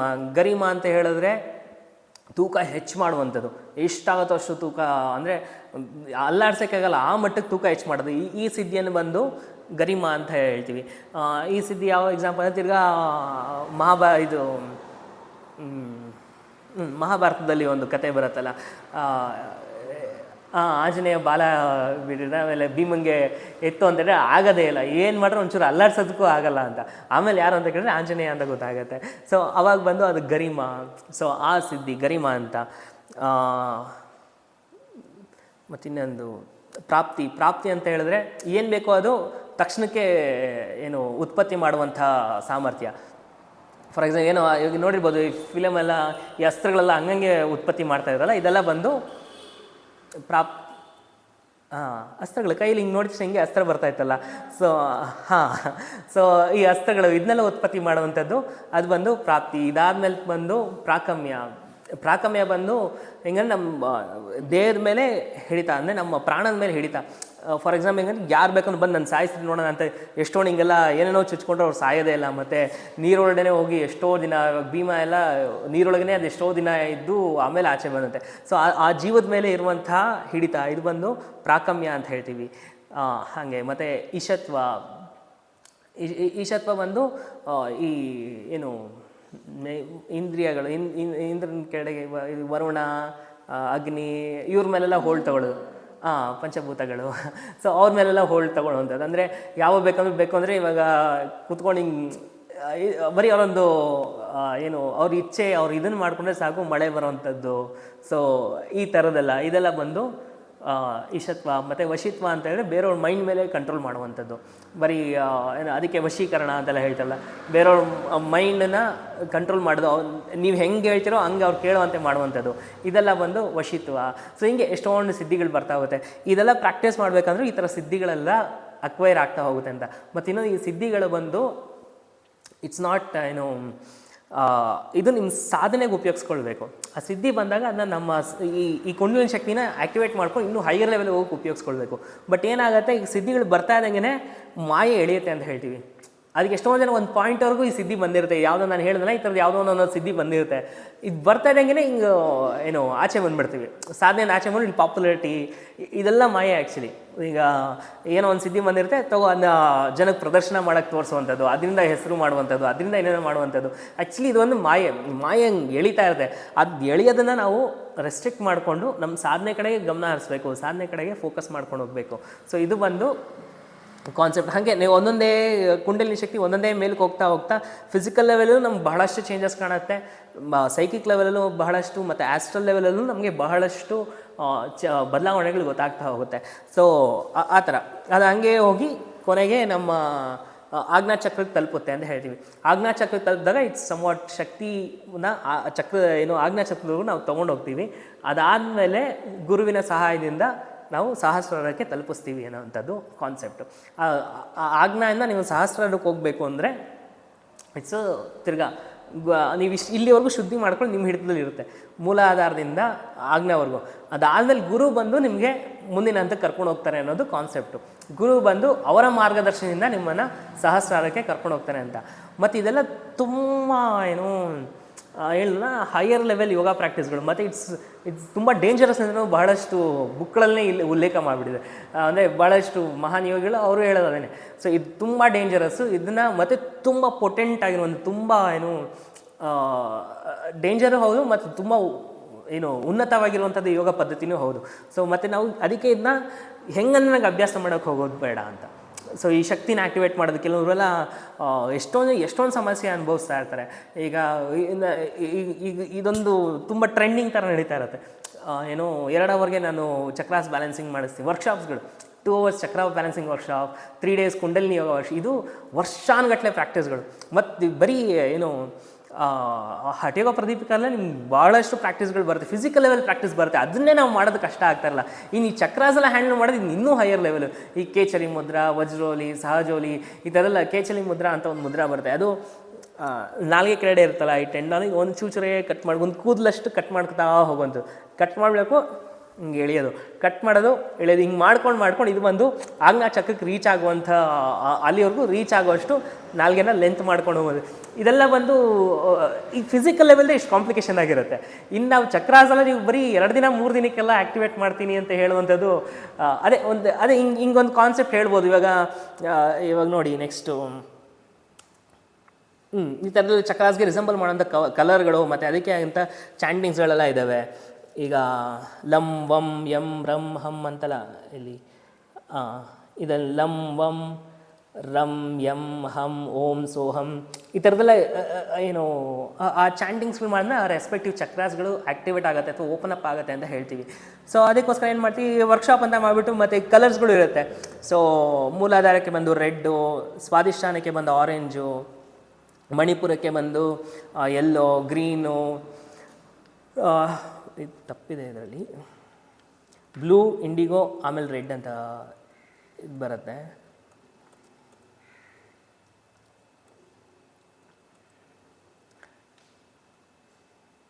ಸೊ ಈಗ ಜನರಲ್ಲ ವರ್ಕ್ಶಾಪ್ ಅಂತಂದರೆ ಏನು ಮಾಡಿಬಿಡೋದು, ಸೊ ಇದನ್ನೇ ತೊಗೊಂಡು ಕಣ್ಣು ಮುಚ್ಕೊಂಡು ಜಸ್ಟ್ ಇಮ್ಯಾಜಿನ್, ಫಾರ್ ಎಕ್ಸಾಂಪಲ್ ಮೂಲಾಧಾರ, ಇಮ್ಯಾಜಿನ್ ರೆಡ್ ಲೈಟು ನಿಮ್ಮ ತಲೆಯಿಂದ ಸ್ವೀಕಾರ ಆಗ್ತಾ ಇದೆ ಭಾವಿಸ್ಕೊಳ್ಳಿ. ಕುಂಡಲಿನಿ ಮೆಡಿಟೇಷನ್ ಅಂದರೆ ವರ್ಕ್ಶಾಪ್ಗಳಲ್ಲಿ ಏನೇನು ಆಗುತ್ತೆ ಅಂತ, ಬಟ್ ಆ್ಯಕ್ಚುಲಿ ಇನ್ನರ್ ಮೀನಿಂಗು ಭಾಳ ಡೀಪ್ ಆಗಿದೆ. ಬಟ್ ಹಿಂಗೆ ಮಾಡ್ಕೊಂಡು ಲಮ್ ಅಂತ ನೀವು ಚಾಂಟ್ ಮಾಡಿದ್ರೆ ಆ ಚಕ್ರ ಆ್ಯಕ್ಟಿವೇಟ್ ಆಗುತ್ತೆ. ತಿರ್ಗಾ ಸ್ವಾದಿಷ್ಠಾನಕ್ಕೆ ತಿರ್ಗಾ ಅದೇ ಥರ ಆರೆಂಜ್ ಲೈಟು ನಿಮ್ಮ ದೇಹಕ್ಕೆ ಸ್ವೀಕಾರ ಆಗ್ತದೆ ಭಾವಿಸ್ಕೊಳ್ಳಿ. ಹಾಗೆ ಈ ಥರ ಆಗೋಗ್ಬಿಟ್ಟು ಅಷ್ಟೊಂದು ಡೆಪ್ತ್ ನಾಲೆಜ್ನ ಇಷ್ಟು ಸಣ್ಣದಾಗಿ ಇಳಿಸ್ಬಿಟ್ಟು ಪ್ರಾಕ್ಟೀಸ್ ಮಾಡ್ಸೋಕ್ಕೆಲ್ಲ ಟ್ರೈ ಮಾಡ್ತಾಯಿದ್ವಿ. ಅದಕ್ಕೆ ಇದಕ್ಕೆ ಮತ್ತು ಈ ಮಿಸ್ಕನ್ಸೆಪ್ಷನ್ಗಳನ್ನ ಮೈಂಡಲ್ಲಿ ಇಟ್ಕೊಂಡು ಈ ಟ್ರ್ಯಾಪ್ಗೆ ಹೋಗೋದು ಸೊ ಇಟ್ಸ್ ನಾಟ್ ನೆಸಸರಿ. ಇದ್ರ ಬಗ್ಗೆ ನಾಲೆಜ್ ಇರಲಿ. ಸೊ ಕ್ಲಾಸಲ್ಲಿ ಏನಾದರೂ ಮೂಲಾಧಾರ ಅಂತ ಅಂದರೆ ಏನು, ಸ್ವಾಧಿಷ್ಠಾನ ಅಂತ ಏನು, ಅದ್ರ ಬಗ್ಗೆ ಏನೋ ಮಾತಾಡಿದ್ರೆ ತುಂಬ ಬ್ಲೈಂಡಾಗಿ ಬ್ಲ್ಯಾಂಕ್ ಆಗೋದು ಬೇಡ ಅಂತ ಹೇಳಿ ಅದ್ರ ಬಗ್ಗೆ ಒಂದಷ್ಟು ಟಚ್ ಮಾಡೋದಕ್ಕೋಸ್ಕರ ಈ ಕುಂಡಲಿನಿ ಯೋಗ ಕಾನ್ಸೆಪ್ಟ್ಗಳನ್ನ ತಗೋ. ಮತ್ತು ಇವಾಗ ನಾಡೀಸ್ಗಳು, ನೆಕ್ಸ್ಟು ನಾಡೀಸ್ಗಳೆಲ್ಲ ಮಾಡೋಕ್ಕೆ ಇನ್ನೊಂದು ಸ್ವಲ್ಪ ಡೆಪ್ತಲ್ಲಿ ಹೋಗಿ. ಇವಾಗ ಬರೀ ಚಕ್ರಾಸ್ ಬಗ್ಗೆ ಇಂಟ್ರೊಡ್ಯೂಸ್ ಮಾಡ್ಸೋಕೆ ಅಷ್ಟೇ ಇದು ಕುಂಡಲಿನಿ ಯೋಗ. ಚಕ್ರಾಸ್ ಬಗ್ಗೆ ಇಂಟ್ರೊಡ್ಯೂಸ್ ಮಾಡ್ಕೊಂಡಿದ್ವಿ. ನೆಕ್ಸ್ಟ್ ಅಪ್ಕಮಿಂಗ್ ಕ್ಲಾಸಸ್ನಲ್ಲಿ will go for nadis also. ಚಂದ್ರನಾಡಿ ಅಂದರೆ ಯಾವುದು, ಸೂರ್ಯನಾಡಿ ಅಂದರೆ ಯಾವುದು, ಮತ್ತು ಅದಕ್ಕೂ ಇದಕ್ಕೂ ಎಲ್ಲ ಇಂಟರ್ಲಿಂಕ್ಡ್. ಸೊ ಅದರಲ್ಲಿ ಎನರ್ಜಿ ಫ್ಲೋ ಹೆಂಗಾಗುತ್ತೆ, ಸೊ ಅದೆಲ್ಲ ನೆಕ್ಸ್ಟ್ ಅಪ್ಕಮಿಂಗ್ ಕ್ಲಾಸಸ್ನಲ್ಲಿ ನೋಡೋಣ. ಮತ್ತು ಆ ಚಕ್ರ ಪ್ರಾಬ್ಲಮ್ ಆದಾಗ ಅದು ರೆಸ್ಪೆಕ್ಟಿವ್ ಆದ ಇಶ್ಯೂಸ್ ಅಂದರೆ ಹೆಲ್ತ್ ಇಶ್ಯೂಸ್ಗಳು ನಮ್ಗೆ ಕಾಣಿಸ್ಕೊಳ್ತಾ ಇರುತ್ತೆ ಅಂತ. ಇವಾಗ ರೂಟ್ ಚಕ್ರ ಸರಿ ಇಲ್ಲ ಅಂತಂದರೆ ಸ್ಲೀಪ್ ಇಶ್ಯೂಸ್ ಆಗುವಂಥದ್ದು, ಮತ್ತು ಪೂರ್ ಸರ್ಕ್ಯುಲೇಷನ್ನು, ಮತ್ತು ರೀಪ್ರೊಡಕ್ಟಿವ್ ಪ್ರಾಬ್ಲಮ್ಸ್, ಎಕ್ಸ್ಕ್ರಿಟೆಡ್ ಪ್ರಾಬ್ಲಮ್ಸು. ರೀಪ್ರೊಡಕ್ಟಿವ್ಗೆ ಸೇಕ್ರಲ್ ಚಕ್ರ ಇನ್ ದ ಸೆನ್ಸ್ ಸ್ವಾಧಿಷ್ಠಾನ. ಸೊ ಹೀಗೆ ಅದಕ್ಕೆ ಅಂತ ಕೆಲವೊಂದೆಲ್ಲ ಹೆಲ್ತ್ ಇಶ್ಯೂಸ್ಗಳು ಬಂದಾಗ ಆ ಚಕ್ರ ಆ್ಯಕ್ಟಿವೇಟ್ ಆಗುವಂಥದ್ದು ಅದಕ್ಕೆ ಸಂಬಂಧಪಟ್ಟ. ಫಾರ್ ಎಕ್ಸಾಂಪಲ್ ಇವಾಗ ಮೂಲಾಧಾರ ಚಕ್ರಕ್ಕೆ ನಾನು ಏನು ಹೇಳಿದೆ, ಅಶ್ವಿನಿ ಮುದ್ರಾ ಇದೆಲ್ಲ ಪ್ರಾಕ್ಟೀಸ್ ಮಾಡಿದ್ರೆ ಮೂಲಾಧಾರ ಚಕ್ರಕ್ಕೆ ಸಹಾಯ ಮಾಡುತ್ತೆ. ಮತ್ತು ಸ್ವಾಧಿಷ್ಠಾನಕ್ಕೆ ಒಂದು ಸ್ವಲ್ಪ ಬ್ಯಾಕ್ವರ್ಡ್ ಬೆಂಡಿಂಗ್ ಪ್ರಾಕ್ಟೀಸ್ಗಳು, ಭುಜಂಗಾಸನ, ಈ ಥರದ ಆಸನಾಸ್ಗಳು ಇವೆಲ್ಲ ಸಹಾಯ ಮಾಡುತ್ತೆ. ಅದ್ರ ಜೊತೆಗೆ ತಿರ್ಗಾ ನಾವು ಮೂಲಾಧಾರ ಮೂಲಬಂಧ, ಅಶ್ವಿನಿ ಮುದ್ರಾ ಇದೆಲ್ಲ ಪ್ರಾಕ್ಟೀಸ್ ಮಾಡಿದಾಗಲೂ ಸಹ ನಮಗೆ ಸೇಕ್ರಲ್ ಚಕ್ರ ಅಥವಾ ಸ್ವಾಧಿಷ್ಠಾನ ಚಕ್ರವನ್ನು ಆ್ಯಕ್ಟಿವೇಟ್ ಮಾಡ್ಕೊಳ್ಳೋಕ್ಕೆ ಹೆಲ್ಪ್ ಮಾಡುತ್ತೆ. ಮಣಿಪುರಕ್ಕೆ ತಿರ್ಗಾ ನಾವು ವಮನ ಧೌತಿ ಮತ್ತು ಇನ್ಯಾವುದು ನವಲಿ ಕ್ರಿಯೆಗಳು, ಅಗ್ನಿಸಾರ, ಸೊ ಇದೆಲ್ಲ ಅಭ್ಯಾಸ ಮಾಡಿದಾಗ, ಕಪಾಲಭಾತಿ ಇದೆಲ್ಲ ಮಾಡಿದಾಗಲೂ ಸಹ ನಮ್ಮ ಮಣಿಪುರ ಚಕ್ರ ಆ್ಯಕ್ಟಿವೇಟ್ ಮಾಡ್ಕೊಳ್ಳೋಕ್ಕೆ ಹೆಲ್ಪ್ ಮಾಡುತ್ತೆ. ಆ ಇಶ್ಯೂಸ್, ಆ ರೆಸ್ಪೆಕ್ಟಿವ್ ಇಶ್ಯೂಸ್ ಬಂದಾಗ ಆ ಪ್ರಾಕ್ಟೀಸ್ ಮಾಡಿಕೊಂಡ್ರೆ ನಮಗೆ ಸಂಬಂಧಪಟ್ಟಿರೋಂಥ ಸಮಸ್ಯೆಗಳನ್ನ ಆಚೆ ಬರೋಕ್ಕೆ ಹೆಲ್ಪ್ ಮಾಡುತ್ತೆ. ಮತ್ತು ಹೃದಯ ಸಂಬಂಧಕ್ಕೆಲ್ಲ ನಾವು ವಿಲ್ ಗೋ ಫಾರ್ ಚಕ್ರಾಸನ, ಗೋಮುಖಾಸನ, ಈ ರೀತಿ ಅಭ್ಯಾಸಗಳನ್ನ ಮಾಡಿದಾಗ ಈ ಚೆಸ್ಟ್ ರೀಜನ್ ಓಪನ್ ಅಪ್ ಆಗಿ ಹೆಲ್ಪ್ ಮಾಡುತ್ತೆ. ಸೊ ಹಾಗೆ ಅನಾಥ. ನೆಕ್ಸ್ಟ್ ವಿಶುದ್ಧಗೆ ಗಂಟಲಿಗೆ ಥೈರಾಯ್ಡ್ ಇಶ್ಯೂಸ್ ಬಂದಾಗ ಸರ್ವಾಂಗಾಸನ, ಹಾಲಾಸನ, ಮತ್ಸ್ಯಾಸನ ಈ ರೀತಿ ಅಭ್ಯಾಸ ಮಾಡಿದಾಗಲ್ಲ ಆ ಚಕ್ರ ಶುದ್ಧಿ ಆಗೋದಕ್ಕೆ ಸಹಾಯ ಮಾಡುತ್ತೆ. ನೆಕ್ಸ್ಟು ಆಜ್ಞಾಚಕ್ರಕ್ಕೆ ಈ ಕಪಾಲಭಾತಿ, ತಿರ್ಗಿ ಒಂದ್ಸಗೆ ಕಪಾಲಭಾತಿ ಮಾಡಿದಾಗಲೂ ಸಹ ಬ್ರೈನಲ್ಲಿ ಬ್ಲಡ್ ಫ್ಲೋ ಎಲ್ಲ ಇಂಪ್ರೂವ್ ಆಗುತ್ತೆ. ಸೊ ಅದು ಶೀರ್ಷಾಸನ ಮತ್ತು ಈ ಥರದ್ದು, ಮತ್ತು ಓಂಕಾರ ಚಾಂಟಿಂಗು ಇದೆಲ್ಲನೂ ಸಹ ಬಂದು ನಮಗೆ ಸಹಸ್ರನ ಸಹ ಆ್ಯಕ್ಟಿವೇಟ್ ಮಾಡ್ಕೊಳ್ಳೋದಕ್ಕೆ ನಮಗೆ ಹೆಲ್ಪ್ ಮಾಡುತ್ತೆ. ಸೊ ಹೀಗೆ ಈ ಥರ ಚಕ್ರಾಸ್. ನೆಕ್ಸ್ಟ್ ಟೈಮಿಂದ ಕ್ಲಾಸಲ್ಲಿ ಏನಾದರೂ ಸ್ವಾಧಿಷ್ಠಾನ ಹಿಂಗೆಲ್ಲ ಹೇಳ್ತು ಅಂದರೆ ತುಂಬ ಕನ್ಫ್ಯೂಸ್ ಆಗಿ ಏನೇನೋ ಹೇಳ್ತಾ ಇದ್ದಾರಲ್ಲ ಅನ್ನೋದು ಬೇಡ. ಮತ್ತು ಈ ಚಕ್ರ ಕುಂಡಲಿನಿ ಆ್ಯಕ್ಟಿವೇಟ್ ಮಾಡೋದು ಇದ್ರ ಕಡೆ ಎಲ್ಲ ತುಂಬ ಅದ್ರ ಕಡೆ ಎಲ್ಲ ಗಮನ ಹರಿಸ್ಕೊಂಡು, ಮತ್ತು ಇದೆಲ್ಲ ವಿತೌಟ್ ಗೈಡೆನ್ಸು ಸುಮ್ಮನೆ ಪ್ರಾಕ್ಟೀಸ್ ಮಾಡೋದು ಬೇಡ. ನಾನು ಹೇಳಿದ್ನಲ್ಲ ಎಷ್ಟೊಂದು ಏನೋ ಏನು ಹೇಳ್ತೀವಿ ಸೈಕಾಲಜಿಕಲ್ ಇಶ್ಯೂಸ್ಗಳು ತುಂಬ ಆಗ್ತಾ ಇರುತ್ತೆ. ಫಾರ್ ಎಕ್ಸಾಂಪಲ್ ಹೇಳೋದಾದರೆ ಇವಾಗ ಈ ಕುಂಡಲಿನಿ ಶಕ್ತಿ ನಾನು ಹೇಳಿದ್ನಲ್ಲ, ಇದು ಬಂದು ಇಟ್ ಶುಡ್ ಅರೈಸ್ ಇನ್ ಸುಷುಮ್ನ ನಾಡಿ. ಅದೇ ಅಕಸ್ಮಾತ್ ಏನಾದರೂ ಇಡಾ ನಾಡಿ ಅಥವಾ ಚಂದ್ರನಾಡಿಲಿ ಏನಾದರೂ ಕುಂಡಲಿನಿ ಶಕ್ತಿ ಫ್ಲೋ ಆಗೋಕ್ಕೆ ಶುರು ಆಯಿತು ಅಂದರೆ ಇದು he'll go to very introvert ಆಗಿಬಿಡ್ತಾನೆ ಅಂತ ಹೇಳ್ತೀವಿ. ಹೊರಗಡೆ ಜಗತ್ತಿನ ಜೊತೆ ಡೀಲ್ ಮಾಡೋ ಕೆಪಾಸಿಟಿನೇ ಕಡಿಮೆ ಆಗೋಗ್ಬಿಡುತ್ತೆ ಅಂತ. ಕೆಲವೊಂಥರ ಹಿಂಗೆ ಸುಮ್ಮನೆ ಥಾಟ್ಸ್ ಒಳಗಡೆ ತೊಗೊಂಡು ಹೋಗ್ಬಿಡುತ್ತೆ, ಮತ್ತು ಒಂಥರ ಸಪ್ರೆಸ್ ಮಾಡೋಂಥದ್ದು. ಅದಕ್ಕೆ ಡಿಪ್ರೆಷನ್ನು ಈ ಥರ ಹೋಗುವಂಥ ಚಾನ್ಸಸ್ಗಳು ಇರುತ್ತೆ ಅಂತ. ಸೊ ಅದಕ್ಕೆ ಹಂಗೋದ್ರೆ ಹಿಂಗಾಗುತ್ತೆ. ಮತ್ತು ಇವಾಗ ಅದೇನೋ ಪಿಂಗಾಳದಲ್ಲಿ ಹೋಯ್ತು ಅಂದರೆ ಎನಾಮಸ್ ಅಮೌಂಟ್ ಆಫ್ ಎನರ್ಜಿ, ಮತ್ತು ಯಾವಲ್ಲಿ ಕೋಪ ಮಾಡ್ಕೊಳ್ಳೋದು, ಯಾರೆಲ್ಲರ ಮೇಲೆ ಕಿರ್ಚಾಡೋದು, ಈ ಥರ ಆಗುವಂಥ ಈ ಮಧ್ಯದಲ್ಲಿ ಬ್ಯಾಲೆನ್ಸ್ ತೊಗೊಂಡು ಆ ಸುಷುಮ್ನ ನಾಡಿನಲ್ಲೇ ಕುಂಡಲಿನಿ ಶಕ್ತಿ ಆ್ಯಕ್ಟಿವೇಟ್ ಆಗಬೇಕು. ಇದು ಬೇರೆ ನಾಡಿಗಳಲ್ಲೇನೋ ಆ್ಯಕ್ಟಿವೇಟ್ ಆಗೋಕ್ಕೆ ಶುರು ಆಯಿತು ಅಂದರೆ ಈ ಥರ ಬೇರೆ ಸೈಕಾಲಜಿಕಲ್ ಇಶ್ಯೂಸ್ಗಳೆಲ್ಲ ಆಗುವಂಥ ಚಾನ್ಸಸ್ ಇರುತ್ತೆ. ಫಿಸಿಕಲ್ಲು ಬಹಳಷ್ಟು ಇಶ್ಯೂಸ್ಗಳಾಗೋ ಚಾನ್ಸಸ್ಗಳಿರುತ್ತೆ. ಸೊ ಅದಕ್ಕೋಸ್ಕರ ಇಟ್ ಹ್ಯಾಸ್ ಇಟ್ಸ್ ಓನ್ ಅಂದರೆ ಸರಿಯಾಗಿ ಮಾಡಿಲ್ಲ ಅಂದರೆ ಭಾಳ ಸೈಡ್ ಎಫೆಕ್ಟ್ಸ್ ಆಗುವಂಥ ಚಾನ್ಸಸ್ ಇರುತ್ತೆ. ಅದಕ್ಕೆ ಸುಮ್ಮನೆ ಏನು ಗೈಡೆನ್ಸ್ ಇರ್ದಲ್ಲೇ, ಮತ್ತು ಗೈಡೆನ್ಸ್ ಅಂದ ತಕ್ಷಣ ಮತ್ತು ಯಾರ್ಯಾರ ಹತ್ರ ನೋಡಿ ಗೈಡೆನ್ಸ್ ತೊಗೊಳೋದು ಬೇಡ.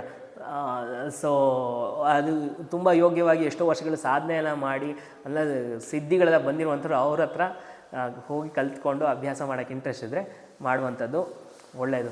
ಬಟ್ ಅದೇ ಈ ಥರ ಎಲ್ಲ ಏನು 2 ದಿನ ವರ್ಕ್ಶಾಪು 3 ದಿನ ವರ್ಕ್ಶಾಪು ಅಂತ ಹೋಗ್ಬಿಟ್ಟು ಅಲ್ಲೋಗಿ ಆಮೇಲಿಂದ ಇನ್ನೇನೋ ಪ್ರಾಬ್ಲಮ್ಸ್ಗಳು ತಂದುಕೊಳ್ಳುವಂಥದ್ದು ಬೇಡ. ಸೊ ಅದಕ್ಕೆ ಏನು ಹೇಳುವಂಥದ್ದು, ಶಕ್ತಿ ಕಡೆ ಫೋಕಸ್ ಮಾಡಬೇಡಿ, ಜಸ್ಟ್ ಪ್ಯೂರಿಫಿಕೇಷನ್ ಕಡೆ ಫೋಕಸ್ ಮಾಡಿ ಅಂತ. ಯಾವಾಗ ನಾವು ಈ ಥರದ್ದೆಲ್ಲ ಯೋಗಾಭ್ಯಾಸಗಳು ಇದೆಲ್ಲ ಮಾಡಿದಾಗ ಪ್ಯೂರಿಫೈ ಆಗ್ತಾ ಹೋಗ್ತಾ ಇರುತ್ತೆ. ಆ ಪ್ಯೂರಿಫೈ ಆದ್ರೇ ನಮಗೆ ಆ ನಾಡೀಸ್ಗಳು ಮತ್ತು ಈ ಚಕ್ರಗಳೆಲ್ಲ ಪ್ಯೂರಿಫೈ ಆಗ್ತಾಯಿದ್ದಂಗೆ ನಮ್ಗೆ ಸಿಗಬೇಕಾಗಿರೋ ಬೆನಿಫಿಟ್ ಸಿಗುತ್ತೆ. ಇನ್ನು ಶಕ್ತಿ ಆ್ಯಕ್ಟಿವೇಷನ್ ಕಡೆ ಎಲ್ಲ ಪ್ಯೂರಿಟಿ ಆದಮೇಲೆ ಆಮೇಲೆ ಬೇಕಂದರೆ ಅದ್ರ ಕಡೆ ಎಲ್ಲ ಗಮನ ಹರಿಸುವಂಥದ್ದು ಒಳ್ಳೆಯದು. ಸೊ ಮತ್ತು ಇಷ್ಟು ಇಲ್ಲಿವರೆಗೂ ಏನಾದರೂ ಡೌಟ್ಸು? ಚಳಿ ಜಾಸ್ತಿ ಆಗ್ತಾ ಇದೆಯಾ? ಹಾಂ, ಓಕೆ. ಸೊ ಹಾಂ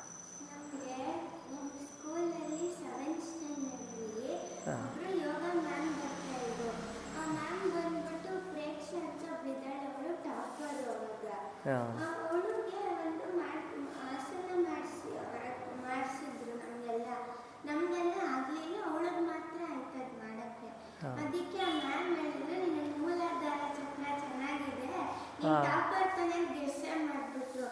ನಾವೆಲ್ಲ ಹಿಂಗೆ ಹಿಂಗೆ ಹಿಂಗೆ ಅಂತ ಯೋಚನೆ ಮಾಡ್ತಾ ಇದ್ವಿ. ಮತ್ತೆ ನಮಗೆ ಚಕ್ರ ಹಿಂಗಿದೆ ಅಂತ ಹೆಂಗ್ ಗೊತ್ತಾಗುತ್ತೆ ಸರ್? ಅದೇ ಹಿಂಗೆ ಗೈಡ್ ಇದು ಏನು ಆಗಿನ ಕಾಲದ ಋಷಿ ಮುನಿಗಳೆಲ್ಲ ಮಾಡಿ ಈಗ ನಾನು ಹೇಳಿದ್ರೆ ಫಿಸಿಕಲಿ ಹೆಂಗೂ ಗೊತ್ತಾಗಲ್ಲ. ಫಿಸಿಕಲಿ ಏನೇ ಮಾಡಿದ್ರು ಹೆಂಗೂ ಇದೆ ಸಿಂಬಾಲಿಕ್ ರೆಪ್ರೆಸೆಂಟೇಷನ್ಸ್ಗಳು. ಸೊ ಅದು ನೋಡಿಕೊಂಡು ಇವಾಗ ಸಹಸ್ರ ಅಂದರೆ 1000 ಕಮಲಗಳ ದಳಗಳ ಕಮಲ ಅಂತ ಹಿಂಗೆ ರೆಪ್ರೆಸೆಂಟೇಷನ್ಸ್ಗಳು. ನಾವು 1000 ದಳ ಇರೋ ಕಮಲನ ನಾವು ಹೆಂಗೆ ಇದು ಮಾಡೋದು? ಸೊ ಹಂಗಿರುತ್ತೆ. ಸೊ ಅದು ಮತ್ತು ಇನ್ನೊಂದು ಅದೇ ನಿಜವಾಗ್ಲೂ ಅವ್ರಿಗೆ ಅದೇನು ಆ್ಯಕ್ಟಿವೇಟ್ ಆಗಿದೆ ಇಲ್ಲ ಅಂತ ಹೇಳೋ ಕೆಪಾಸಿಟಿ ನನ್ನ ಫ್ರೆಂಡ್ಸ್ಗಳು ನಿಜ ಹೇಳಿದ್ರೆ ನೋಡ್ತಾನಂಗೆ ಹೇಳ್ತಾ ಇದ್ದೀವಿ ಅನಾಹತ ಆ್ಯಕ್ಟಿವೇಟ್ ಆಗಿದೆ, ಇನ್ನು ಸ್ವಲ್ಪ ಮೂಲಾಧಾರ ಆ್ಯಕ್ಟಿವೇಟ್ ಆಗಬೇಕು, ಇನ್ನೊಂದು ಸ್ವಲ್ಪ ಸ್ವಾದಿಷ್ಟ ಅದು ನಿಜವಾಗ್ಲೂ ಅವ್ರಿಗೆ ಸಿದ್ಧಿ. ಮತ್ತು ಇನ್ನೊಂದು ಕೆಲವೊಂದು ಸರಿ ಹಿಂಗೆ ಆಗೋಗ್ಬಿಡುತ್ತೆ. ಇದು ಏನು ಹೇಳ್ತೀವಿ ಇದೆಲ್ಲ ಹೋಗ್ತಾರಲ್ಲ ಹಿಮಾಲಯಸ್ ಇದೆಲ್ಲ ಹೋಗ್ತಾರಲ್ಲ, ಹೋದಾಗ ಕೆಲವ್ರಿಗೆಲ್ಲ ಶಿವ ಹಿಂಗೆ ಪಾಸ್ ಆಗೋದು ಮತ್ತು ಈ ಥರದ್ದೆಲ್ಲ ಅನಿಸುತ್ತಂತೆ.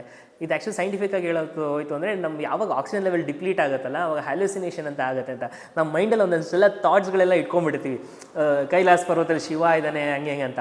ಅವ್ರಿಗೆ ಅದು ಡೆಪ್ಲೀಟ್ ಆದಾಗ ಅವ್ರಿಗೆ ಅದು ಶಿವ ಹೋಗೋತ್ತೆಲ್ಲ ಕಾಣಿಸ್ತಾ ಇರ್ತೀವಿ. ಇದು ರಿಯಲಾಗಿ ಶಿವ ಹೋಗಿದ್ದ ಅಥವಾ ಹ್ಯಾಲ್ಯೂಸಿನೇಷನ್ನ ಈ ಡಿವೈಡ್ ಮಾಡೋದೇ ಒಂದು ತುಂಬ ಏನೋ ಕಷ್ಟದ ಟಾಸ್ಕು ಅನ್ನೋ ಥರ.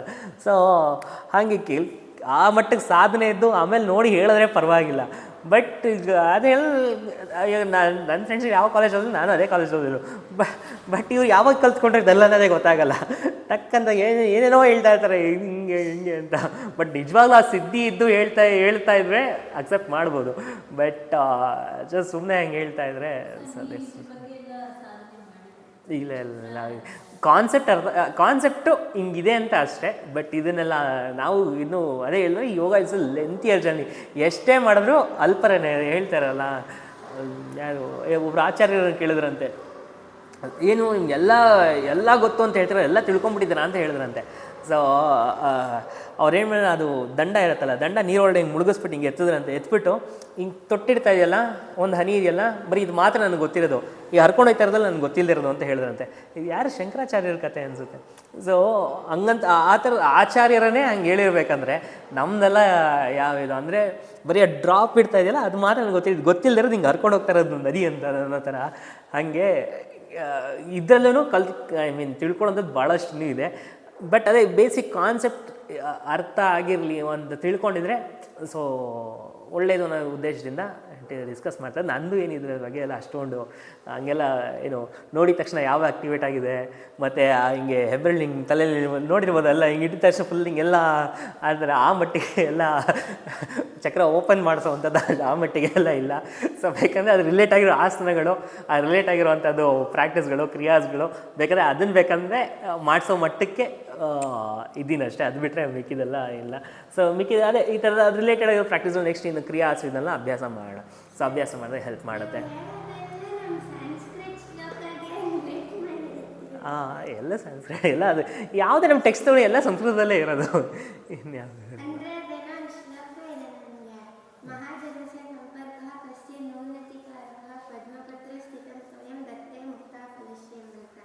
ಅಂದ್ರೆ ಫೇಮಸ್ ಪರ್ಸನ್ ಅಂದ್ರೆ ಏನಂತಾರೆ ಸಜ್ಜನದ ಸವಾಸ ಇಟ್ಕೊಂಡ್ರೆ ನಾವು ಒಳ್ಳೆಯವರಾಗಿರ್ತೀವಿ. ಅಂದ್ರೆ ಇವಾಗ ಲೋಟಸ್ ನೀರ್ ಒಳಗಡೆ ಇರುತ್ತಲ್ವಾ ಸರ್, ಅದನ್ನ ಈಚೆ ತೆಗೆದ್ರೆ ಡ್ರಾಪ್ಲೆಟ್ಸ್ ಇರುತ್ತಲ್ವ ಅದ್ರ ಮೇಲೆ ಅದು ಸಜ್ಜನರು. ದುರ್ಜನರು ವಾಟರ್ ಅಂದ್ರೆ ಪದ್ಮ ಎಷ್ಟು ಸಾಫ್ಟು ಮೃದ ಅಂದ್ರೆ ಸಜ್ಜನರು ತುಂಬಾ ಮೃದ ಇರ್ತಾರೆ. ನದಿ ತರ ಎಲ್ಲ ಕೆಟ್ಟವರೆಲ್ಲ ಸುತ್ತಕೊಂಡಿರ್ತಾರೆ. ಒನ್ ಡ್ರಾಪ್ ಮಾತ್ರ ಅವ್ರ ಜೊತೆ ನಾವು ಸಹವಾಸ ಮಾಡಿದ್ರೆ ಸಜ್ಜನರ ಜೊತೆ ನಾವು ಸಜ್ಜನರಾಗ್ತೀವಿ ನಿಜ. ಇದು ರಾಮಕೃಷ್ಣ ಪರಮಹಂಸರು ಸರಿ ಹೇಳಿದ್ನ ಕತೆ ಅಂದರೆ ನಾವು ಅದೇ ಇದಕ್ಕೆ ರಿಲೇಟ್ ಆಗುತ್ತೆ ಅದನ್ನು. ಸೊ ಏನಂದರೆ ನಮ್ಮನ್ನು ನಾವು ಹೆಂಗೆ ಮಾಡ್ಕೊಳ್ಬೇಕಂದ್ರೆ ಸೊ ಈಗ ಹಾಲಿಂದ ಮೊಸರಿಂದ ತುಪ್ಪ, ಮೊಸರಿಂದ ಕಳೆದು ಬೆಣ್ಣೆಯಿಂದ ತುಪ್ಪ. ಸೊ ತುಪ್ಪ ಮಾಡಿ ಹೆಂಗಂದರೆ ಇವಾಗ ಸಮಾಜ ಅನ್ನೋಂಥದ್ದು ನೀರಿದ್ದಂಗೆ, ನಾವು ಅನ್ನೋದು ಹಾಲಿದ್ದಂಗೆ. ಹಾಲನ್ನು ತೊಗೊಂಡು ಸೀದಾ ನೀರೊಳಗಡೆ ಹಾಕ್ತಾನೆ ಮಿಕ್ಸ್ ಆಗೋಗ್ಬಿಡತ್ತೆ. ರೈಟ್, ನೀರು ಹತ್ತಿರ ಮಿಕ್ಸ್ ಆಗೋದು. ಅಕಸ್ಮಾತ್ ನೀರಲ್ಲಿ ಏನಾದ್ರು ಕಲ್ಮಶ ಆಯಿತು ಅಂದರೆ ಈ ಹಾಲೂ ಸಹ ಕಲ್ಮಶ ಆಗೋಗ್ಬಿಡುತ್ತೆ. ನಾವೇನು ಮಾಡಬೇಕು ಅಂದರೆ ನಮ್ಮನ್ನು ನಾವು ಹಾಲಿಂದ ಮೊಸರು, ಮೊಸರಿಂದ ಬೆಣ್ಣೆ, ಬೆಣ್ಣೆಯಿಂದ ತುಪ್ಪ ಆದಮೇಲೆ ನೀವು ಸಮಾಜಕ್ಕೆ ಹೊರಡೆ ಹೋಗ್ತು ಅಂದರೆ ನೀವೇ ಸಪ್ರೇಟ್ ಆಗಿರ್ತೀರ, ಸಮಾಜನೇ ಸಪ್ರೇಟ್ ಆಗಿರುತ್ತೆ ಅಂತ. ನಾವು ಸಮಾಜದಲ್ಲೇ ಇರಬೇಕು, ಬಟ್ ನಮ್ಮತನ ಅನ್ನೋದು ಸಪ್ರೇಟ್ ಆಗಿರಬೇಕು ಅಂತ. ಸೊ ಹಂಗೆ ಹೇಳಿದ್ದಾರೆ. ಸೊ ಆ ಥರ ಅದು ಹೇಳೋದು ಹಂಗೆ ಹೆಚ್ಚು ಕಡಿಮೆ ಹಂಗೆ ಬರುತ್ತೆ. ಆ ಥರ ಏನು ಎಲೆ ಮೇಲೆ ಡ್ರಾಪ್ಲೆಟ್ ಇರೋ ಥರ ನಾವು ಸಹ ಸಮಾಜದಲ್ಲೇ ಬದುಕಬೇಕು, ಎಲ್ಲೂ ಹೋಗೋಕ್ಕಾಗಲ್ಲ. ಹೋಗಿ ಆಯಿತು ಮತ್ತು ಇದೊಂದು ಮಾಯೆ ಹಿಂಗೆ ಅನಿಸ್ತಾ ಇರುತ್ತೆ, ನಾನೊಬ್ಬ ಒಳ್ಳೆಯವನು ಅನ್ನೋ ಫೀಲ್ ಅದು ಎಲ್ಲರಿಗೂ ಬರುತ್ತೆ. ನಾವು ಮಾಡೋದಲ್ಲ ಸರಿ ಅನ್ನೋದು ಎಲ್ಲರಿಗೂ ಆ ಮಾಯೆ ಅದೊಂದು ಫೀಲ್ ಇರುತ್ತೆ. ಬಟ್ ಎಲ್ಲರದ್ದು ಅವ್ರವ್ರದ್ದೇ ಸ್ಟೋರಿ ಇರುತ್ತೆ. ಈಗ ನಾನು ಒಳ್ಳೆಯವರು ಅಂತ ಕಾಣಿಸ್ತಾರೆ, ಅಕ್ಕಪಕ್ಕ ಇರೋ ಅವ್ರಿಗೂ ಎಲ್ಲ ಅವ್ರವ್ರು ಒಳ್ಳೆಯವರು ಅನ್ನೋ ಥರ ಇರುತ್ತೆ. ನಾವು ಸಮಾಜದಲ್ಲಿ ನಾವು ಇರೋದು, ಬೇರೆಯವ್ರಿಗೆ ನಾವು ಸಮಾಜ, ನಮಗೆ ಅವ್ರ ಸಮಾಜ. ಸೊ ಅದು ಸರಿ ಇದಪ್ಪ. ಮತ್ತು ಅಲ್ಲಿ ನಾವು ಹೆಂಗೆ ಹ್ಯಾಂಡಲ್ ಮಾಡ್ಕೊಳ್ಬೇಕು, ನಮ್ಮ ತನ ಕಳ್ಕೊಳ್ದೆ ಹೆಂಗಿರಬೇಕು, ಸೊ ಅದ್ರ ಕಡೆ ಫೋಕಸ್ ಮಾಡಿಕೊಂಡು ಹೋಗೋದು ಒಳ್ಳೆಯದು. ಮತ್ತು ಹೋದ ವಾರದ್ದು ಟಾಸ್ಕ್ ಹೋದ ಸರಿ ಬಂದು ಏನು ಮಾಡಿದ್ವಿ, ಬ್ರೆತ್ನ ಆದಷ್ಟು 5 ಪಾಯಿಂಟ್ ಹೇಳಿದೆ: slow, soundless, deep, continuous, aware. ಅದ್ರ ಹೋದ ವಾರ ಏನು ಮಾಡಿದ್ವಿ, ಪ್ರತಿ ಸರಿ ಉಸಿರು ತಗೊಳ್ಬೇಕಂದ್ರೆ ಯು ಶುಡ್ ಇಮ್ಯಾಜಿನ್ ದಟ್ ಪ್ರಾಣಶಕ್ತಿ ನಮ್ಮ ದೇಹಕ್ಕೆ ಬರ್ತಾ ಇದೆ, ನಮ್ಮ ಸ್ವೀಕಾರ ಮಾಡ್ತಾ ಇದೆ ಅನ್ನೋ ಭಾವನೆಯಲ್ಲಿ ಉಸಿರಾಟ ಮಾಡಿ ಅಂತ ಫಸ್ಟ್ ವಾರ ಹೇಳಿದೆ. ಫಸ್ಟ್ ಕ್ಲಾಸ್ ಆದಮೇಲೆ ಸೆಕೆಂಡ್ ಕ್ಲಾಸ್ನಲ್ಲಿ ಏನಂತ ಹೇಳಿದೆ, ಈ 5 ಪಾಯಿಂಟ್ಗಳು: your breath should be slow, soundless, deep, continuous, awareness and abdomen breathing. ಆದಷ್ಟು ಹೊಟ್ಟೆ ಬಲ್ಜ್ ಮಾಡಿ ಹೊಟ್ಟೆ ಮುಖಾಂತರ ಉಸಿರಾಟ ಮಾಡೋದು. ಇಷ್ಟನ್ನು ಸಹ ಫೋಕಸ್ ಮಾಡಿ ಅಂತ ಹೋದ ಚಾಪ್ಟರ್ನಲ್ಲಿ ಹೇಳಿದ ಕಾನ್ಸೆಪ್ಟು. ಈ ವಾರ ಈ ಸೆಷನಿಂದ ನೆಕ್ಸ್ಟ್ ಸೆಷನ್ವರೆಗೂ ನಾವೇನು ಫೋಕಸ್ ಮಾಡೋಣ ಅಂದರೆ, so it's normal breath rate ಒಂದು 12 to 14 ಅಂತ ಹೇಳ್ತೀವಿ. 12ರಿಂದ 14 ಸರಿ ನಾವು ಉಸಿರಾಟ ಮಾಡುವಂಥದ್ದು. ಈ ಥ್ರೆಶೋಲ್ಡ್ಗಿಂತ ಜಾಸ್ತಿ ಆದಷ್ಟು ನಮ್ಮ ದೇಹದಲ್ಲಿ ಸಮಸ್ಯೆಗಳು ಕಾಣಿಸ್ಕೊಳ್ಳುತ್ತೆ ಅಂತ ಜನರಲ್ ಆಗಿ. ಸೊ ಆಗಿದ ತಕ್ಷಣ ಸಮಸ್ಯೆ ಕಾಣಿಸ್ಕೊಂಡೇ ಬಿಡುತ್ತೆ ಅಂತಲೇ ಏನಿಲ್ಲ. ಸಾಧಾರಣವಾಗಿ it's one of the indication. ನಾವು ಯಾವಾಗ ಬ್ರೆತ್ ಸ್ಪೀಡ್ ಆಗುತ್ತಲ್ಲ, it's one of the indication ನಮ್ಮ ಮೈಂಡು ಇದೆಲ್ಲ ಕಾಮ್ ಆಗಿಲ್ಲ. ಯಾವಾಗ ಸ್ಟ್ರೆಸ್ಸಲ್ಲಿ ಇರ್ತೀವಿ ಯಾವಾಗೆಲ್ಲ ಬ್ರೆತ್ ಸ್ಪೀಡ್ ಆಗ್ತಾ ಹೋಗ್ತಾ ಇರುತ್ತೆ. ಸೊ ಆದಷ್ಟು ಮತ್ತು ಎಷ್ಟು ನಾವು ಕಡಿಮೆ ಮಾಡ್ತಾ ಹೋಗ್ತೀವಲ್ಲ, ಬ್ರೆತ್ ರೇಟ್ನ ಎಷ್ಟಾದಷ್ಟು ಕಡಿಮೆ ಮಾಡ್ತಾ ಹೋಗ್ತೀವಲ್ಲ, ನಮ್ಮ ಸಿಸ್ಟಮ್ ಎಲ್ಲ ಒಂದು ಹಾರ್ಮೋನೈಸ್ಡಾಗಿ ವರ್ಕ್ ಮಾಡ್ತಾ ಇರುತ್ತೆ, ನಮ್ಮ ಸಿಸ್ಟಮ್ ಎಲ್ಲ ರಿಲ್ಯಾಕ್ಸ್ಡ್ ಆಗಿರುತ್ತೆ ಅಂತ ನಮ್ಮ ಸ್ಕ್ರಿಪ್ಚರ್ಸು ಅದನ್ನೇ ಹೇಳೋದು. ಎಷ್ಟಾದಷ್ಟು ಅಷ್ಟು. ಅದಕ್ಕೆ ನಾವು ಇನ್ನೊಂದು ರೆಪ್ರೆಸೆಂಟೇಷನ್ ಏನು ಹೇಳ್ತೀವಿ ಅಂದರೆ, ಈ ರ್ಯಾಬಿಟ್, ಮೊಲ ಎಲ್ಲ ಏನು ಮಾಡ್ತೀವಿ, ಫಾಸ್ಟಾಗಿ ಉಸಿರಾಟ ಮಾಡುತ್ತೆ. ನೀವು ಯಾವಾಗ ಫಾಸ್ಟ್ ಉಸಿರಾಟ ಮಾಡೋ ಎಲ್ಲ ಪ್ರಾಣಿಯನ್ನು ತೊಗೊಳ್ಳಿ, ಮೊರ ಆಗಿರಲಿ ಅಥವಾ ನಾಯಿ ಆಗಿರಲಿ, ಇದಕ್ಕೆಲ್ಲ ಲೈಫ್ ಸ್ಪ್ಯಾನ್ ತುಂಬ ಕಡಿಮೆನೇ, ಬೇಗನೆ ಸತ್ತೋಗ್ಬಿಡುತ್ತೆ, ಒಂದು 15-20 ವರ್ಷ ಹಿಂಗೆ. ಅದೇ ನಿಧಾನಕ್ಕೆ ಉಸಿರಾಟ ಮಾಡೋ ಪ್ರಾಣಿಗಳಿಗೆಲ್ಲ ಲೈಫ್ ಸ್ಪ್ಯಾನ್ ದೊಡ್ಡದಾಗಿರುತ್ತೆ. ಫಾರ್ ಎಕ್ಸಾಂಪಲ್ ಆರ್ಮೆ, ಸೊ ಅದು ಎಷ್ಟು ವರ್ಷ ಬದುಕುತ್ತೆ. ಮುಗಿಸ್ಬಿಡ್ತೀನಿ. ಎಲಿಫೆಂಟು. ಸೊ ಈ ಥರ ಎಲ್ಲ ಈ ಪ್ರಾಣಿಗಳು ಡೀಪಾಗಿ ಮತ್ತು ಲೆಂತಿಯಾಗಿ ಉಸಿರಾಟ ಮಾಡುವಂಥ ಪ್ರಾಣಿಗಳಿಗೆಲ್ಲ ಲೈಫ್ ಸ್ಪ್ಯಾನ್ ದೊಡ್ಡದಾಗಿರುತ್ತೆ ಅಂತ. ಇನ್ ದ ಸೇಮ್ ವೇ ನಾವು ಸಹ ನಿಧಾನವಾಗಿ ಉಸಿರಾಟ ಮಾಡಿದಷ್ಟು ನಮ್ಮ ಲೈಫ್ ಸ್ಪ್ಯಾನ್ ಸಹ ಇಂಪ್ರೂವ್ ಮಾಡೋಕ್ಕಾಗುತ್ತೆ ಅಂತ. ಇನ್ನೊಂದು ಹೇಳೋದಾಯಿತು ಅಂದರೆ, ಇದು ಹೆಂಗೆ ಅಂದರೆ, ಸಮವಟ್ ದೇವರು ಇಷ್ಟು ವರ್ಷ ಬದುಕು ಅಂತ ಹೇಳೋದಂತೆ. ಇವಾಗ ಇವನು 20 ವರ್ಷ, 30 ವರ್ಷ, 50 ವರ್ಷ, 60 ವರ್ಷ, ಹಿಂಗೆ ಇಷ್ಟು ವರ್ಷ ಅಂತ ಕೊಡಲ್ಲ ಅಂತ, ಇಷ್ಟು ಉಸಿರು ಅಂತ ಕೊಟ್ಬಿಡ್ತಾನೆ ಅಂತ. ಆ ಉಸಿರನ್ನು ಫಾರ್ ಎಕ್ಸಾಂಪಲ್ ಒಂದು 50 kg ಅಕ್ಕಿ ಇದ್ದರೆ ನಾವು ಎಷ್ಟು ನಿಧಾನವಾಗಿ ಅಕ್ಕಿನ ಖಾಲಿ ಮಾಡ್ಕೊಳ್ತಾ ಬರ್ತೀವೋ ಅಷ್ಟು ದಿನ ಬಾಳಿಕೆ ಚೆನ್ನಾಗಿ ಬರುತ್ತೆ. ಇನ್ ದ ಸೇಮ್ ವೇ ನಮ್ಗೆ ಇಷ್ಟು ಉಸಿರು ಅಂತ ದೇವ್ರು ಕೊಟ್ಟಿರ್ತಾನೆ. ನಾವು ಎಷ್ಟು ನಿಧಾನವಾಗಿ ಅದನ್ನು ಖರ್ಚು ಮಾಡ್ಕೊಳ್ತಾ ಹೋಗ್ತೀವೋ ನಮ್ಮ ಲೈಫ್ ಸ್ಪ್ಯಾನು ಸಹ, ನಮ್ಮ ಆಯುಷು ಸಹ ವೃದ್ಧಿ ಆಗ್ತಾ ಹೋಗುತ್ತೆ ಅಂತ. ಸೊ ಅದಕ್ಕೆ ಈಗ ನೆಕ್ಸ್ಟ್ ಟಾಸ್ಕ್ ಇನ್ನೇನಿಲ್ಲ, ಎಷ್ಟಾಗುತ್ತೋ ಅಷ್ಟು ನಿಧಾನವಾಗಿ ಉಸಿರಾಟ. ಅದು ಹೆಂಗೆ ಇಟ್ಕೊಳ್ಳೋಣ ಅಂದರೆ, ಒಂದು ನಿಮಿಷಕ್ಕೊಂದು ಉಸಿರು ಕಷ್ಟ ಆಗುತ್ತೆ. ಸೊ ಬೆಟರ್ ಏನು ಮಾಡೋಣ, 1 ನಿಮಿಷಕ್ಕೆ 2 ಉಸಿರಾಟ, ಅದು ನಮ್ಮ ಟಾರ್ಗೆಟು. ಸೊ ಏನಿಲ್ಲ, ಜಸ್ಟ್ ಕುತ್ಕೊಳ್ಳೋದು ಮತ್ತು ಟೈಮ್ ನೋಡ್ಕೊಂಡು ಉಸಿರಾಟ ಮಾಡೋದು ಬೇಡ. ಅದ್ರಲ್ಲಿ ನಾನು ಹೇಳ್ತಾ ಇದ್ದೇನೆಂದರೆ, ಇದೊಂದು ಆಗಿಬಿಡುತ್ತೆ. ಏನು ಹೇಳ್ತಾ ಇದ್ದೆ, 30 ಉಸಿರಾಟ ಅಂತ ನೆನಪಲ್ಲಿ ಇಟ್ಕೊಳ್ಳೋಣ. ಕಾನ್ಷಿಯಸ್ ಆಗಿ 30 ಸರಿ ಉಸಿರಾಟ ಮಾಡಬೇಕು ದಿನಕ್ಕೆ. 30 ಸರಿ ಉಸಿರಾಟ ಎಷ್ಟಾದಷ್ಟು ಕಣ್ಣು ಮುಚ್ಕೊಂಡು 30 ಸರಿ ಸ್ಲೋವಾಗಿ ಬ್ರೀತ್ ಮಾಡೋದು, ನಿಧಾನವಾಗಿ ಉಸಿರು ಹೊರಗಡೆ ಹಾಕೋದು. ಇಲ್ಲೂ ಸಹ ಅಷ್ಟು ಪಾಯಿಂಟ್ಸ್ ಇಲ್ಲಿ: slow, soundless, deep, continuous, awareness.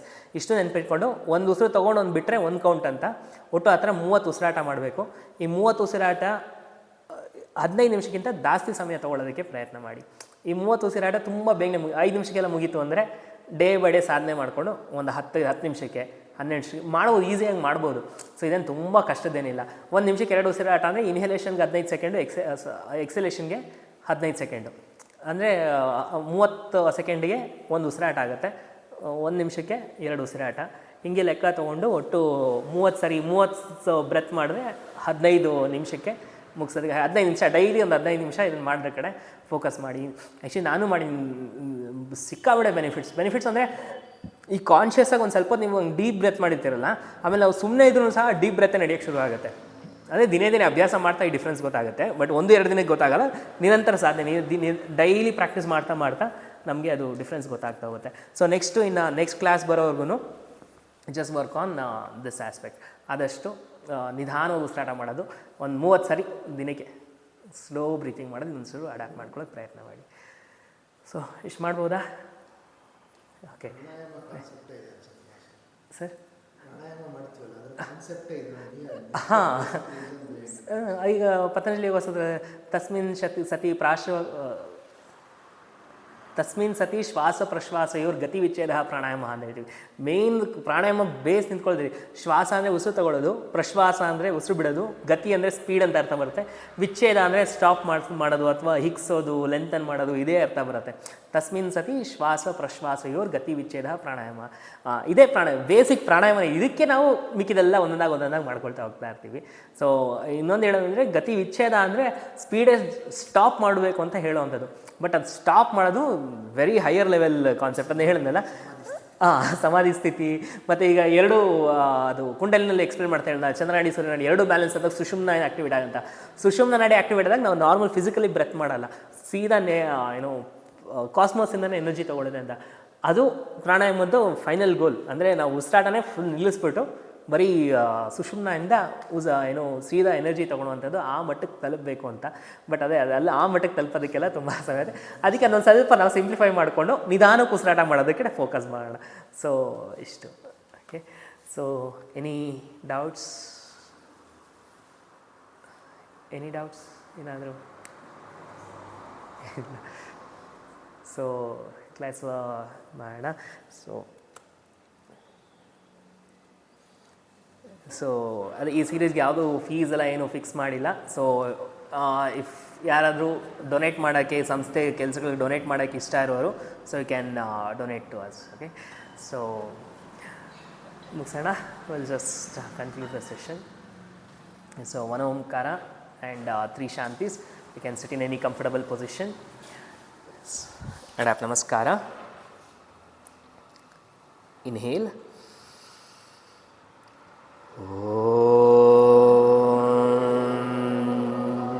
ಶಾಂತಿ ಶಾಂತಿ ಶಾಂತಿ. Palming. Rub your palms each other.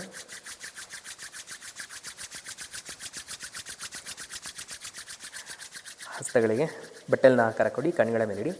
ಶಾಖವನ್ನು ಗಮನಿಸುತ್ತಾ ಕಣ್ಣುಗಳನ್ನು ವಿಶ್ರಾಂತಿಗೊಳಿಸಿ. ಕೈಗಳನ್ನು ಮುಂದೆ ತಂದು ಹಸ್ತದರ್ಶನ. ಹಸ್ತಗಳನ್ನು ನೋಡಿ ಪ್ಲೀಸ್. ನೆಕ್ಸ್ಟ್ ಬರೋವರೆಗೂ ಇಷ್ಟೆಲ್ಲ ಅಭ್ಯಾಸಗಳನ್ನು ಹೇಳಿದ್ನಲ್ಲ, ಆ ಟಾಸ್ಕ್ ಅಭ್ಯಾಸವನ್ನು ಮಾಡಲಿಕ್ಕೆ ಪ್ರಯತ್ನ ಮಾಡಿ. ಸೊ ಧನ್ಯವಾದ. Thank you.